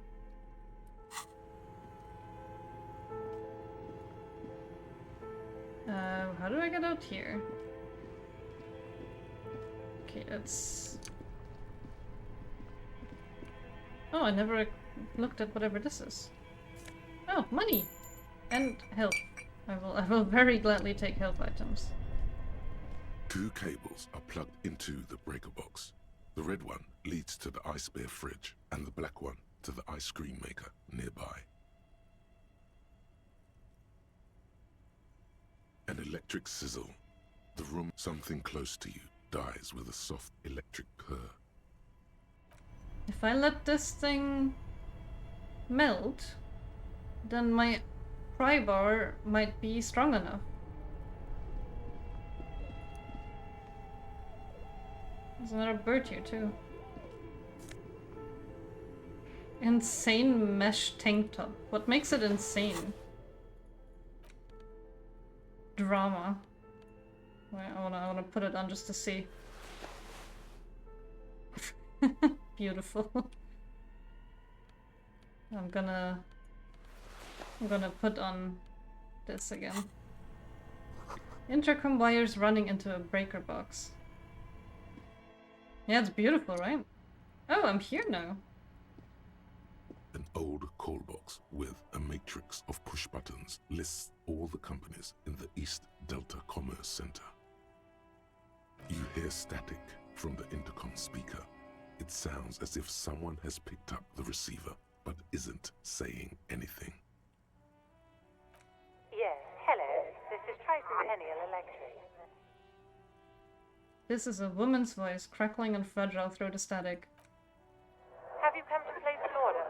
She sounds almost antique, as if her voice was being played off an old wax cylinder. A receiver must not be working properly. Wait, but what happened to Slipstream SCA? There's no Tricentennial Electrics on the list. I thought I was calling Slipstream. My God. God. What? I didn't think I would hear your voice again. She must be mistaking you for someone else. Is this the ghost? No. Something's wrong here. Are you sure she's talking to you?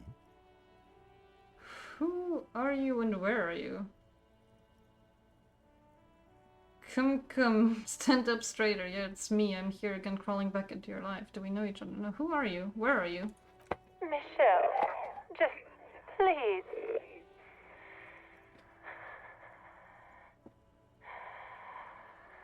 She stops and you can hear her breathe heavily, her breath distorted in ancient static. Why did you even call? I don't understand. You've been gone for months. I thought you didn't care. Michael? My name's not Michael, I am Harry. Ever since I came to work here, it's been different. As if my mind's been wiped clean. A spot of static overrides her words. When she speaks again, it sounds like she's submerged. It's so nice. It's so nice to be able to finally forget. Forget about what? She sounds like she's about to cry. Hello? She doesn't answer. You said it was nice. What's so nice about forgetting? Silence. The only thing you can hear now is static and waves washing ashore on the bay. What just happened? In fact, like actually, what just happened? Another seagull passes by. It's getting cold standing here, staring at the silent call box. Alright, it's a goodbye then. You press the number sign on the keypad that terminates the call. 12 name cards on the call box read. I'm gonna... Whatever she says, it can't hurt you. You're a different person now. Stronger, healthier, and... Alright, maybe not healthier, but it's a bonus that you've drunk so hard you can't remember any of your past relationships. Oblivion's the ace in your corner. Call her again. There's a light buzz as you press the doorbell, waiting for her to answer the call. It's cold outside, and you can hear the wind blowing into the speaker. Yes, hello. This is Untitled Electric. Have you come to place an order? Hi, it's me again. I wanted to talk to you. My God. Here come the bad vibes again. Relax. Distance yourself from it. What? It's you. My God. I didn't think I would hear your voice again. Wait. Is she...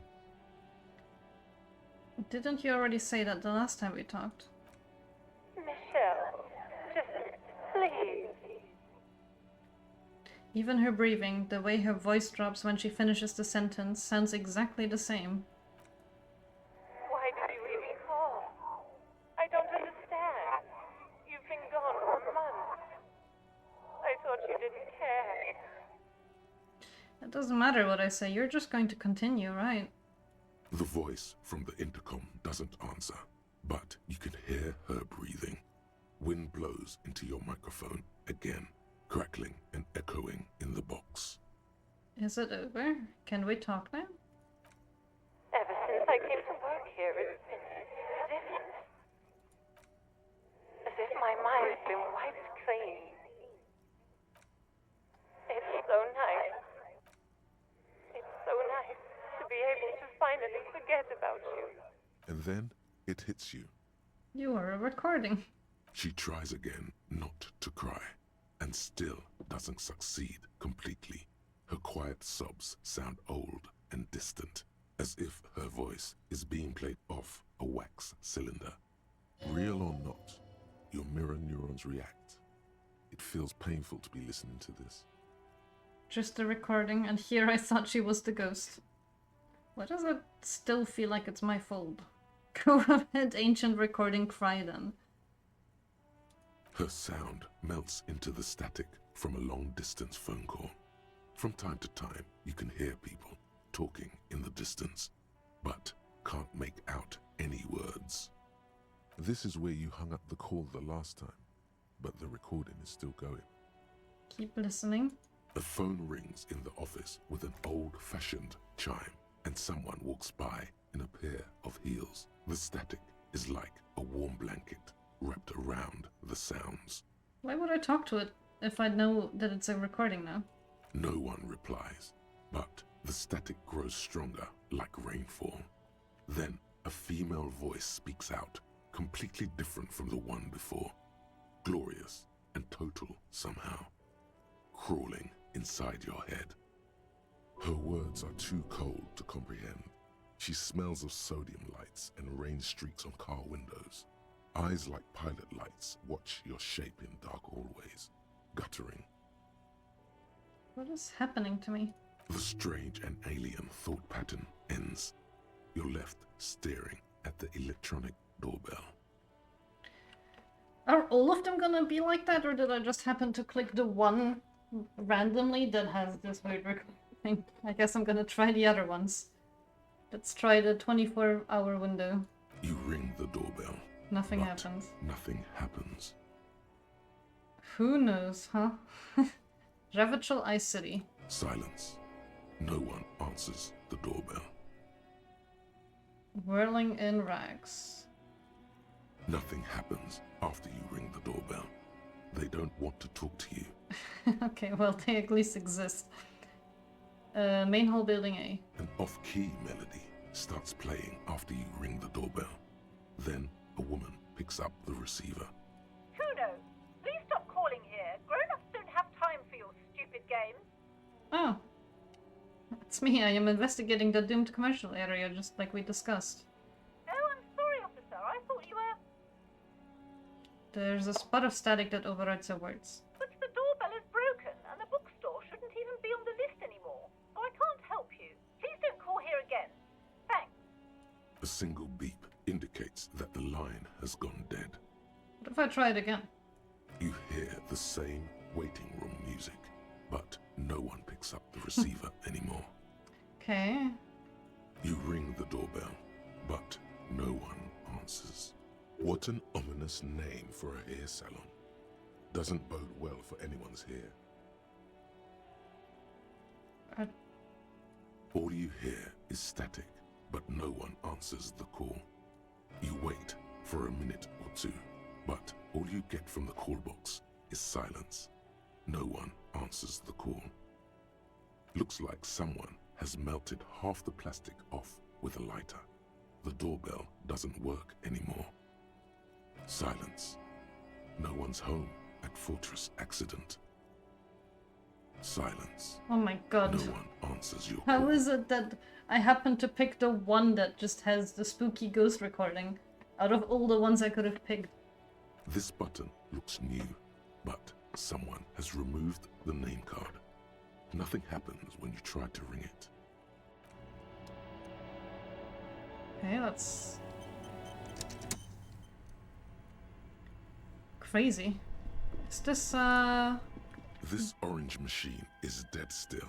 It has a hand-cranked ice cream churn. let me see. I don't think it would have melted yet, but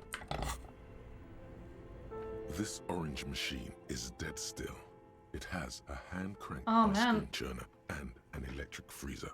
The ice around it slowly melting. okay. Well, I guess I'm leaving it for a while still.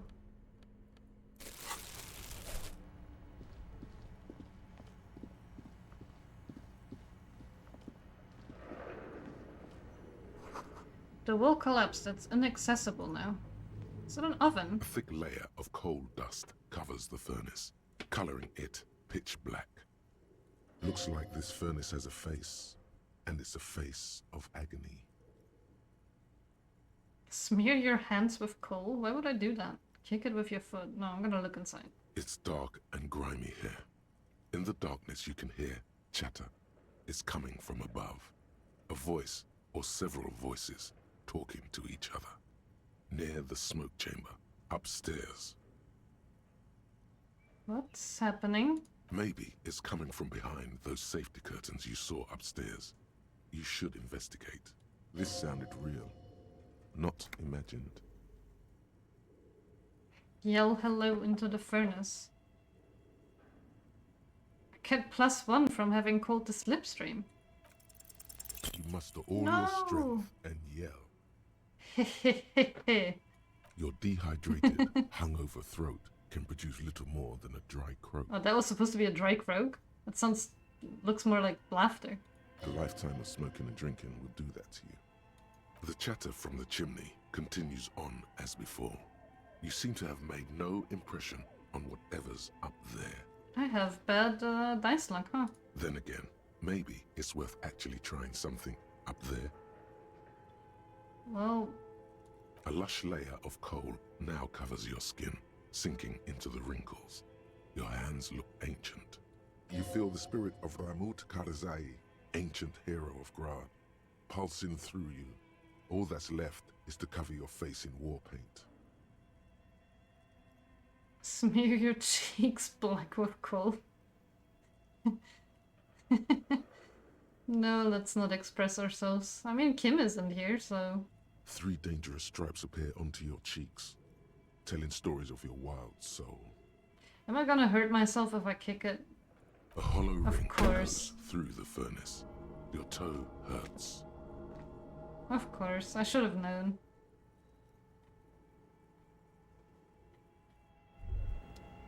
You feel something in your chest, an unnatural pressure. It's spreading to your left arm, your jaw. Am I having a heart attack?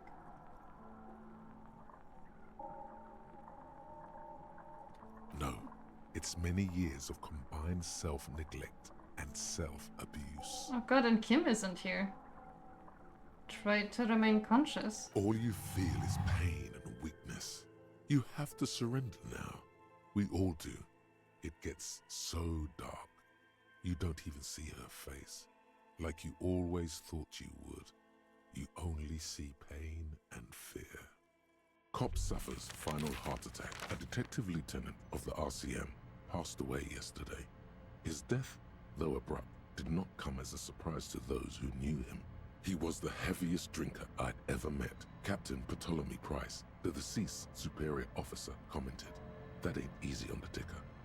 He loved his liquor, sure. Happy said first Detective game Chester over. McLean, friend and colleague. But I think before he ever had a heart attack, his heart was broken.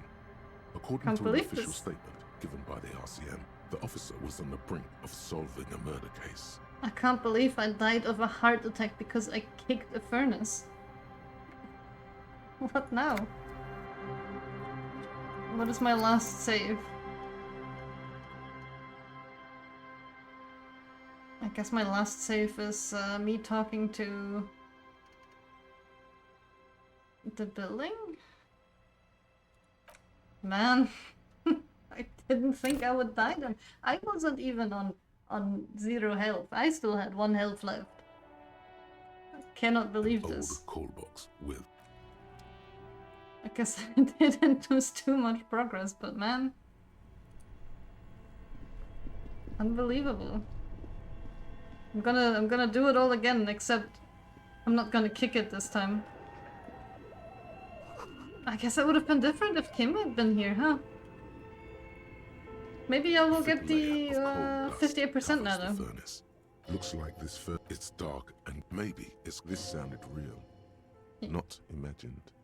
Well, You muster no. all your strength and your dehydrated lifetime. The chatter, then again, maybe it's worth a lush. You feel the I gotta spirit have of my Ramut war Karzai. paint again. 3 dangerous stripes appear. Okay. Nothing I can do. Did anything change about the fridge now that it's unplugged? I doubt it. I mean, the eyes aren't glowing anymore. The bear's eyes are dead and empty. Yeah. Oh, no. What did I see? The wind howls in from the cold chute above. Huh.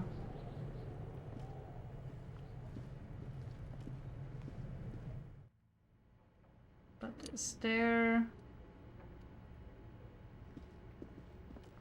even a way for me to get there?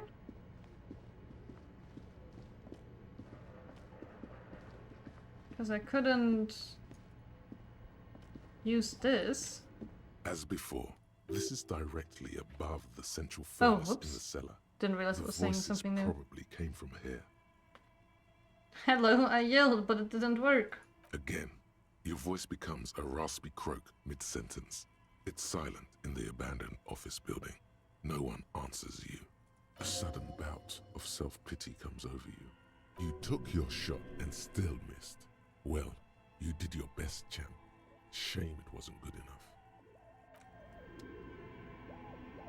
Okay, but how am I gonna get there? Oh, that's not what I meant to do at all. Whoops. I wanted to try and run. The guy won't move anymore. There we go. Wait, no. What's happening? There we go.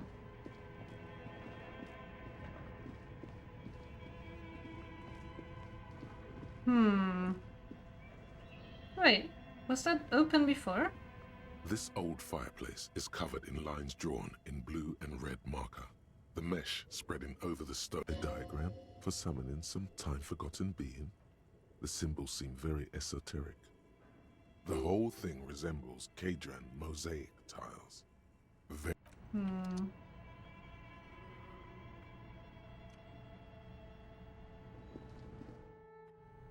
There's gotta be something I can do, right?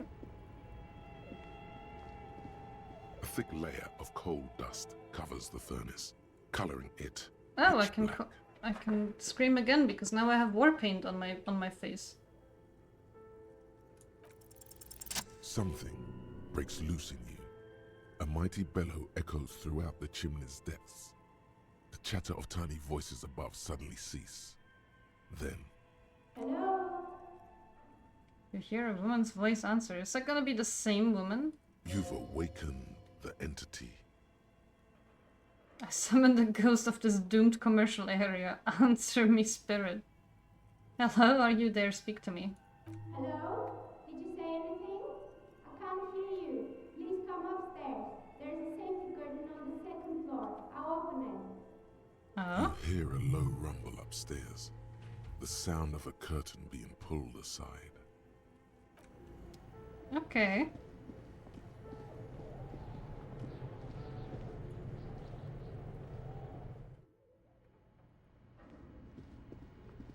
That worked out.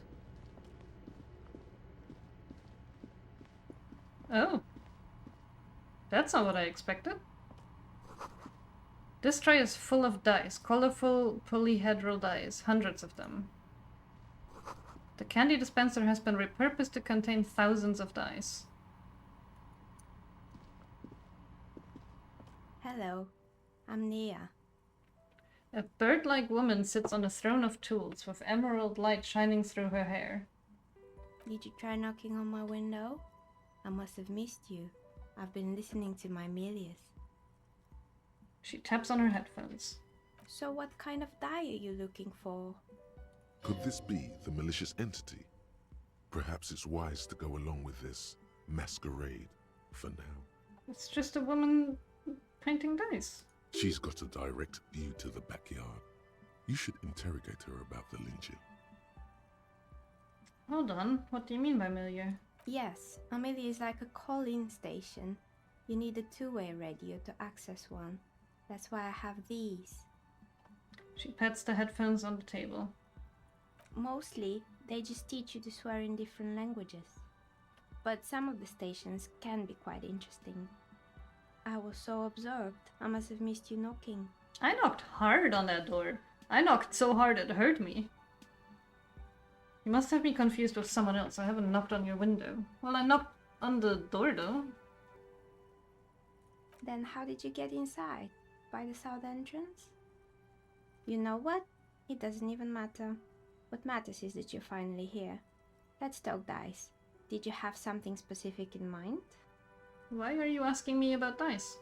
I'm a novelty dice maker. Tell me the name of your role-playing system and I'll make the die you need. That's why you're here, yes? Sure, I like role-playing games and I need some dice. I'm not really sure why I'm here. No, I was looking for something else. Squint your eyes mysteriously. Answers. Maybe, I'm not really sure why I'm here. Very good. My rate is 10 real per set. Unless 10 you want real? something really unusual. I don't have 10. Well, okay, I do have 10 real, but no. Take a look around and see if there's any particular stone you want to use. The walls around her are covered with rows of precious stones and minerals. It almost looks as if the stones and dice are a natural part of the room, growing out of the shells like stalagmites. How did you become a dice maker? How did I become one? It was a business decision. I was a regular jeweler at first, but that's an unfocused field with too much competition. Some of my friends were role players. They asked me to make some polyhedral dice out of cobalt. That was my first order. I grew it from there. Do you like role-playing games yourself? Not especially. I like working with rare materials and a steady pay. And role players as customers? They're nice people. She's thankful for the security they provide her. What do you know about the man who was lynched behind the whirling and racks? Nothing really. I didn't know him. Who cares about the dead body? We might be dealing with a malignant entity here. Seriously? You've got a great view of the courtyard and you didn't see or hear anything Sunday night. I'm sorry, detective, but as you know, I usually have my headphones on when I'm working. It shuts out most of the daily ruckus behind my window. What do you mean by daily ruckus? Well, there's always something going on in the whirling's backyard. She stops to try and come up with an example. During daytime, there are usually those kids. And lately, I've been seeing a lot of drunk workers hanging about.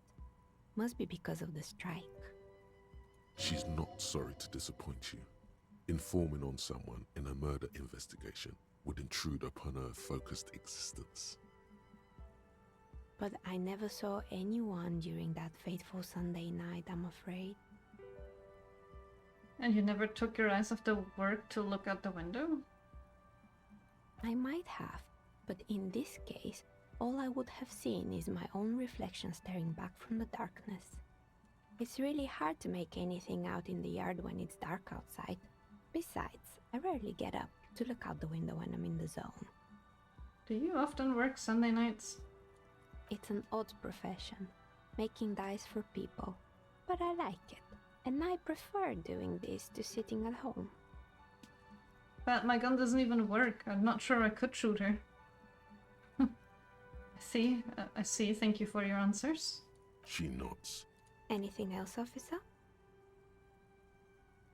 Where are we anyway? What is this place? We're inside the chimney of an old central furnace. It's strange, I know. She looks at the ruddy bricks that make up the walls. Even though they have been repainted, there are still signs of coal black soot here and there. But when I arrived here, all the other rooms were taken, so I had to build myself a makeshift home. Besides, I don't really have to pay any rent here, so that's a plus. Plaisance was right. There's an entity living in the chimney. You should ask her An about entity? the curse. A dice maker, you mean? When she arrived here, there was no room anywhere else. She must have known the other businesses.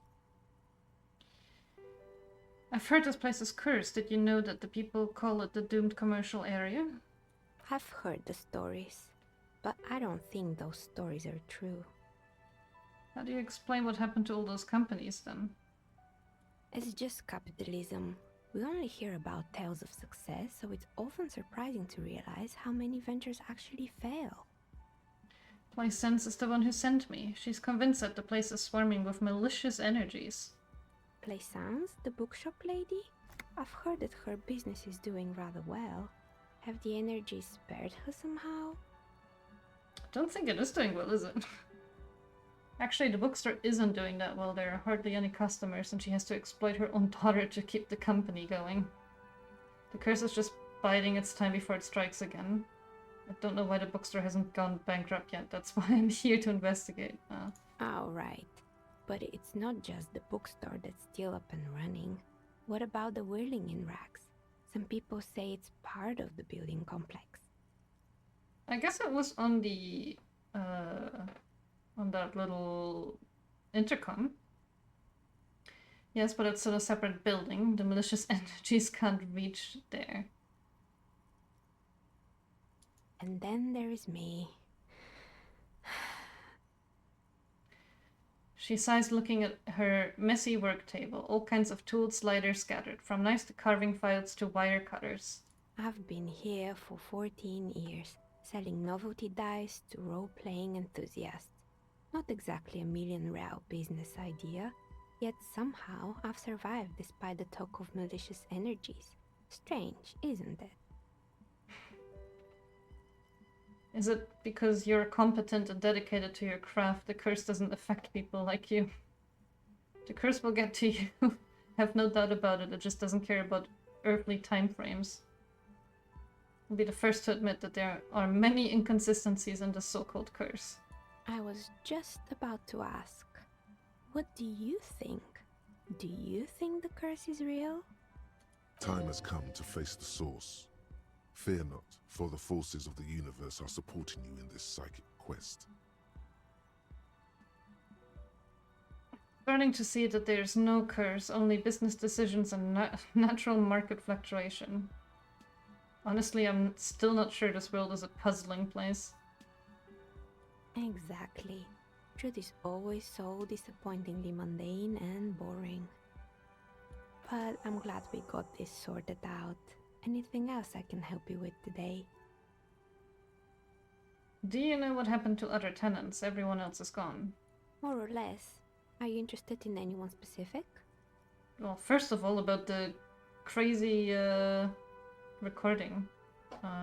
Okay, well, I don't think I can ask about that specifically, can I? Okay, well, there used to be a hair salon here. Yes, I think it was called Androgynous Orlando or something similar. They weren't a big hit around here. Turns out that working class men don't like genderless haircuts. They're scared of that word. A bit of experimenting every now and then isn't bad. It's not about the haircut, it's about the confidence. What's wrong with a bit of experimenting? The customers should have been more open-minded. I would never let anyone androgynous touch my hair, not even if my life depended on it. I guess I'm a simple man, I don't really have any opinions on hairstyles. No, what's wrong with a little bit of experimenting? I like androgynous hairstyles. I guess it just wasn't the time yet. She tucks a strand of hair under her headscarf. What happened to the gym? It wasn't merely a gym, it was Artemitep's boxing club. A community project created to steer at-risk youth away from drugs and crime. And who was Artemitep? A kind man from Zemsk. I heard he had some trouble with the law when he was younger, and that's why he wanted to start the gym, as his way of giving back. Maybe that's what Kuno needs, a community-centric boxing club. Kuno? Who's Kuno? He's the king. He's a little ginger gremlin who likes to defile dead bodies. Indeed, who is Kuno? Your guess is as good as mine. Oh yes, you mean the kid with the sailor's mouth. Yes, I've heard him yelling profanities in the backyard. She looks out of the window. It's oddly quiet here at the moment. I think it would take more than a gym to help that kid. How did the community project work out? Judging from the kids I've met so far, it didn't really work out, did it? It didn't. If anything, it made the youth situation in Martinez even worse. At some point, someone started a rumor that the punching bag downstairs was full of amphetamines. Eventually, the coalition took away the funding and the club went bankrupt. This was a few years ago. It's gotten much more peaceful around the plaza ever since. What's up with the broken windows? Oh, this one's a mess. There used to be a company that promised to repair windows 24 hours a day. What could go wrong with this one, right? Turns out, the business was actually set up as a front for an illicit group that was producing snuff milias. Who would have guessed? And they never cleaned up the debris either. Now it's just littering the hallway and I have no idea how to get rid of it on my own. Cool, very cool about the debris, but what about the snuff milieu? It's a shame about those windows. I'm not even going to ask about them here. Well... It's a sub-Rosa radio station that broadcasts real murders with real victims. Some people pay good money to get off on it. People do that? People do that. I believe the ICP got them. They have a special division that deals exclusively with sub-Rosas. In any case, I don't think it's your job to worry about what happens on Milius. I probably shouldn't have even mentioned it. Things like that are better forgotten. Did someone here make stuffed animals? I saw mounds laying around. It was taxidermied, alright. You mean Mr. Fabron, the taxidermist? No, he mostly just did drugs. Oh, okay. Anything else? I found creepy mannequins. There used to be a fashion atelier here, but I have forgotten the head designer's name. They were doing well for a couple of years, until the insect rights activists came. Insect rights? Is that for the stick book? Mm-hmm. The atelier produced a certain collection that used chitin among the materials. Apparently chitin is made in the Occident, where it's extracted from beetle wings. And you know how all kinds of political movements are big in the Occident.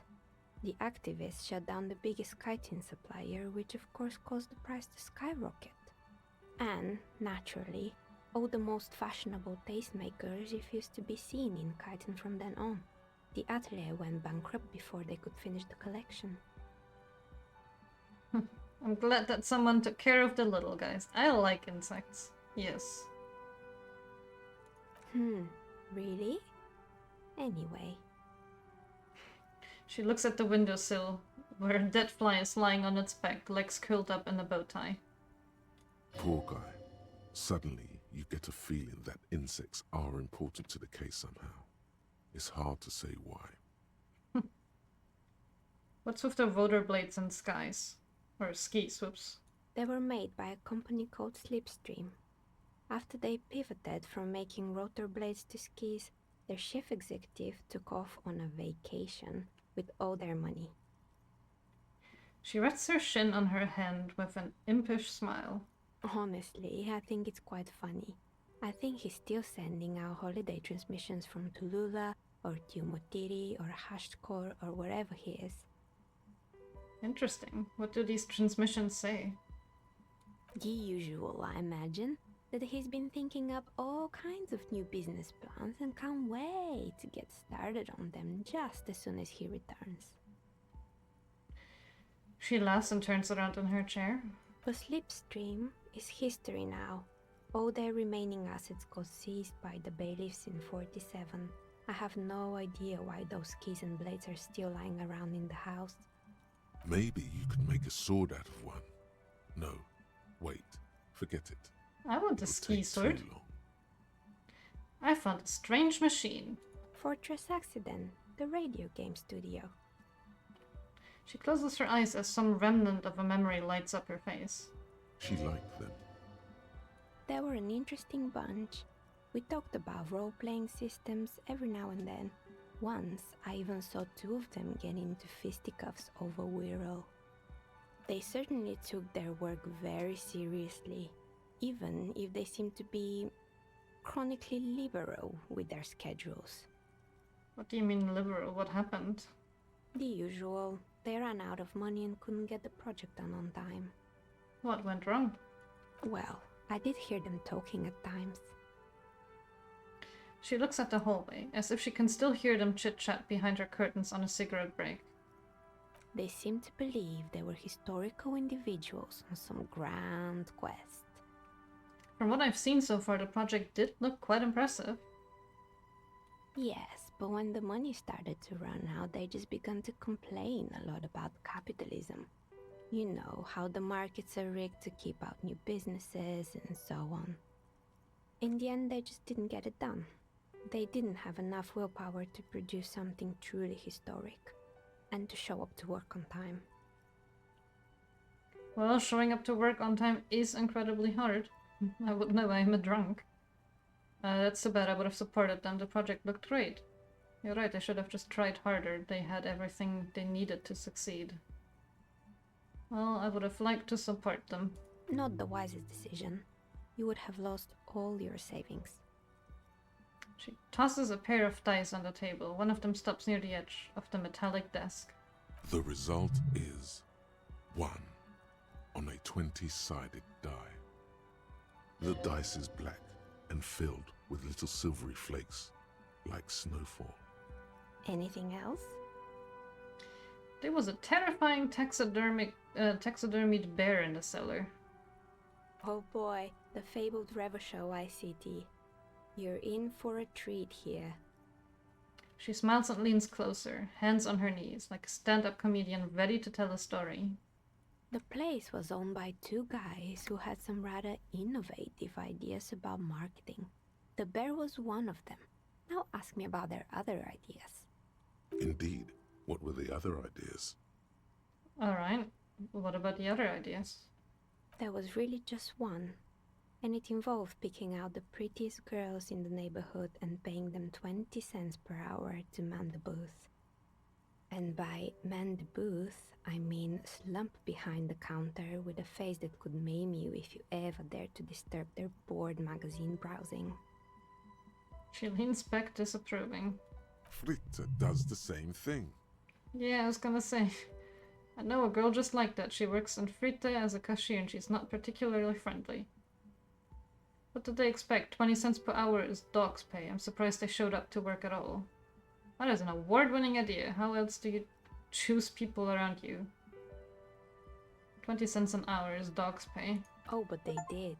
They did show up to work, and not alone. There were also acne-ridden girlfriends and gorilla-like boyfriends loitering near the ice cream stand. I got an achievement. And they already had the bear. What about the bear? The bear. She repeats, pressing thumbs into her temples, like trying to suppress a headache. It didn't work out. Of course not. The bear was terrifying. No one wants ice cream guarded by a hostile apex predator. To make matters worse, the fridge didn't work too well either, and half the ice cream came out malformed and partially melted. Eventually, Revershow ICT lost the price war to its rival, Glacé 5000. Glacé 5000 sold caramel sundaes for only 5 cents a piece, out of regular fridges. Not solemnly, it's the market doing its job. I'm sure the bear was doing its best. The bear was scary. Every time I saw that bear, I felt scared. No, I'm sure the bear was doing its best. Maybe, because the taxidermist who made that bear definitely wasn't. Doing his best, I mean. How come? He said that the bear was his vision beast. He said he met his vision beast while high on desiccants. Called it Megatherion. Sounds cool. It's a crazy name. Megatherion? Megatherion. A mega wild beast. What's a mega wild beast? It's an imaginary beast that guides you through life. By telling you to do more drugs, mostly. Damn. Crazy. The horrific necktie tightens around your neck. Strangely excited. But it doesn't feel particularly fun this time around. I do drugs, I've got a vision beast myself. Grab your necktie and mumble, not now, you beast. What? Do you ever feel like your vision beast is trying to blackmail the fun out of you? No, officer. I don't have a vision beast. Normal people don't have vision beasts. Only drug-addled madmen like the taxidermists do. Of course they don't. I am a normal person and I don't have a vision beast. What about horrific neckties? Do normal people have horrific neckties? That was a hypothetical question. Right. Says the dice maker. She doesn't look entirely convinced. Anyway, now you know the story of the fallen ice cream empire. She seems almost sad finishing the story. Some dust beams swirl in the afternoon air. Her eyes follow it idly. Anything else? Another failed business, perhaps? I've been here for a long time. I found the building's intercom, but it's not working. Oh, right. I hope you didn't try to ring me. I think none of those doorbells work, including mine. I'm still in the middle of connecting the wires. Sorry about the confusion. The doorbell with the empty name card must belong to her then. So you're telling me that the doorbell with the empty name card was yours? Wait, if she's been here a long time, then why is she still working on those wires? It doesn't seem to be a priority. That's right. I haven't even written my name there. As I said, it's quite useless right now. It doesn't work yet. I was wondering about the Whirling and Rex. Is that part of the same building complex? You could say so. Both houses were built at the same time and under the East Delta Commerce Center project. That explains why you can call the Whirling from the intercom, albeit I doubt that anyone responds. If the Whirling is part of the same building, then it's part of the Dune commercial area. The darkness of this place is there, too. I saw a name, East Delta Pinball, on the doorbell. Right, it used to be a gaming arcade. This is an ancient failure, before my time. I'm not surprised, however. My advice, don't base your business on a fad. Hypnotism, floriography, trick track, especially pinball. A strange thing happened when I tried calling a company called Slipstreams SCA. Someone answered. It can't be true. They don't work here anymore. They've been gone for years. Are you sure it was Slipstream SCA? Was it a woman? Maybe it was Plaisance from the bookstore. First, it wasn't Plaisance. I know her, and I would have recognized her voice. She said she was Tricentennial Electronics. Tricentennial Electrics? There's a moment before she recognizes the name. It used to be a major electric company 100 years ago. Are you sure it wasn't just some kids playing a prank on you? No, it was something else. It was eerie. Whatever happened, keep your cool. It's probably better to admit that it was a harmless prank. It may have been some sort of rare electrical anomaly. A prank is more likely, no? Oh, the kids these days. We were just one of them, and now they're terrorizing us. No solidarity. I have a few more questions about the building. Sure, I'm listening. I've asked all of these things. I have more questions about the intercom. I'm pretty sure it still doesn't work, but sure, I'm listening. Good. I hope it clarified things a bit. What else? I have an 8% chance to know why her business has not failed. Shivers, though. Don't I have something that gives me minus shivers? Oh no, it gives me plus shivers. Do I have anything that gives me more plus shivers? No. Oh, it's you again. Well, let's try it. 8%. You feel nothing. If anything, it's uncomfortably warm in here. Start taking off your clothes. No. Leave it at that. She has begun to idly clean one of her carving tools with a dirty kerchief. The tool's sharp edge shining in the light of her desk lamp. Alright, I guess we go back to license and tell her about the woman who's living up here. Oh, what was that? Is this Emma's atelier? Oh yeah, I guess now I have the info about these places. Wait, this way. Still don't know the password. Looks like someone tried to reconceptualize their business here. I don't get it. Look, the skis and rotorblades both bear the same Slipstream logo. It seems likely that they started out making one, failed to turn a profit, and then pivoted to producing the other. The question is, which did they start with and which did they pivot to? What a strange leap of imagination, and yet they still failed. How sad. That's just speculation. We don't know anything for sure. That's a good question. Hmm. Reality is ruthless. Was that like a thought?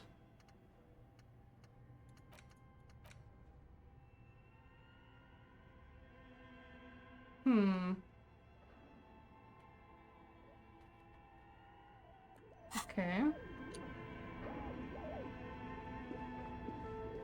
I guess it wasn't a thought.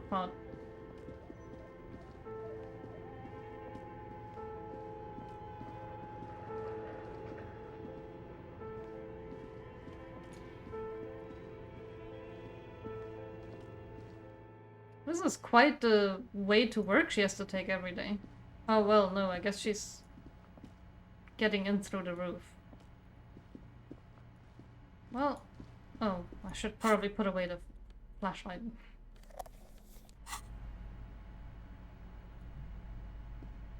You're alive and well. Don't keep me waiting now. What's in there?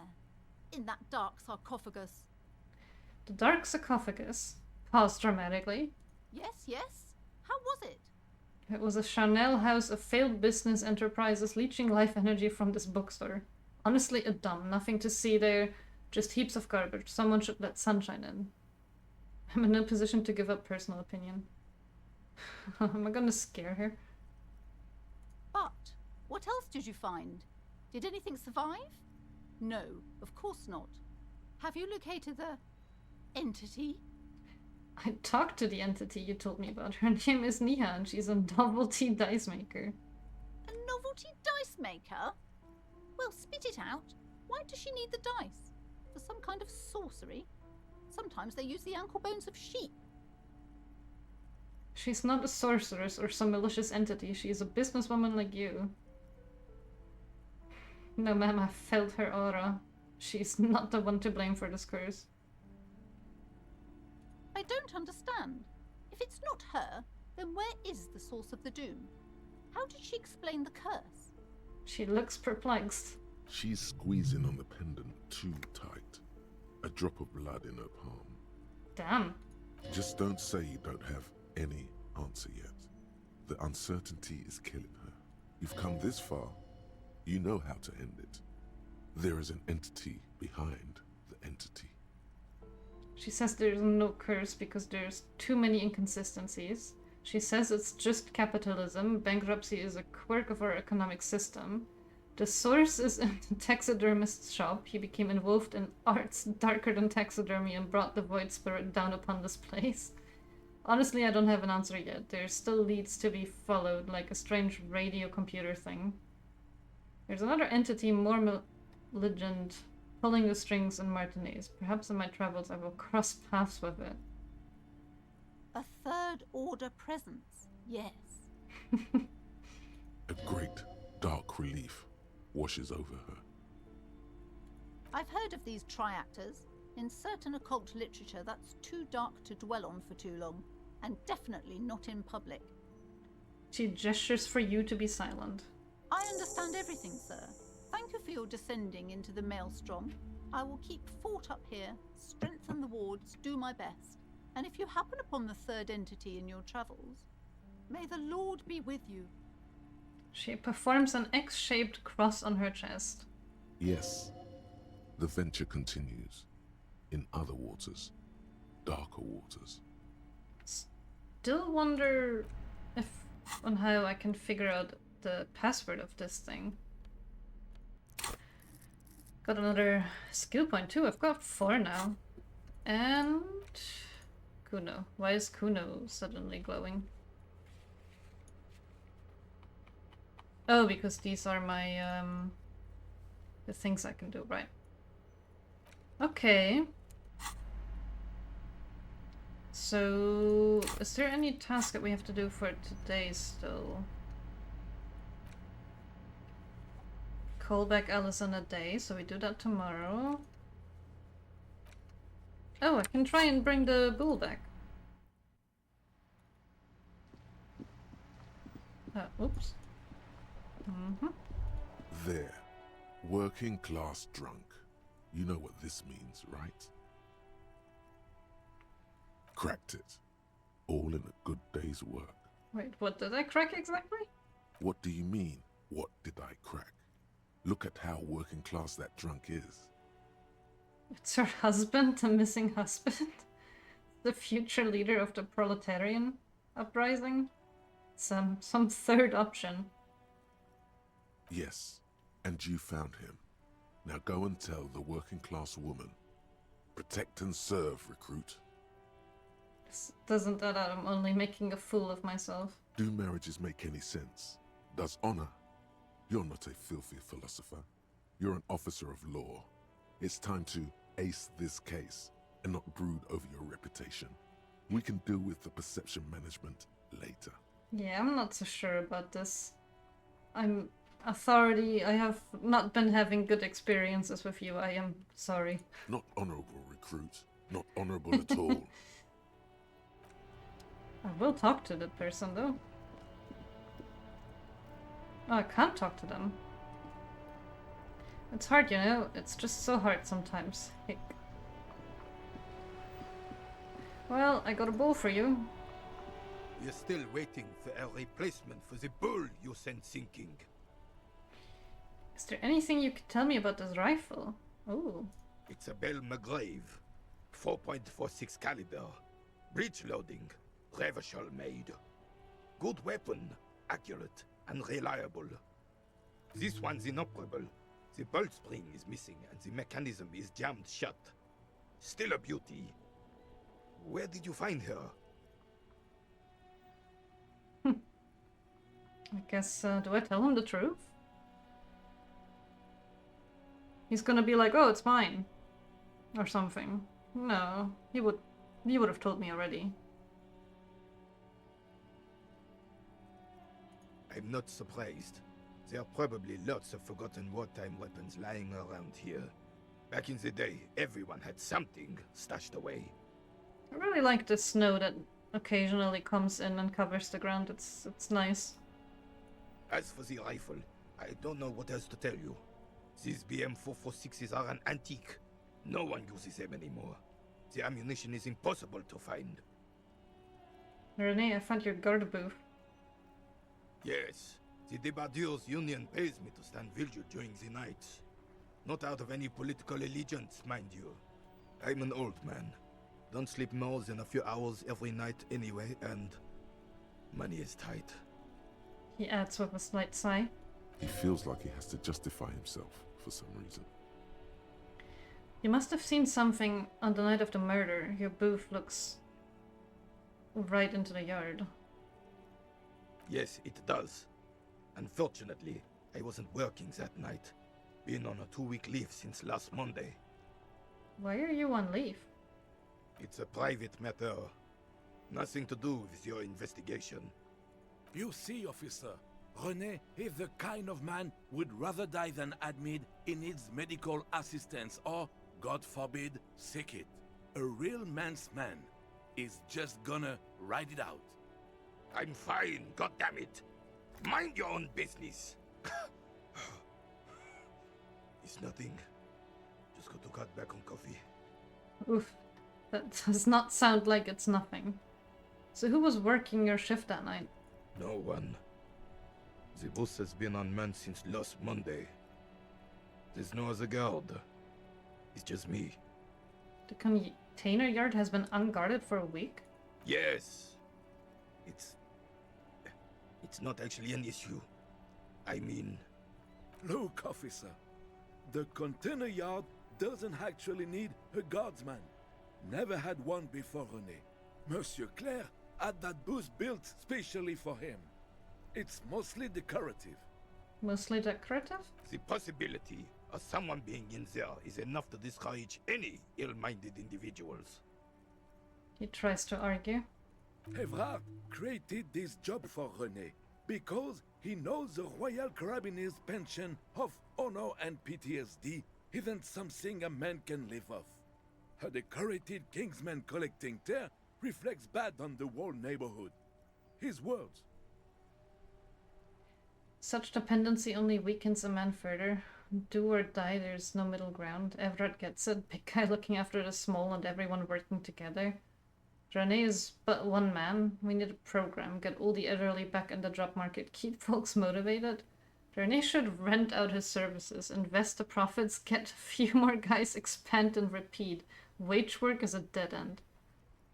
There's absolutely nothing wrong with tear collecting. It's my side thing too. Proudly hold out the tear bag. Oh, he's gonna hate that. Oh, I didn't mean to imply there's something wrong with that. I do it too. Everyone does it. It's an excellent side thing. Yes, yes, yes. Can we conclude the topic of my guard boost now?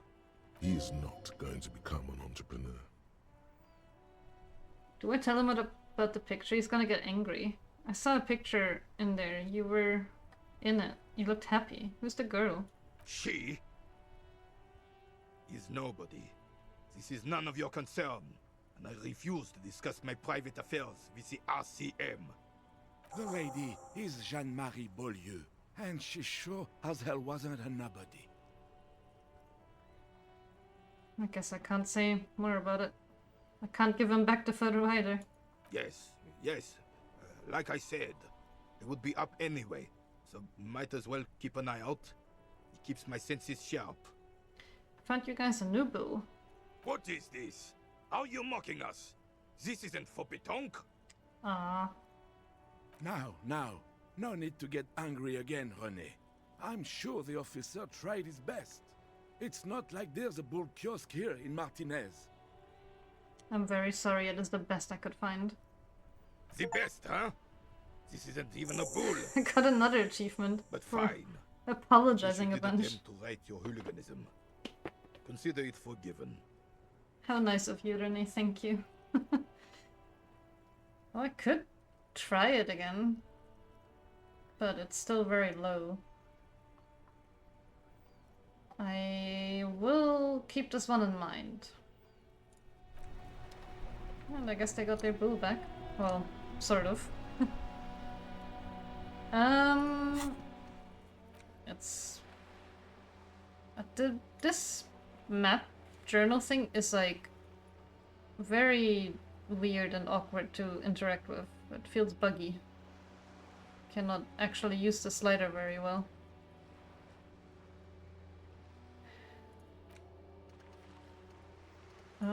I've done the bull now, right? I guess it... Oh yeah, there it is. Replace the lost bull. Oh, also, I should... Now that I have the 20, before I spend them on something else, I'm gonna pay... Gerte my room for the day. And hope I can somehow find the same amount of money for tomorrow. Can I help you? Got the 20 real? Good. You got the room for the night, but remember, you'll need another 20 real tomorrow. And another skill point, man. Got so many, I might as well put one into something. Let's see. I've been having a lot of like composure checks. Maybe it'd not be bad to have some composure.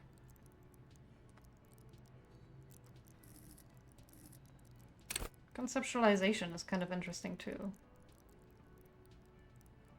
Yeah, I think I'll do conceptualization.